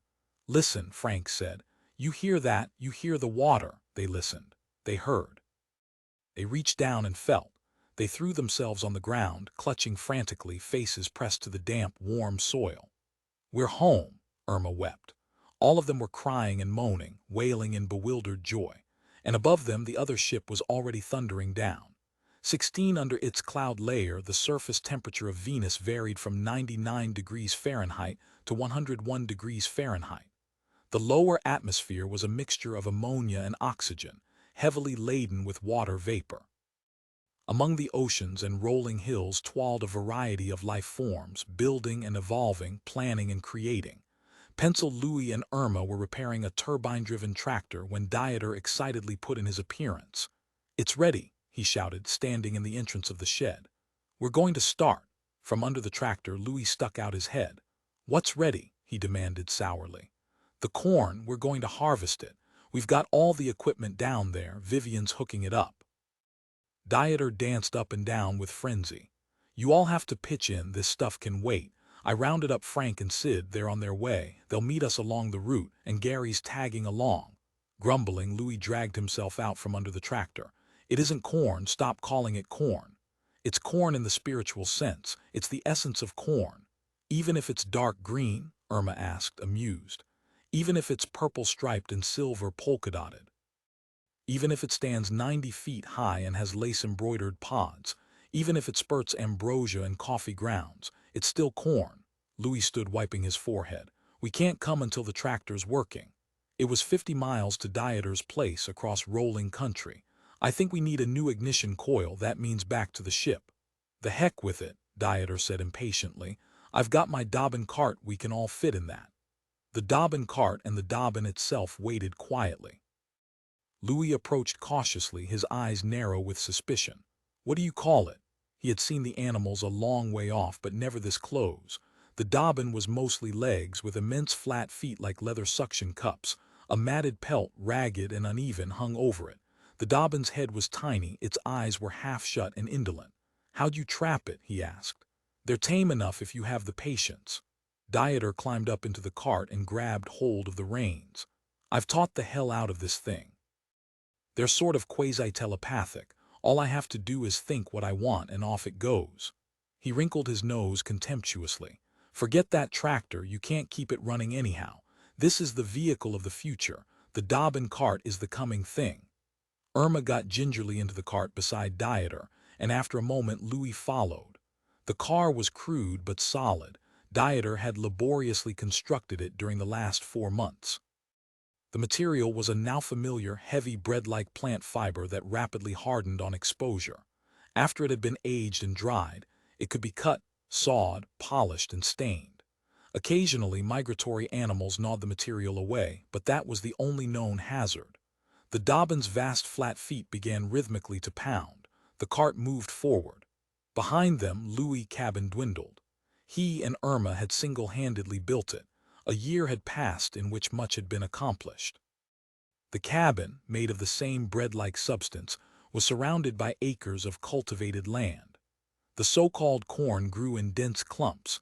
It wasn't really corn, but it functioned as corn. Bulging pods ripened in the moist atmosphere. Around the base of the crop, insects crept, predators devouring plant pests. The fields were irrigated by shallow trenches bringing water out of an underground spring that spilled up to the surface in a hot, bubbling torrent. In the warm, humid atmosphere, almost unchanging, virtually hothouse in its stability, 4 crops a year were possible. Parked in front of the cabin were half-assembled machines carted from the wreckage of the ships. Gradually, Irma was reconstructing new implements from the remains of the old. The fuel pipes of the ships were now sewage drains. The control board wiring carried electricity from the water-driven generator to the cabin. Standing glumly in the shed beyond the cabin were a variety of indigenous herbivores, drowsily munching moist hay. A number of species had been collected. It wasn't yet established what each was good for. Already, 10 types with edible flesh had been catalogued, plus 2 types secreting drinkable fluids. A gargantuan beast covered with thick hair served as a source of muscle power. And now the big-footed Dobbin that Dieter used to pull his cart. The Dobbin raced determinedly down the road. In a matter of seconds it had hit full velocity. Feet flying, it sped like a furry ostrich, tiny head erect, legs a blur of motion. Blop blop was the noise a running Dobbin made. The cart bounced wildly. Louis and Irma held on for their lives. Delirious with joy, Dieter clutched the reins and urged the thing faster. "This is fast enough," Irma managed, gritting her teeth. "You haven't seen anything," Dieter yelled. "This thing really loves to run." A wide ditch lay ahead, a tumble of rocks and shrubs. Louis closed his eyes. The car was already on the verge of bursting apart. "We won't make it," he grunted. "We'll never get across." As it reached the ditch, the Dobbin unfolded two stubby, ratty-hided wings and flapped them energetically. The Dobbin and the cart rose slightly in the air, hung over the ditch, and then bumpily lowered on the far side. "It's a bird," Irma gasped. "Yes," Dieter shouted. "It can go anywhere. That's my good Dobbin." He leaned precariously forward and whacked the thing on its shaggy rump. "Noble Dobbin, majestic bird." The landscape shot past. To the far right rose a hazy range of mountains, mostly lost in the drifting swirls of fog that kept the surface of the planet always damp. A solid skin of growing vegetation and creeping insects. Everywhere Louis looked there was life, except at one charred spot at the base of the mountains, a black sore already beginning to turn green as plant life quietly covered it. The scout domes had been there. The non-Venusians who had preceded them, cooped up in their refuges, their airtight stations. Now they were dead. Only the 8 Venusians remained. When the second ship had landed, the ambulances were already on the way. The second landing was more successful. Nobody had been hurt, and the ship was virtually undamaged. The ambulances had collected the injured and taken them to the installations set up in anticipation of their arrival. During the first month, the non-Venusians had cooperated fully, in spite of orders from the crisis government. Then, toward March, the crisis government had stopped transmitting. A week later, a heavy-duty projectile had come bursting down on the non-Venusian domes. Within a day, only the 8 Venusians were extant. The death of the non-Venusians was a shock, but a shock they could recover from. The problem of their own existence was simplified. Now they were totally on their own, without communication of any sort with non-Venusians. Between the ruined domes and their own ships and installations, there was ample intact equipment at their disposal. Promptly, they had begun carting it off and putting it into operation. But a lethargy crept over them. Finally, they had ceased the regular pilgrimages. They stopped collecting the Earth-manufactured materials, the elaborate machinery and industrial products. None of them really wanted to go on from the point at which they had left off. In actuality, they wanted to start from the bottom up. It was not a replica of Earth civilization that they wanted to create. It was their own typical community, geared to their own unique needs, geared to the Venusian conditions that they wanted. It had to be agrarian. They already had crops and simple cabins, irrigation ditches, clothing woven from plant fiber, electricity, a pair of Dobbin-drawn carts, sanitation, and wells. They had domesticated native animals. They had located natural building materials. They were shaping basic tools and functional artifacts. In their first year, thousands of years of cultural evolution had been achieved. Perhaps in a decade, off beyond the meadow was a long gully. Occasional drifters lay here and there among the shrubbery. A cloud had come settling down the week before, and beyond the gully, in the shadows of a wide ridge, rested an immense wad of white material. "What's that?" Dieter inquired, interrupting Louis' thoughts. "I've never seen that life form." In the second Dobbin cart, Frank and Sid approached. The Venusians gathered silently, uneasy in the presence of the ominous mound of white. In Sid's arms, the baby stirred fitfully. "It doesn't belong here," Frank said finally. "Why do you say that?" Dieter asked. "Who are you to pass judgment?" "I mean," Frank explained, "it's not Venusian. It came down a day or so after the drifters." "Came down?" Dieter was perplexed. "What do you mean?" Frank shrugged. "Like the drifters, it descended." "I saw another one," Irma volunteered. "Apparently it's a second interstellar life form." Abruptly, Louis' hand closed around Dieter's shoulder. "Take the cart over to it." "I want to examine it." Dieter's face sagged resentfully. "Why? I want to show you my corn." "The hell with your corn," Louis said sharply. "We better take a look at that thing." "I looked at the other one," Frank said. "It seemed harmless. I couldn't see any special characteristics. It's a single cell like the drifters." He hesitated. "I broke it open. It's got a nucleus, cell wall, granules within the cytoplast. The usual stuff, it's definitely a protozoan. Dieter headed the Dobbin cart toward the wad of white. In a moment they had drawn up beside it and halted. The other cart followed. One of the Dobbins sniffed at the white wad. Without comment, he began to nibble. "Leave that alone," Dieter ordered nervously. "Maybe it'll poison you." Louis leaped down and strode over. Pencil, the wad was faintly moist. It was alive, all right. Louis got a stick and began prodding it experimentally. Here was a second life form out of space, a rarer form, not as common as the smaller drifters. "Just two?" he asked. "Nobody's seen any more." "There's one over there," Irma said, pointing. A quarter of a mile away a third wad had recently landed. From where they stood they could see it sluggishly stirring. The wad was making its way slowly over the ground. Its movement slowed. Presently it came to rest. "It's dead," Dieter commented indifferently. Louis walked over toward it, across the spongy green surface of plant life. Tiny animals scuttled underfoot, hard-shelled crustaceans. He ignored them and kept his eyes on the looming wad of white. When he reached it, he discovered that it wasn't dead. It had found a hollow depression and was laboriously anchoring itself. Fascinated, he watched it exude a slimy cement. The cement hardened and the wad was tightly fixed to the ground. There it rested, obviously waiting. Waiting for what? Curious, he walked all around it. The surface was uniform. It certainly looked like a cell, all right, a giant single cell. He picked up a rock and tossed it. The rock embedded itself in the white substance and stuck there. No doubt it was related to the drifters. 2 stages, perhaps, that was the probable explanation. The drifters, he knew, were incomplete. They lacked the ability to ingest food, to reproduce, even to stay alive. But this thing was clearly staying alive. It was getting itself set up. A symbiotic relationship, perhaps. While he was studying it, he noticed the drifter. The drifter was coming down. He had seen it happen before, but it always fascinated him. The drifter was using the air as a medium. Carefully it maneuvered itself like a weed spore, first floating in one direction, then in another, keeping itself aloft as long as possible.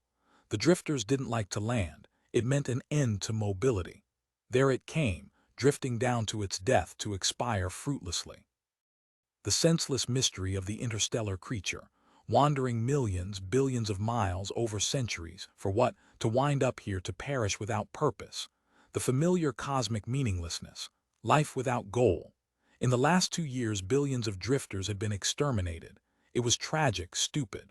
This one, hovering momentarily, was trying to keep itself alive one last second before it fell to its pointless death. A hopeless struggle. Like all of its race, it was doomed. Suddenly the drifter folded into itself. Its thin, extended body snapped together like a rubber band. One second it was spread out, catching air currents. The next second it was a thin, elongated pencil. It had literally rolled itself up in a tube, and now, thin and tube-like, it dropped straight down. The tube-like projectile fell expertly, purposefully, directly into the wad of white dough. It neatly penetrated the white wad. The surface closed after it, and no sign of it remained. "It's a house," Dieter said uncertainly. "That's a dwelling, and the drifter lives in it." The white mass had begun to change. Incredulous, Louis saw it swell until it was almost double its original size. It couldn't be, it was impossible. But even as he stood there, the wad divided into 2 hemispheres, joined but clearly distinct. Rapidly the white mass grew and formed 4 connecting units. Now growth was frantic. The thing bubbled and swelled like yeast. 2, 4, 8, 16. Geometric progression. A chill, ominous wind eddied around him. The undulating shape seemed to cut off the sunlight. All at once he was standing in a darkening shadow. In panic, Louis retreated. His terror spread to the 2 Dobbins. As he reached out to take hold of Dieter's cart, the birds suddenly unfolded their wings and bolted. Dragging the carts after them, they floundered away from the swelling white shape.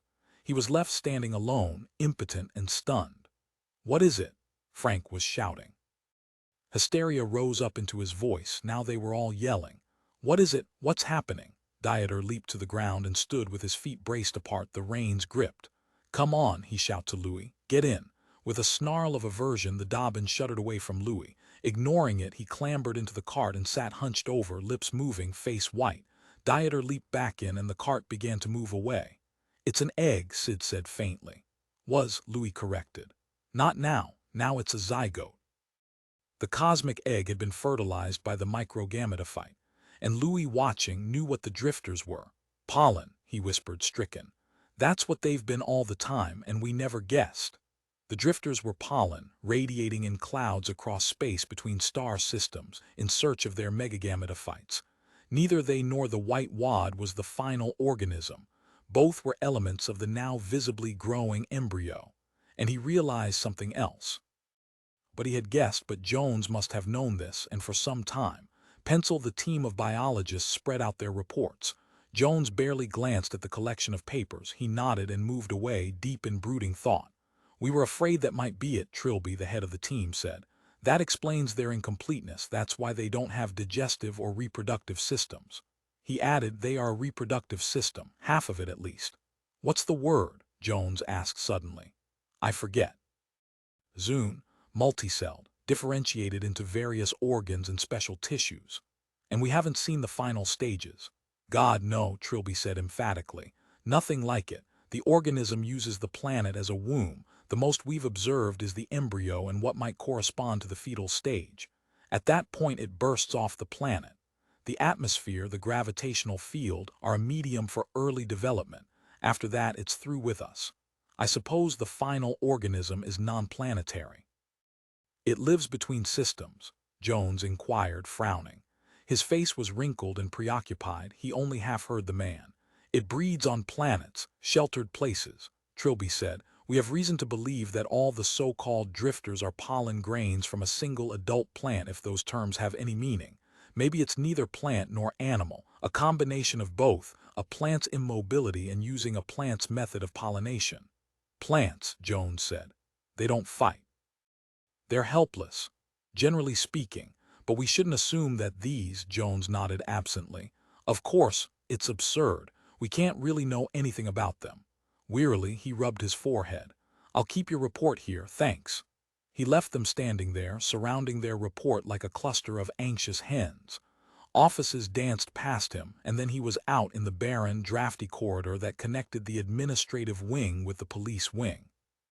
Glancing at his pocket watch, he saw that it was almost time. Time.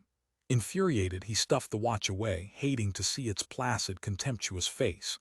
For 1 year he had mulled the report over in his mind. He had memorized it word for word and then sent out the team to collect it. They had done a good job. It was an exhaustive study. From outside the building came sounds. Shuddering, Jones halted, aware of them in a vague way, conscious that the unending murmur was still there. Shakily he ran his fingers through his hair, smoothing it back as best he could, putting himself in some semblance of order. He was a plain little man with steel-rimmed glasses and thinning hair. He wore a simple gray uniform with a single medal on his sunken chest, plus the regulation crossed flask's armband. His life was an endless procession of work. He had a duodenal ulcer from tension and worry. He was conscientious. He was licked. But the crowd outside didn't know that. Outside the building, it had grown to monumental size. Thousands of people collected together in an excited clot, yelling and waving their arms, cheering, holding up banners and signs. The noise drifted and eddied, a distant booming that had been going on with few respites for over a year. There was always somebody outside the building, screeching his head off. Idly, Jones considered the various slogans. In an automatic, almost bureaucratic way, he checked them against the program he had laid out. Pencil, we have faith, not yet but not long. Jones, KNOWS. Jones does pencil. Jones knew, all right. Grimly he paced around in a circle, arms folded, impatient and restless. Eventually, after tramping down the hedges around the police building, the crowd would disperse. Still cheering, still shouting slogans at one another, they would drift off. The organization diehards would go take ice-cold showers, would return to their various posts to plot the next stage of the grand strategy.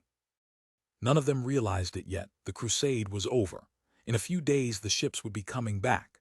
At the far end of the corridor a door was pushed aside. 2 men appeared, Pearson and an armed, gray-uniformed guard. Pearson came toward him, a tall, thin man, pale, with tight-set lips.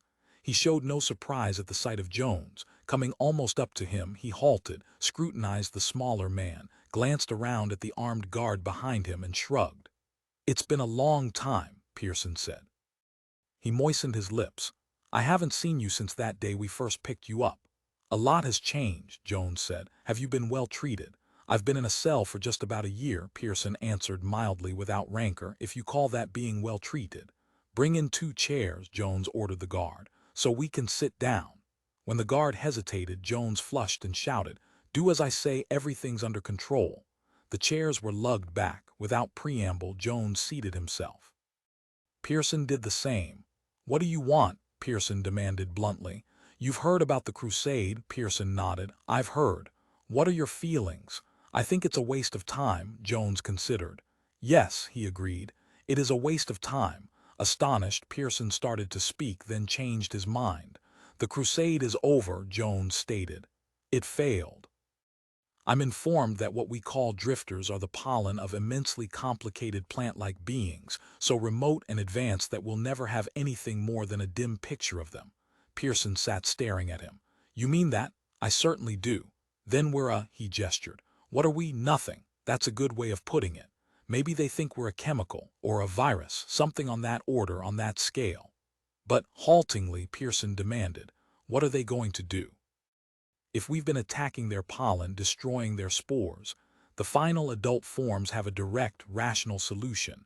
Very shortly they'll move to protect themselves. I can't blame them. They're going to eliminate us. No, they're going to seal us off. A ring will presently be set up around us. We'll have Earth, the Sol system, the stars we've already reached, and that's all. Beyond that, Jones snapped his fingers. The warships will simply disappear. The blight or virus or chemical is contained, bottled up inside a sanitary barrier. An effective solution, no wasted motions. A clean, straight-to-the-point answer, characteristic of their plant-like form. Pearson pulled himself upright. How long have you known this?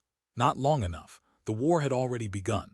If there had been spectacular interstellar battles, Jones' voice died to a baffled, almost inaudible whisper, people might have been satisfied. Even if we had lost, at least there would be glory, struggle, an adversary to hate. But there's nothing. In a few days the ring will be installed and the ships will have to turn back. Not even defeat, just emptiness. What about them? Pearson pointed toward the window beyond which the noisy crowd cheered on. Can they stand hearing it?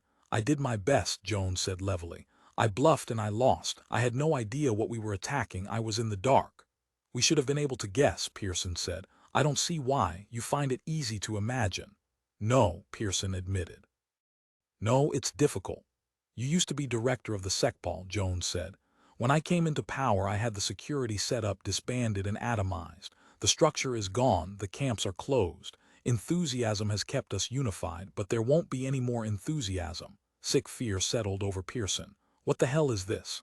I'm offering you your job back. You can have your badge and desk again. And your title, security director, your secret police, your weapons police. Everything the way you had it. With only one change, the Fedgov Supreme Council will stay dissolved, and you'll have ultimate authority, naturally. Go jump in the creek.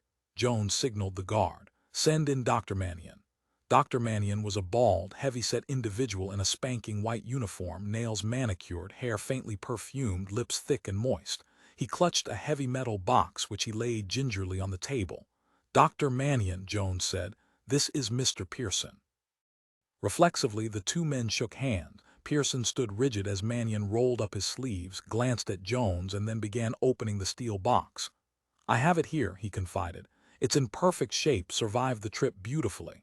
With pride, he added, it's the finest specimen obtained so far. Dr. Mannion, Jones said, is a research parasitologist. Yes, Mannion quickly agreed, moon-like face flushed with professional eagerness. You see, Mr. Pearson. Yes, you see, Pearson. As you probably realize, one of our big problems was screening returning ships to make sure they didn't pick up parasitic organisms of a non-Terran nature. We didn't want to admit new forms of pathogenic. He snapped open the box, organisms. In the box lay a curled-up intestine of spongy gray organic material. The coil of living tissue was surrounded by a transparent capsule of gelatine. Very slightly, the creature stirred. Its blind, eyeless tip moved, felt about, pressed itself to the surface with a damp sucker. It might have been a worm. Its segmented sections undulated in a wave of sluggish activity. It's hungry, Mannion explained. Now, this isn't a direct parasite. It won't destroy its host. There'll be a symbiotic relationship until it's laid its eggs. Then the larvae will use the host as a source of nourishment. Almost fondly, he continued, "It resembles some of our own wasps. The full course of growth and egg-laying takes about 4 months. Now our problem is this. We know how it lives on its own world. It's a native of the fifth Alphan planet, by the way. We've seen it operate within its customary host, and we've been able to introduce it into large-bodied Terran mammals, such as the cow, the horse, with varying results." "What Mannion wants to find out," Jones said, "is whether this parasite will stay alive in a human body." "Growth is slow," Mannion bubbled excitedly. "We only have to observe it once a week. By the time the eggs are laid, we'll know if it can adapt itself to a human, but as yet we haven't been able to obtain a volunteer." There was silence. "Do you feel like volunteering?" Jones asked Pearson. "You have your choice, take one job or the other. If I were you, I'd prefer the one I was used to." "You were an excellent cop. How can you do this?" Pearson said weakly. "I have to," Jones answered. "I've got to have the police back. The Secret Service has to be recreated by people who are experts." "No," Pearson said hoarsely. "I'm not interested. I won't have anything to do with it." Dr. Mannion was delighted. Trying to contain himself, he began fussing with the gelatine capsule. "Then we can go ahead." To Pearson he revealed, "We can use the surgical labs here in this building. I've had opportunity to inspect them and they're superb. I'm anxious to introduce this organism before the poor thing starves." "That would be a shame," Jones acknowledged. "All the way from Alpha for nothing." He stood toying with the sleeve of his coat while he pondered. Both Pearson and Mannion watched him fixedly. Suddenly Jones said to the doctor, "You have a cigarette lighter." Mystified, Mannion dug out a heavy gold lighter and passed it to him. Jones removed the plug and drizzled fluid onto the gelatine capsule. At that, Mannion's face lost its smug optimism. "Good God," he began, agitated. "What the hell?" Jones ignited the fluid. Stunned, helpless, Mannion had to stand there as the fluid, the capsule, and the organism within blazed up in an acrid flicker of orange fire. Gradually the contents cooled to a black, bubbling slime. "Why?" Mannion protested weakly, not comprehending. "I'm a provincial," Jones explained briefly. "Strange things, foreign things make me sick." "But," he handed Mannion back his lighter, "you make me sicker. Take your box and get out of here." Dazed, overwhelmed by the catastrophe, Mannion gathered up the cooling metal box and stumbled off. The guard stepped aside and he vanished through the door. Breathing more easily, Pearson said, "You wouldn't cooperate with us. Kaminsky wanted you to help reconstruction." "All right." Jones nodded curtly to the guard. "Take this man back to his cell." "Keep him there." "How long?" the guard inquired. "As long as you can," Jones answered with bitterness. Pencil on the trip back to organizational headquarters, Jones sat bleakly meditating. Well, he had expected to fail, hadn't he? Hadn't he known that Pearson would refuse? Hadn't he previewed the whole miserable episode, known he couldn't go through with the torture? He could and would say he had done it, but that didn't change the facts. He was on his way out. There was a terrible, brutal time left to him and nothing more. What he did now was desperate. It was ruthless and it was final. It was something people were going to discuss for centuries to come. But frantic as it was still basically and undeniably his death. He had no certain knowledge of what was to become of society because he would not be around to see it. Very shortly, he would die. He had been contemplating it for almost a year. It could be ignored temporarily, but always it returned, each time more terrible and imminent. After death, his body and brain would erode. And that was the hideous part, not the sudden instant of torment that would come in the moment of execution. That he could bear, but not the slow, gradual disintegration. A spark of identity would linger in the brain for months. A dim flicker of consciousness would persist. That was his future memory. That was what the waves showed him. Darkness, the emptiness of death. And hanging in the void, the still living personality. Deterioration would begin at the uppermost levels. First, the highest faculties, the most cognizant, the most alert processes would fade. An hour after death, the personality would be animal. A week after, it would be stripped to a vegetable layer. The personality would devolve back the way it had come. As it had struggled up through the billions of years, so it would go back, step by step, from man to ape to early primate to lizard to frog to fish to crustacean to trilobite to protozoan. And after that, to mineral extinction. Final merciful end. But it would take time. Normally, the devolving personality would not be aware, would not be conscious of the process. But Jones was unique. Now at this moment, with his full faculties intact, he was experiencing it. Simultaneously, he was fully conscious, totally in possession of his senses, and at the same time he was undergoing ultimate psychic degeneration. It was bearing, but he had to bear it, and every day, every week it grew worse, until finally he would in actuality die. And then, thank God, the ordeal would end. The suffering he had caused others did not compare with that which he had to undergo. But it was right, he deserved it. This was his punishment. He had sinned and retribution had come. The final, somber phase of Jones' existence had begun. 17 CUSSICK was deep in conversation with two members of the police resistance when the long black organization car pulled to a stop in front of the apartment building. "Holy cow," one of the cops said softly as he groped inside his coat. "What are they doing here?" Cussick clicked off the lights. The living room dropped into instant darkness. There were two figures in the organization car. It was an official car. The Crossed Flasks emblem was neatly stenciled on the doors and hood. For a moment the figures sat, not moving, not stirring. They were obviously talking. "We can handle them," one of the cops said nervously from behind Cussick. "There are 3 of us." Disgusted, his companion said, "This is only their front block. They're probably on the roof and up the stairs." Rigid and apprehensive, Cussick continued to watch. In the faint light of the midnight street, one of the two seated figures looked familiar. A car spun past, and momentarily the figures were outlined. An aching tautness crept through his heart. He was right. For what seemed like hours, the two figures remained in the car. Then the door slid open. The familiar figure stepped to the sidewalk. "A woman," one of the cops said wonderingly. The figure slammed the car door, turned on her heel, and started at a brisk trot toward the entrance of the apartment house. In a hoarse, unsteady voice, Cussick said, "You two clear out. I'll take care of this alone." They gaped at him foolishly. Then the sight of their surprised faces was cut off. Cussick had pulled open the hall door and was racing down the thick carpeted corridor to meet her. She was on the stairs when she saw him coming. There she halted, gazing up, breathing rapidly, holding onto the banister. She wore the severe gray suit of the organization, the little cap on her heavy blonde hair. But it was she. It was Nina. For an interval the two of them stood, Cussick at the top of the stairs, Nina below him, eyes bright, lips apart, nostrils dilated. Then she let go of the banister and scampered up the rest of the way. A brief instant as her arms reached up for him hungrily, and then he had descended his own 2 steps to meet her. After that, an indefinite time of holding her tight, feeling her against him, smelling the warm scent of her hair, taking in, after so many months, the smooth pressure of her body, the yearning, fervent need of her. "Oof," she gasped finally. "You're going to break me." He led her upstairs, still holding tightly onto her, not letting her go until they were inside the deserted apartment and the door had been locked behind them. Glancing breathlessly around, Nina stood stripping off her gloves.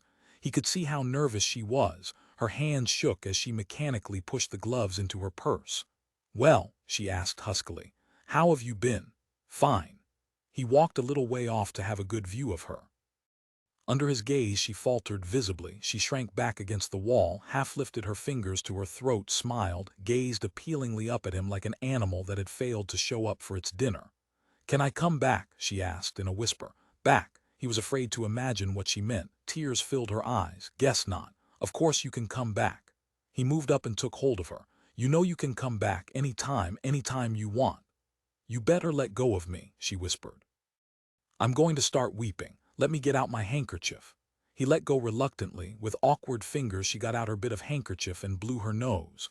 For a moment she stood dabbing at her eyes, red lips twitching, not speaking or looking at him, just standing there in her gray organization uniform, trying not to cry. "The son of a bitch," she said finally in a thin, weak voice. "Jones, I'll tell you when I can." Balling her handkerchief up, she began striding around the room, arms folded, chin up, face quivering. Well, it's a long and not very pleasant story. I've been with the organization, I guess, over 2 years now. 28 months, he informed her. That sounds right. She turned suddenly to him. It's over, I'm through. What happened? Nina felt in her pockets. Cigarette? He got out his pack, lit a cigarette for her and put it between her trembling lips. Thanks, she said, breathing swift jets of gray-blue smoke out into the room. First, I think we better get out of here. He may pick you up, he's picking everybody up. But I've been cleared, Cusick protested. Darling, that makes no damn difference. You've heard what he did to Pearson. No, I suppose not. Briskly taking hold of his arm, she propelled him toward the door. We'd be a lot safer out of here. Take me somewhere, anywhere. Shivering, she stood up on her toes to kiss him briefly. Something has happened. We, the organization, know it now, Jones told us. Tomorrow morning the public will know. What is it? The Great Crusade is over. The ships are coming back. It's the end of Jones, the end of the organization. Movement, I mean. Now that we're in, we're supposed to call. Cusick found the doorknob. That's wonderful, he managed. Wonderful, she laughed brittly. It's terrible, darling. As soon as we're out of here, I'll tell you why. Pencil, he found an all-night beanery on a side street, 2 miles from his apartment. At the counter, a pair of drowsy patrons sat slumped over their coffee, listlessly reading newspapers. The waitress was perched in the back by the cooking controls, staring out at the night. In the corner, a tune-maker ground out cadences to itself. Fine, Nina said, sliding into a booth at the rear of the cafe. There's a back door, isn't there? Cusick located a back door behind the cooking equipment, the service and maintenance entrance. What do you want to chew on? Just coffee. He got the 2 coffees, and for a time they sat stirring and meditating, glancing furtively at each other. You're looking pretty nice, he told her haltingly. Thank you, I sort of hoped I'd lost a pound or 2. Do you mean this? You're going to stay? He had to be sure. You're not going off again. I mean it, she answered simply, her eyes blue and direct. Tomorrow morning I want to go and get Jackie, she added. I've been seeing him every once in a while. I've kept sort of control over him. Me too, Cusick said. As she sipped her coffee, Nina explained to him what had happened. In short, terse words, she outlined the background on the drifters and the situation with the mobile war units. The ring is up now, she told him. The ships are turning back, returning to Earth. Why not? There's nothing else they can do. Commander Ascot's flagship, that great big thing, will be the first one to land. Right now they're clearing the New York field. Pollen, Cusick said, stricken. That explains their incompleteness. He had begun to sweat cold, apprehensive drops. We really are tangled up with something then. Don't start imagining all that old scare stuff, Nina said sharply. Invasion of Earth beings from outer space. They're just not that way. They're plants. All they care about is protecting themselves. All they want to do is neutralize us, and that's what they've done. Helplessly, she spread her hands. It's already happened. It's over. We have our little area to operate in, about 6 star systems. And then she smiled frigidly. Beyond that, the ring. And Jones didn't know. When he started, no. He's known for a year, but what could he do? The war had begun. By the time he found out it was too late, he gambled and lost. But he didn't admit he was gambling. He said he knew. That's right, he lied. He could see a lot of things, but he couldn't see everything. So now he's paying for it. He's letting the fleet come back. He led the people into a trap. He let us down, betrayed us. What next? Next, Nina said, pale and subdued. He puts up his real fight. This afternoon he called all of us together, all the officials of the organization. She unbuttoned her gray coat and showed him the inside lapel. An elaborate emblem badge was stitched into the fabric, a series of letters and numbers beneath a stylized ornament. I'm a big shot, darling. I'm vice commissioner of the Women's Defense League, part of the new internal security system. So I was herded in with the other very important people, stood up in a long row and fed the real story, our first preview of what's coming. How's he taking it? He's almost out of his mind. Why? Because, Nina answered, sipping her coffee, even with his power he's still lost. He can see defeat and death. He can see his awful final struggle to keep alive, and he can see it failing. There it was on his face, that terrible cadaverous look like a dead thing, fish eyes, no life, no luster. He stood there shaking all over. He could scarcely stand up. He twitched, he stammered. It was heartbreaking. And he told us the crusade had failed, was coming back, that in a short while we could expect the riots to break out. Cusick pondered. The riots, the betrayed followers. Everybody, except the skeleton of the organization, the real fanatics, they'll fight like hell for him. Are there many of them? No, not many. Idealists, the energetic youth. After all, Jones did let us down. It's a fact, he knows it, we know it, pretty soon everybody will know it. But there are those who will stick with him anyhow. Without emotion, she added, not me. Why not? Because, she said slowly, softly, he told us what he's going to do to keep power. He's going to use the fleet as a weapon against the mobs. He's going to give the fleet its battle. And that means, her voice faltered, broke, then resumed. Well, that means civil war. Just because he lied to us and betrayed us and led us into ruin we'll never get out of, doesn't mean he's going to step down. As a matter of fact, he's just getting started. If anybody thinks, Cusick reached out and caught hold of her arm. Take it easy, he told her firmly. Lower your voice.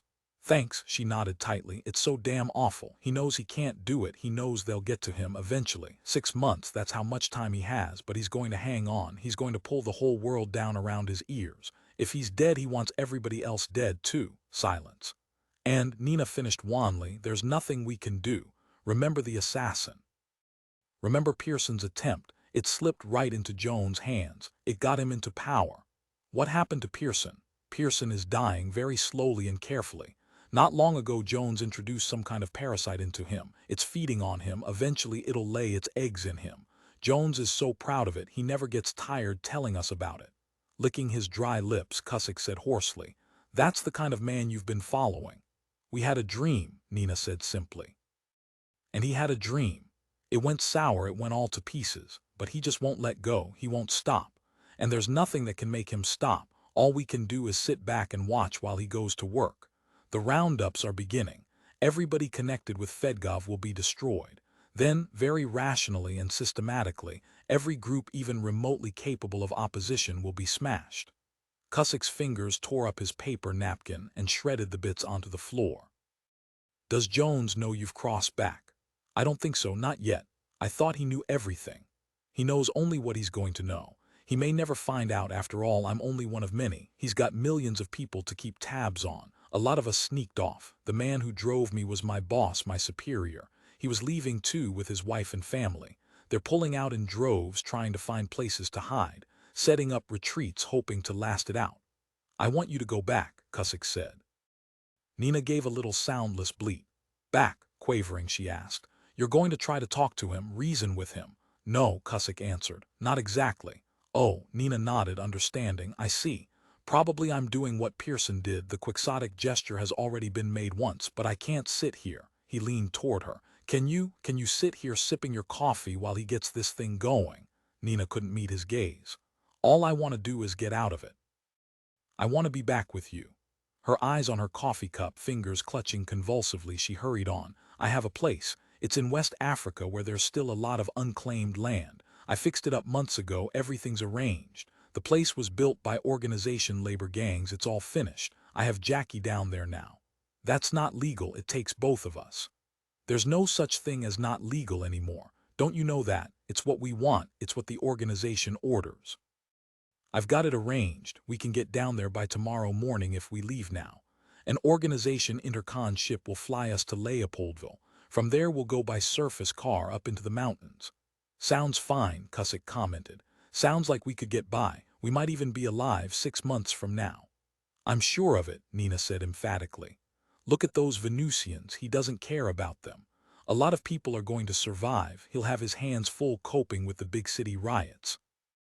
Cusick examined his wristwatch.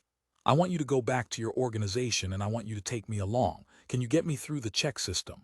If we go back, Nina said evenly, her voice low and steady, we'll never get out. I know it, I can feel it. We won't get away. After a moment, Cusick said, one of the things Jones taught us is the importance of action. I think the time for action has come. Maybe I should have been a Jones supporter. This is the time for me to show up and volunteer as one of the Jones boys. Nina's trembling fingers slipped from her cup. The cup turned on its side and oozed lukewarm coffee across the table in an ugly brown film. Neither of them moved, neither of them noticed. Well, Cusick inquired. I guess, Nina said faintly, you don't really care about me after all. You don't really want me back. Cusick didn't answer. He sat waiting for her to agree, to begin putting the wheels into motion that would carry him inside the Jones organization and to Jones himself. And he was wondering, idly at first and then with growing hopelessness, how he could possibly kill a man who knew the topography of the future, a man who could not be taken unawares, a man for whom surprise was impossible. "All right," Nina said in an almost inaudible voice. "Can you get an organization car?" "Sure." Listlessly, she rose to her feet. "I'll go phone. He can pick us up here." "Fine," Cusick said with satisfaction. "We'll wait." 18 dark rain swished down on the car as the gray-uniformed organization driver guided it conscientiously along through the heavy, slow-moving traffic. In the back, Nina and Cusick sat silently together, neither of them speaking. Outside the car, blinding headlights loomed up, reflected from a billion raindrops streaking the plastic windows. Signal lights blinked on and off, within the dashboard answering relays closed in response. The driver had little to do beyond steering. Most of the controls were automatic circuits.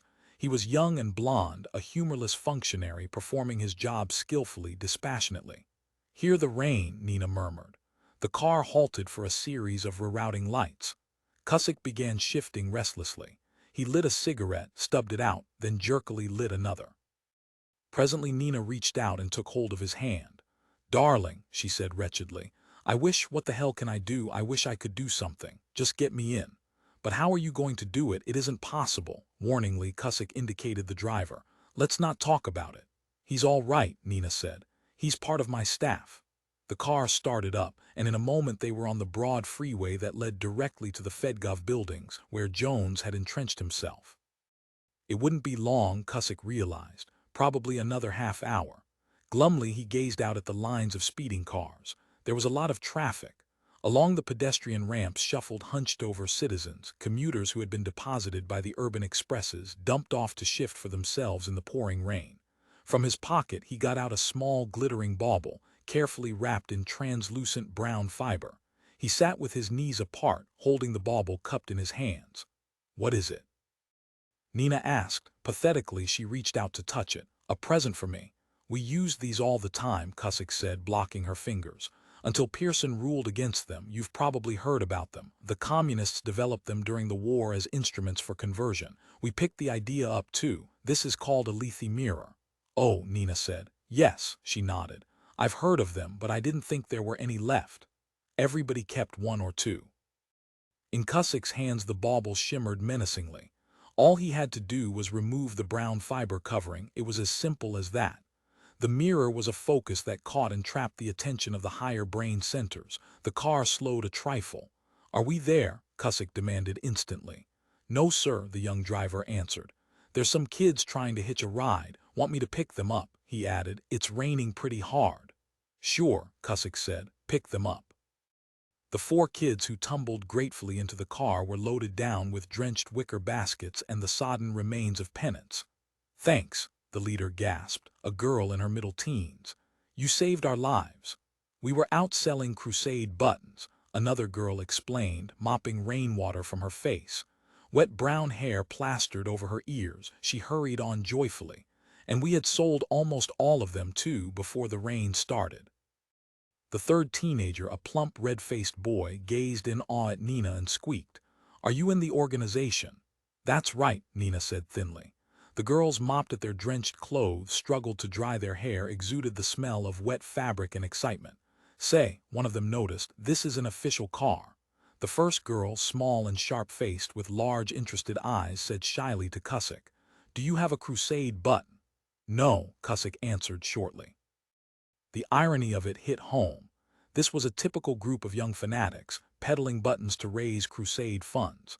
Standing on street corners, stopping cars and pedestrians, shoppers and commuters, faces flushed and alive with the fervor of their cause. In the 4 young faces he saw nothing but innocent excitement. For them the crusade was a great and noble thing, a spiritual salvation. "Would you," the little sharp-faced girl began, glancing up at him timidly, "would you like to buy a crusade button?" "Sure," Cusick said. "Why not?" He dug into his pocket.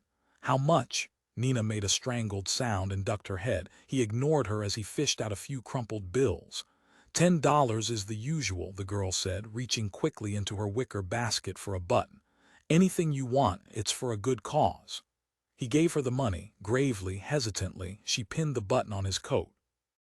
There it hung, a small shield of bright plastic with the raised sword of the Crusade superimposed on the familiar crossed flasks. It gave him an unhappy and intricate feeling to sense it there. Suddenly he reached forward and lifted a second button from the wicker basket. "Here," he said gently to Nina. "For you." Solemnly, he pinned it on her coat.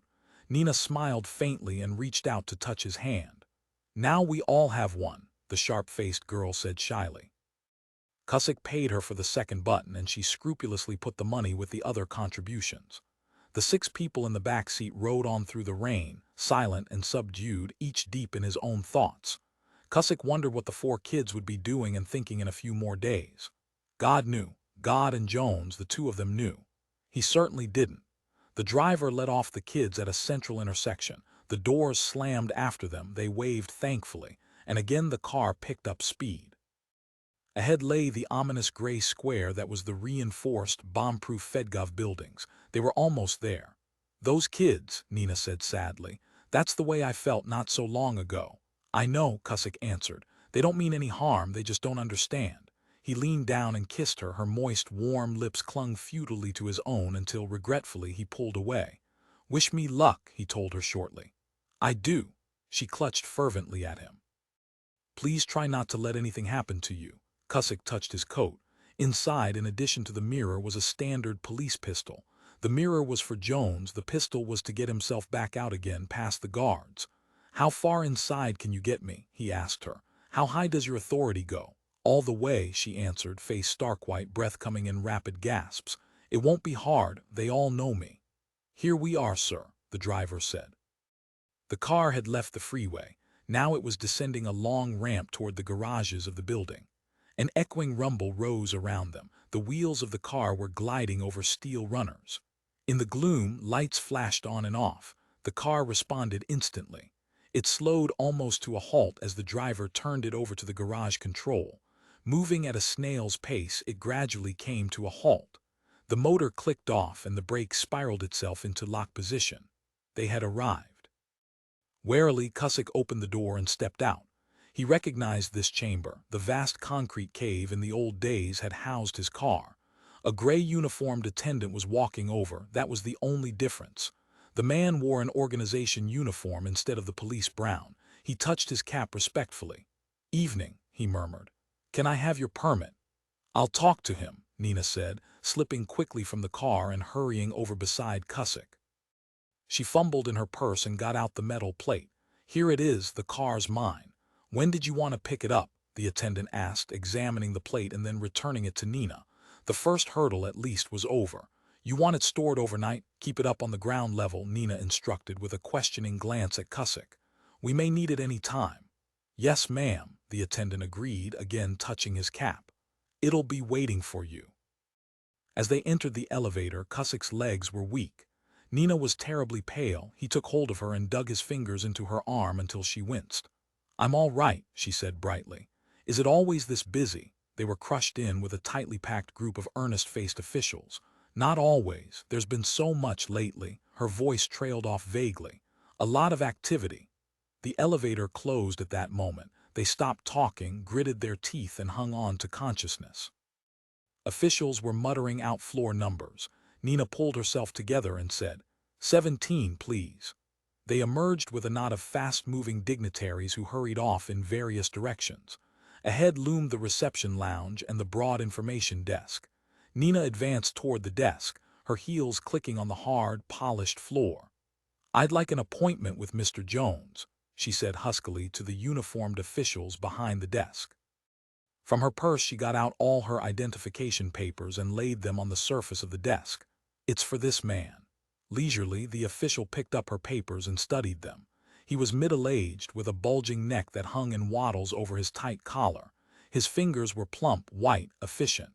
With petulant, bureaucratic interest, he examined each paper before he spoke. "What's the reason for your request?" "You'll have to go through the regular channels, Miss Longstreet. We have appointments booked up for the next 12 hours. Reluctantly, he got out his book and ran a finger down the column. "It might not be until tomorrow morning." Nina shot a mute, agonized look at Cusick. "This is an emergency," she faltered. "It should be put right through." "Well then," the official said without particular interest, "you'll have to fill out a special declaration." From a drawer he took a form pad and turned it toward her. "Indicate the particulars in Section 5 and again in Section 8. Make certain the carbons are in properly." He pointed to a small table in the corner of the lounge. "You can fill it out over there." Numbly, Nina and Cusick carried the pad to the table and seated themselves. "Well," Nina demanded in a stricken voice, "what'll I say? Say you're with somebody from the astronomical research labs. Say there've been some clues on the nature of the ring around us." Dutifully, Nina filled out the form. "See those men waiting over there? They're waiting to see him, and they're all big shots. He's been in conference for a week straight." She signed the form, and the two of them walked slowly back to the desk. A line had formed. When their turn finally came, the official brusquely accepted the form, scanned it, tore it from the pad, and dropped it into the recording slot. "Please be seated," he told them fussily. "It'll be a half hour at the very least before Mr. Jones has time to examine your request." He added, "Help yourselves to magazines." They found seats. Bolt upright, the two of them waited, magazines clutched listlessly. Officials moved back and forth everywhere. From the side corridors came the sound of voices, the muted clank of equipment. The building hummed with restless activity. "They're busy," Cusick commented. He thumbed through a copy of the Saturday Evening Post and then restored it to the rack. Nina nodded, too frightened to speak. Eyes fixed on the floor, she sat rigidly clutching her purse and magazine, lips a thin, bloodless line. Cusick reached into his pocket until his fingers touched the Lethe mirror. Stealthily, he unwrapped it. Now it was operative. All he had to do was draw it out, but he didn't really believe he had a chance. "Are you sorry?" Nina asked faintly. "Wish you hadn't come." "No," he answered. "I'm not sorry. It isn't too late. We could just get up and leave." He didn't answer. He was afraid to. It wouldn't take much more, only the merest pressure to lift him to his feet and carry him out of the building. A house with Nina and Jackie. The three of them together again as they had been. He turned his mind from the thought and contemplated the dour information clerk processing forms. The clerk nodded to him. Stiffly, unbelievingly, Cusick got up and walked over. "Us?" he inquired hoarsely. "You can go on in." Cusick blinked. "You mean it's cleared?" Mr. Jones accepted it immediately. Without looking up from his work, the clerk nodded toward a side door. "In there, and please complete your business as quickly as possible. Others are waiting." Cusick walked back to Nina. She watched him wide-eyed all the way across the lounge. "I'm going in," he told her briefly. "It might be better if you left. As long as I've gotten through, there's no need of your staying here." Quietly, she got to her feet. "Where should I go?" "Back to the apartment. Wait for me there." "All right," she agreed. She didn't say anything more. Without a word, she turned and walked quickly from the lounge, back the way they had come, to the elevator. As Cusick approached the inner office, he wondered grimly why the application had so readily been accepted. He was still mulling it over when 4 gray-uniformed workers rose up and confronted him. "Papers," one of them said. "Hand out." "Your papers, mister." Cusick passed over the material the information clerk had returned to him. The workers examined it, examined him, and were satisfied. "Good enough," one said. "Go ahead." A triple interlocked section rolled noisily back, and Cusick found himself facing more offices and corridors. There were fewer people here. His footsteps echoed in the dismal silence. For a time he walked along a wide carpeted hallway. Nobody was in sight. Nobody met him. An almost religious quiet hung over the corridor. There were no ornaments, no pictures or statues or bric-a-brac, only the carpet, the sheer walls, the ceiling. At the far end of the hall was a half-closed door. He reached it and halted uncertainly. "Who's out there?" a voice demanded, a thin, metallic voice, heavy with fatigue, aggravated and querulous.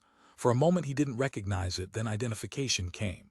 "Come in," the voice ordered irritably. "Don't stand out there in the hall."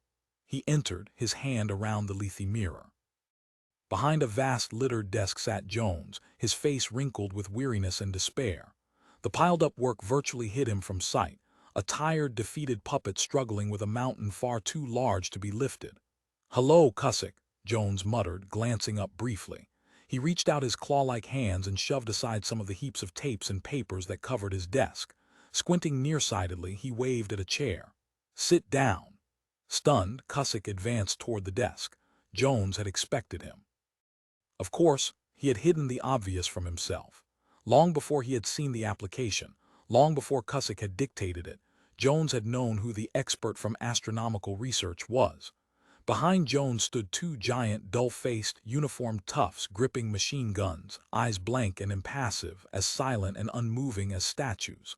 Cusick hesitated, fingered the Lethe mirror, started to hold it out. "Come on," Jones snapped testily, extending his hand. In a single second he had seized the Lethe mirror. Without even glancing at it, he dropped it to the carpet and ground it to splinters under his heel. Folding his hands together in the center of the desk, he peered up at Cusick. "Will you sit down?" he grated. "I hate to look up. Sit down so we can talk." He groped around among the litter on his desk. "You smoke, don't you?" "I don't have any cigarettes here. I gave up smoking. It's unhealthy." "I have my own," Cusick said, reaching unsteadily into his coat. Fingers drumming restlessly on the desk, Jones said, "I haven't seen you in years, not since that day in the police offices. Work decrees and whatnot all the time. It's a big job, this type of work, a lot of responsibility." "Yes," Cusick agreed thickly. "Pearson is dead, you know, died this morning." A grotesque leer touched the withered face. "I kept him alive for a while. He planned my murder, but I was waiting, a whole year ahead of time, waiting for that assassin to show up. You picked a good time to come. I was just about to send for you. Not just you, of course, everybody in your class, the whole lot of you. And that stupid blonde who used to be your wife, you knew she joined us, didn't you? Of course you knew. She filled out this application. I recognize her chicken tracks." "Yes," Cusick repeated. "A lot of sex-starved society females have come to us," Jones rambled on, face twitching, thin body quivering with nervous spasms. His voice was monotonous. The words ran together in a mumbled blur of fatigue. "A sort of substitute for adequate copulation, I suppose. This is the lifelong orgasm for them. Sometimes with tricks like your wife around, I get the feeling I'm running a cat house instead of a—" From his coat, Cusick's hand brought out the gun. He was conscious of no decision. His hand moved on its own volition. In an instinctive, reflexive blur, he aimed and fired. It was at the larger of the two bodyguards that he had aimed. In some dim way he had the idea that it was necessary to kill them first. But Jones, seeing the glint of metal, had suddenly jumped to his feet. Like a skinny, animated doll, he bounced between Cusick and the two guards. The explosive shell caught him directly above the right eye. The two guards, paralyzed with disbelief, stood rooted to the spot without even lifting their guns.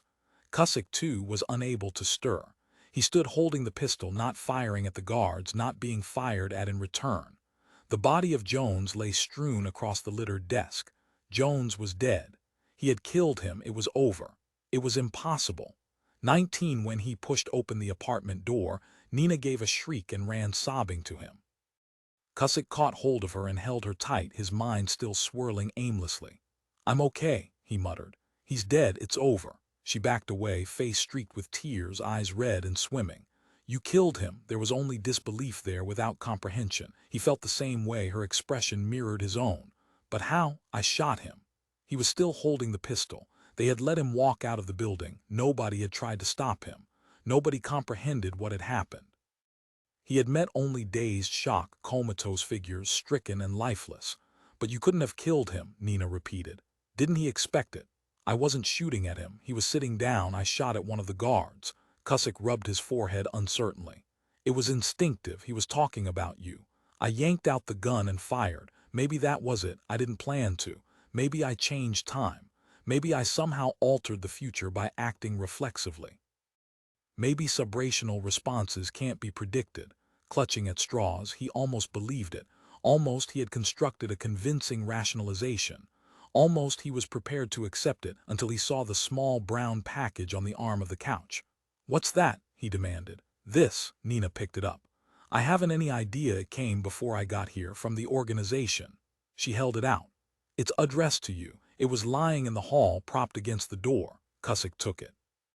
The shape of the box was familiar. It was a reel of odd tape. With numb fingers he tore off the paper and carried the tape to the playback equipment mounted in the wall above the coffee table. The voice didn't surprise him. By now the pieces were falling together. "Cusick," the thin, harried snarl began, "you had better lay low for a while. There'll probably be a lot of commotion. I don't know, I'm just guessing. You understand, I'm just guessing.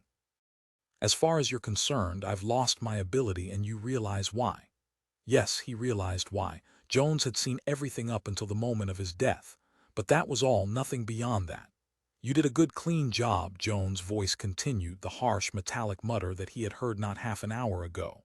Of course, you shouldn't get the credit. All you did was shoot off that gun. It was up to me to get in its way. But you did what you had to do. That was good. I knew you would. You didn't chicken out. Cusick halted the tape. Foxy dried up little coot, he said savagely. Don't stop it, Nina quavered. Snatching his hand away, she clicked the tape transport mechanism back into motion. So now, Jones stated, I'm dead. I can't tell exactly when this will reach you, but I suppose it will. What I do know is this, if and when you hear this, I'll be dead because I've seen that much happen. And by now you've seen it happen too. Do you grasp how I feel? For 1 year I've sat facing that moment, knowing it was coming. Knowing it couldn't be avoided. Suffering through that and through what comes afterward. Now it's over. Now I can rest. You realize, of course, that what you did was what I wanted you to do, but probably you don't understand why. I made a mistake. I gambled. I took a chance and I lost. I was wrong, but not in the way you think. I was more wrong than you think. No, Cusick said, baffled fury choking up inside him. In the next day or so, Jones continued, the warships will be back home. People would see I made a mistake. They'd realize that I was fallible like everybody else. They would know I didn't have absolute knowledge. An amused mutter of triumph burst through the words, interrupting the monotonous flow. Pretty soon the word would have started getting around. Jones was a fraud. Jones didn't have any talent. Jones played us for a sucker. He didn't have any more idea of the future than we did. But now they won't think that. They'll have this fact: today Jones was murdered, and tomorrow the ships start leaking back in. Jones died before defeat began, and cause always comes first. Futilely, Cusick slammed off the flow of words. Christ, he said bitterly. I don't get it, Nina whispered, stricken. What's he mean? Reluctantly, Cusick again started up the tape. They'll say I was viciously killed, Jones observed gleefully. They'll say you stole victory away from them when you murdered me. The legend will grow up. If Jones had lived, we would have won. It was you, the old system, Fedgov relativism, that robbed us. Jones didn't fail. My apologies to your wife. I had to say that. I had to goad you. Pearson, of course, is alive. You'll find him in one of the old police prisons. That is, if you're still. You can turn it off, Nina said. I don't have to hear any more. He did so instantly. I helped him get what he wanted. He used me the way he used Pearson. We were elements of his plan. For a time neither of them spoke. Well, Nina said bravely, we don't have the Civil War now. No, Cusick agreed. That was all a fake, a plant. All that stuff he told you about a last-ditch stand against the mobs, that was for my benefit. He was quite a psychologist. He was everything. He understood history. He knew when to get off the stage. And how. He knew when to make his entrance and his exit. We thought we were going to be stuck with Jones for another 6 months. Instead, we're stuck with Jones, the legend of Jones, forever. He didn't need Jones' talent to see it. The new religion, the crucified God slain for the glory of man, certain to reappear someday, a death not in vain, temples, myths, sacred texts. Relativism wasn't coming back not in this world, not after this. He really has us, Cusick admitted, furious, baffled, but forced to admire the cunning of the man. He outsmarted us all the way along the line. There'll be icons of Jones 60 feet high. He'll grow taller every year. In a century he'll be a couple of miles high. He laughed harshly. Shrines, holy images. Nina began rewinding the tape. Maybe we can use this as evidence. Hell, Cusick told her, we've got plenty of evidence. We can prove Jones was wrong, prove it a million different ways. He misjudged the drifters, that's a fact. The ring was up before Jones died. The ships had already started back. And he's dead. Rationally, that ought to cinch it, but it won't. He's right. He's a shrewd judge of us. Cause precedes effect. Jones died on Monday. The war was lost on Tuesday. Even I, standing here in this room, can't help being just a little convinced. Me too, Nina agreed in a wretched, tiny voice. It just sort of feels right. Cusick wandered over to the window, pushed aside the drapes, and gazed out helplessly at the dark sheets of rain drumming on the pavement below. What about you and me? Nina asked timidly. I guess you don't want to go to West Africa. You think West Africa will be far enough away for me? I'm the man who murdered Jones, remember. A lot of people are going to be out looking for me. But where can we go? Nina asked. Off Earth, Cusick said, brooding. There's nowhere here for us. It'll take a day or so for them to start moving. That'll barely give us time to get Jackie and the rest of what we need. Junk, tons of it. And a good ship, one that's been recently serviced. You still have enough money and pull for such things, she nodded slowly. Yes, I suppose. You sound like you've made up your mind. You've decided where we're going. Where we're going and what we're going to do. It isn't pleasant, but maybe it wouldn't be permanent. That's one consolation. This stuff may die down someday and we can come back. I doubt it, Nina said. I doubt it too, but we'll need something to keep us going. We're going to have a few rough times ahead. He turned away from the window. You can stay here, you realize. You're legally not my wife. They won't necessarily connect the two of us. A little fast talking here and there and you're a loyal organization worker again. I'll come along, Nina said. You're sure? After all, you're in on the ground floor. You can be a saint in the new church. She smiled up sadly.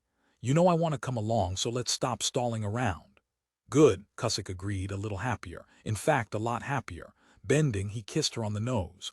You're right, let's get started. The sooner we get out of here, the better. The interior of the cabin was cool and dark.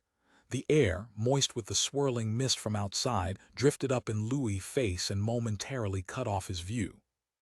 He blinked, squinted, settled down on his haunches and leaned closer to see. Be careful, Dieter warned him ominously. In the shadows lay Vivian, covered to her chin by a blanket. She gazed up weakly at Louis, her eyes dark and immense. It gave him a strange feeling. His heart turned over and he had trouble getting his breath. Maybe I better look later, he muttered. I don't drive you 50 miles for nothing, Dieter answered urgently. What's the matter, afraid? Yes, Louis admitted.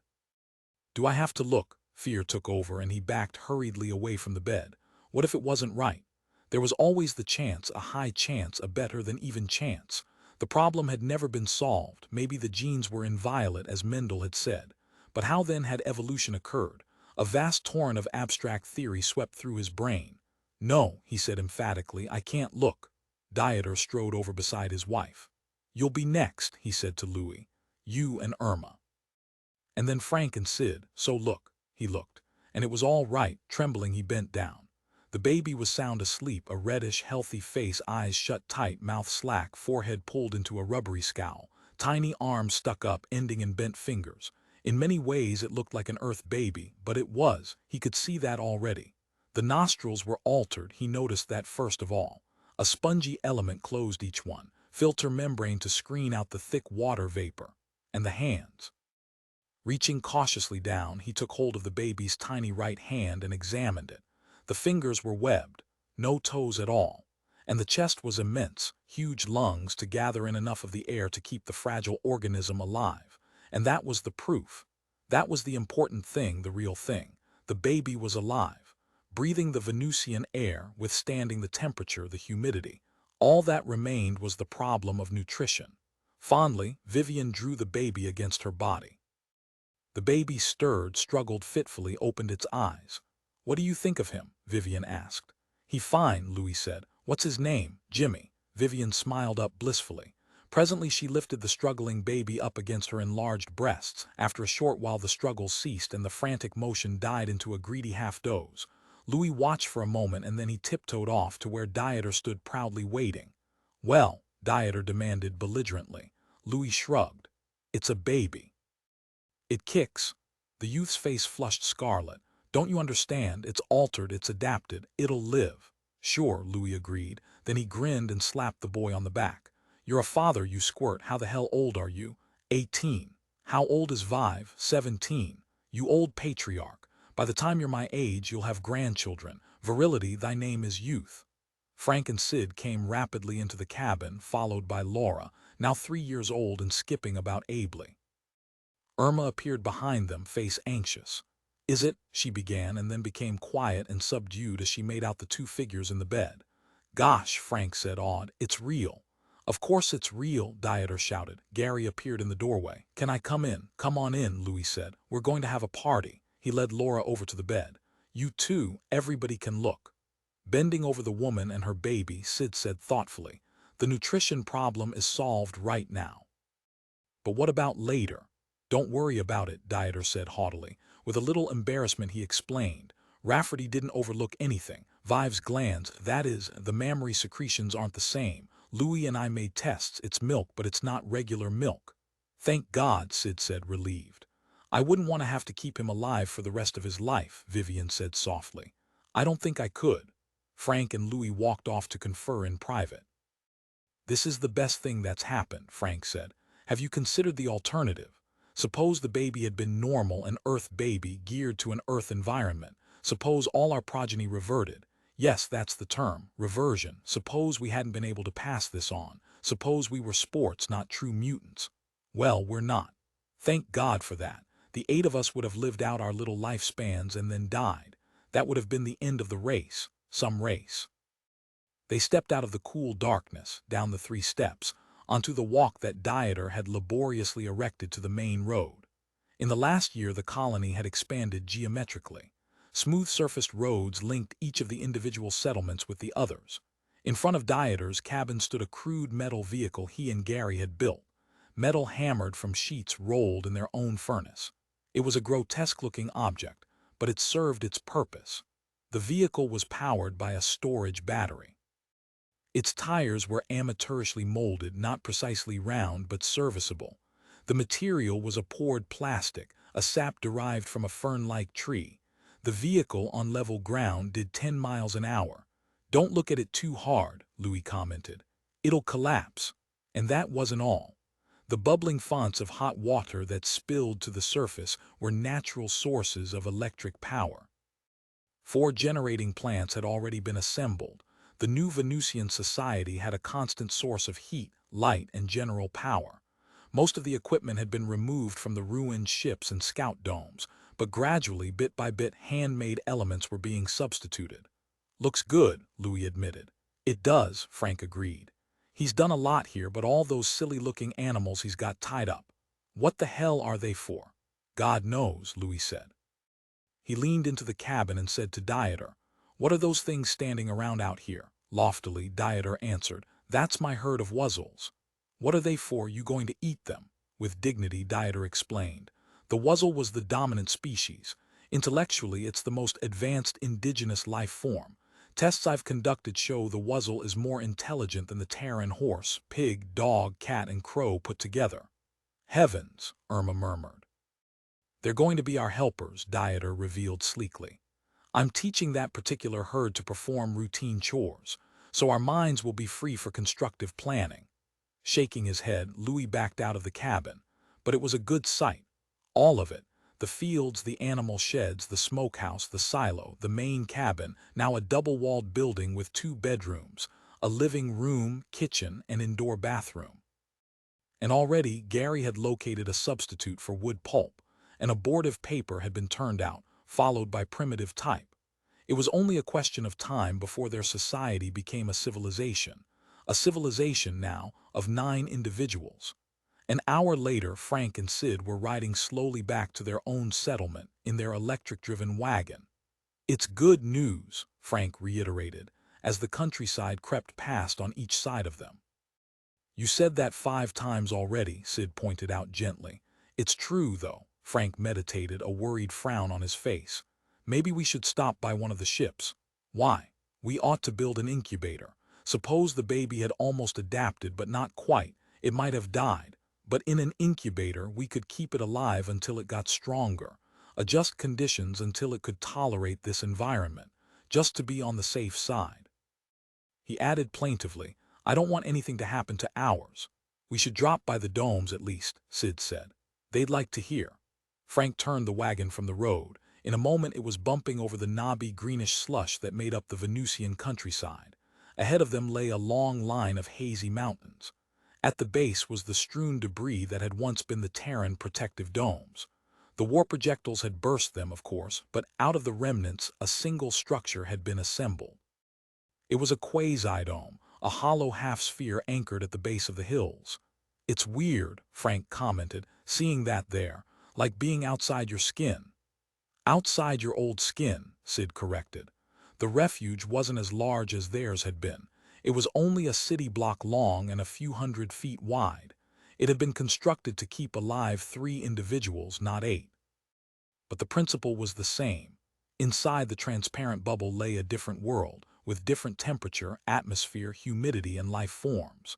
The 3 inhabitants had done a good job of fixing up their refuge. It was like a small section of Earth severed from the original. Even the colors were exact. Frank had to admire their handiwork, their skill in creating this authentic replica. But then, this was all they had been doing the last year. This was all there was for them to do. They had scrupulously developed an artificial blue sky, an almost convincing imitation of Earth's blue bowl. Here was a cloud. There was a flock of migratory ducks, permanently glued to the inside of the plastic bubble. The man Cusick had brought grass seed with him. The bottom surface was a solid expanse of dark, lush green, similar to the outside Venusian flora, but not the same. No, not the same at all. A subtle color difference and a great difference in texture. It was a different world transplanted here in miniature, a fragment, a museum piece that gave Frank an odd nostalgic feeling as the wagon neared it. The Earth family had grown themselves shrubs and trees. A maple and a poplar tree waved bravely inside the refuge. They had, from the materials available, constructed a model of a Terran house, a small 2-bedroom residence, white stucco walls, a red tile roof, windows with curtains behind them, a gravel path. A garage with nothing inside it but an elaborate workbench, roses, petunias, and a few fuchsias. The cuttings and seeds had all been brought on the original, and only trip from Earth. Cusick had anticipated what lay ahead. In the back was a thriving vegetable garden, and the man had even thought to bring 4 chickens, a cow and a bull, 3 pigs, a pair of dogs, a pair of domestic cats, and a flock of assorted birds. The refuge was literally jammed with Terran flora and fauna. The woman, Nina, had painted an artificial backdrop that was startlingly convincing. Rolling brownish hills with a distant blue ocean. The woman was quite talented along artistic lines. She had supervised the development of the creation with a trained and critical eye. Playing at the edge of the refuge, where the backdrop began, was their 4-year-old son, Jack. He was busily assembling a sandcastle at the edge of a small synthetic lake in which lapped painstakingly distilled water. "I feel sorry for them," Sid said abruptly. "You do? Why?" "Because it's awful, you remember, living like that, shut up in a little glass box. Someday they'll be able to go back," Frank reminded her. "One of these days the Society of the Prince of Man, or whatever the new hagiocracy is called, will cool off and let him return. If he hasn't died of old age. They're cooling, it won't be long. And remember, he knows why he's here. He decided it was voluntary, and it has a purpose." Frank turned off the motor of the wagon and brought it to a halt. He and Sid stepped gingerly down and walked toward the refuge. Inside, beyond the transparent wall, Cusick had seen them. He walked toward them, waving. Cupping his hands to his mouth, Frank shouted, "It's a boy. It's adapted, everything's fine." "He can't hear you," Sid reminded him gently. Together, they entered the intermediary lock. There, seated on stools, they clicked on the microphone and warmed up the communication system that linked them to the interior of the refuge, the finite cosmos beyond. Around them, pipes and circuits wheezed. This was the intricate pumping equipment that kept the atmosphere of the refuge constant. Beyond that were the thermostatic elements, ripped from the 3 damaged ships. And beyond that, the most important equipment of all, the manufacturing units that processed the Earth people's food. "Hi," Cusick said, standing beyond the viewing wall, hands in his pockets, a cigarette between his lips. His sleeves were rolled up. He had been working in his garden. "How'd it come out?" "He came out fine," Sid said. "Adapted. Totally a regular monster." "Fine," Cusick said, nodding. "We'll split a beer on it." His wife appeared, a plump, pretty figure in blue slacks and halter, a streak of orange paint across her bare stomach, face glistening with perspiration. In one hand she carried a block of sandpaper and a paint scraper. She looked well-fed and content, quite happy in fact. "Give her our congratulations," Nina's voice came. "It's a boy." "Absolutely," Frank said. "It's healthy. Healthy as a wuzzle," Frank said. "In fact, it's the new wuzzle, the replacement wuzzle, a better wuzzle to take the place of the old." Puzzled, Nina shook her head. "You're not coming through, your words are all garbled." "Don't worry about it," her husband told her, putting his arm around her waist and pulling her to him. Worry about the mice in the pantry. Mice, Sid exclaimed. You brought mice along. I wanted things to be natural, Cusick explained, grinning. I even boxed up some grasshoppers and flies. I want my world to be complete. As long as we have to stay here. Over by the synthetic lake, Jackie played happily with his sand castle. I want him to know what he's going to be up against, Cusick explained. So he'll be prepared when the three of us go back.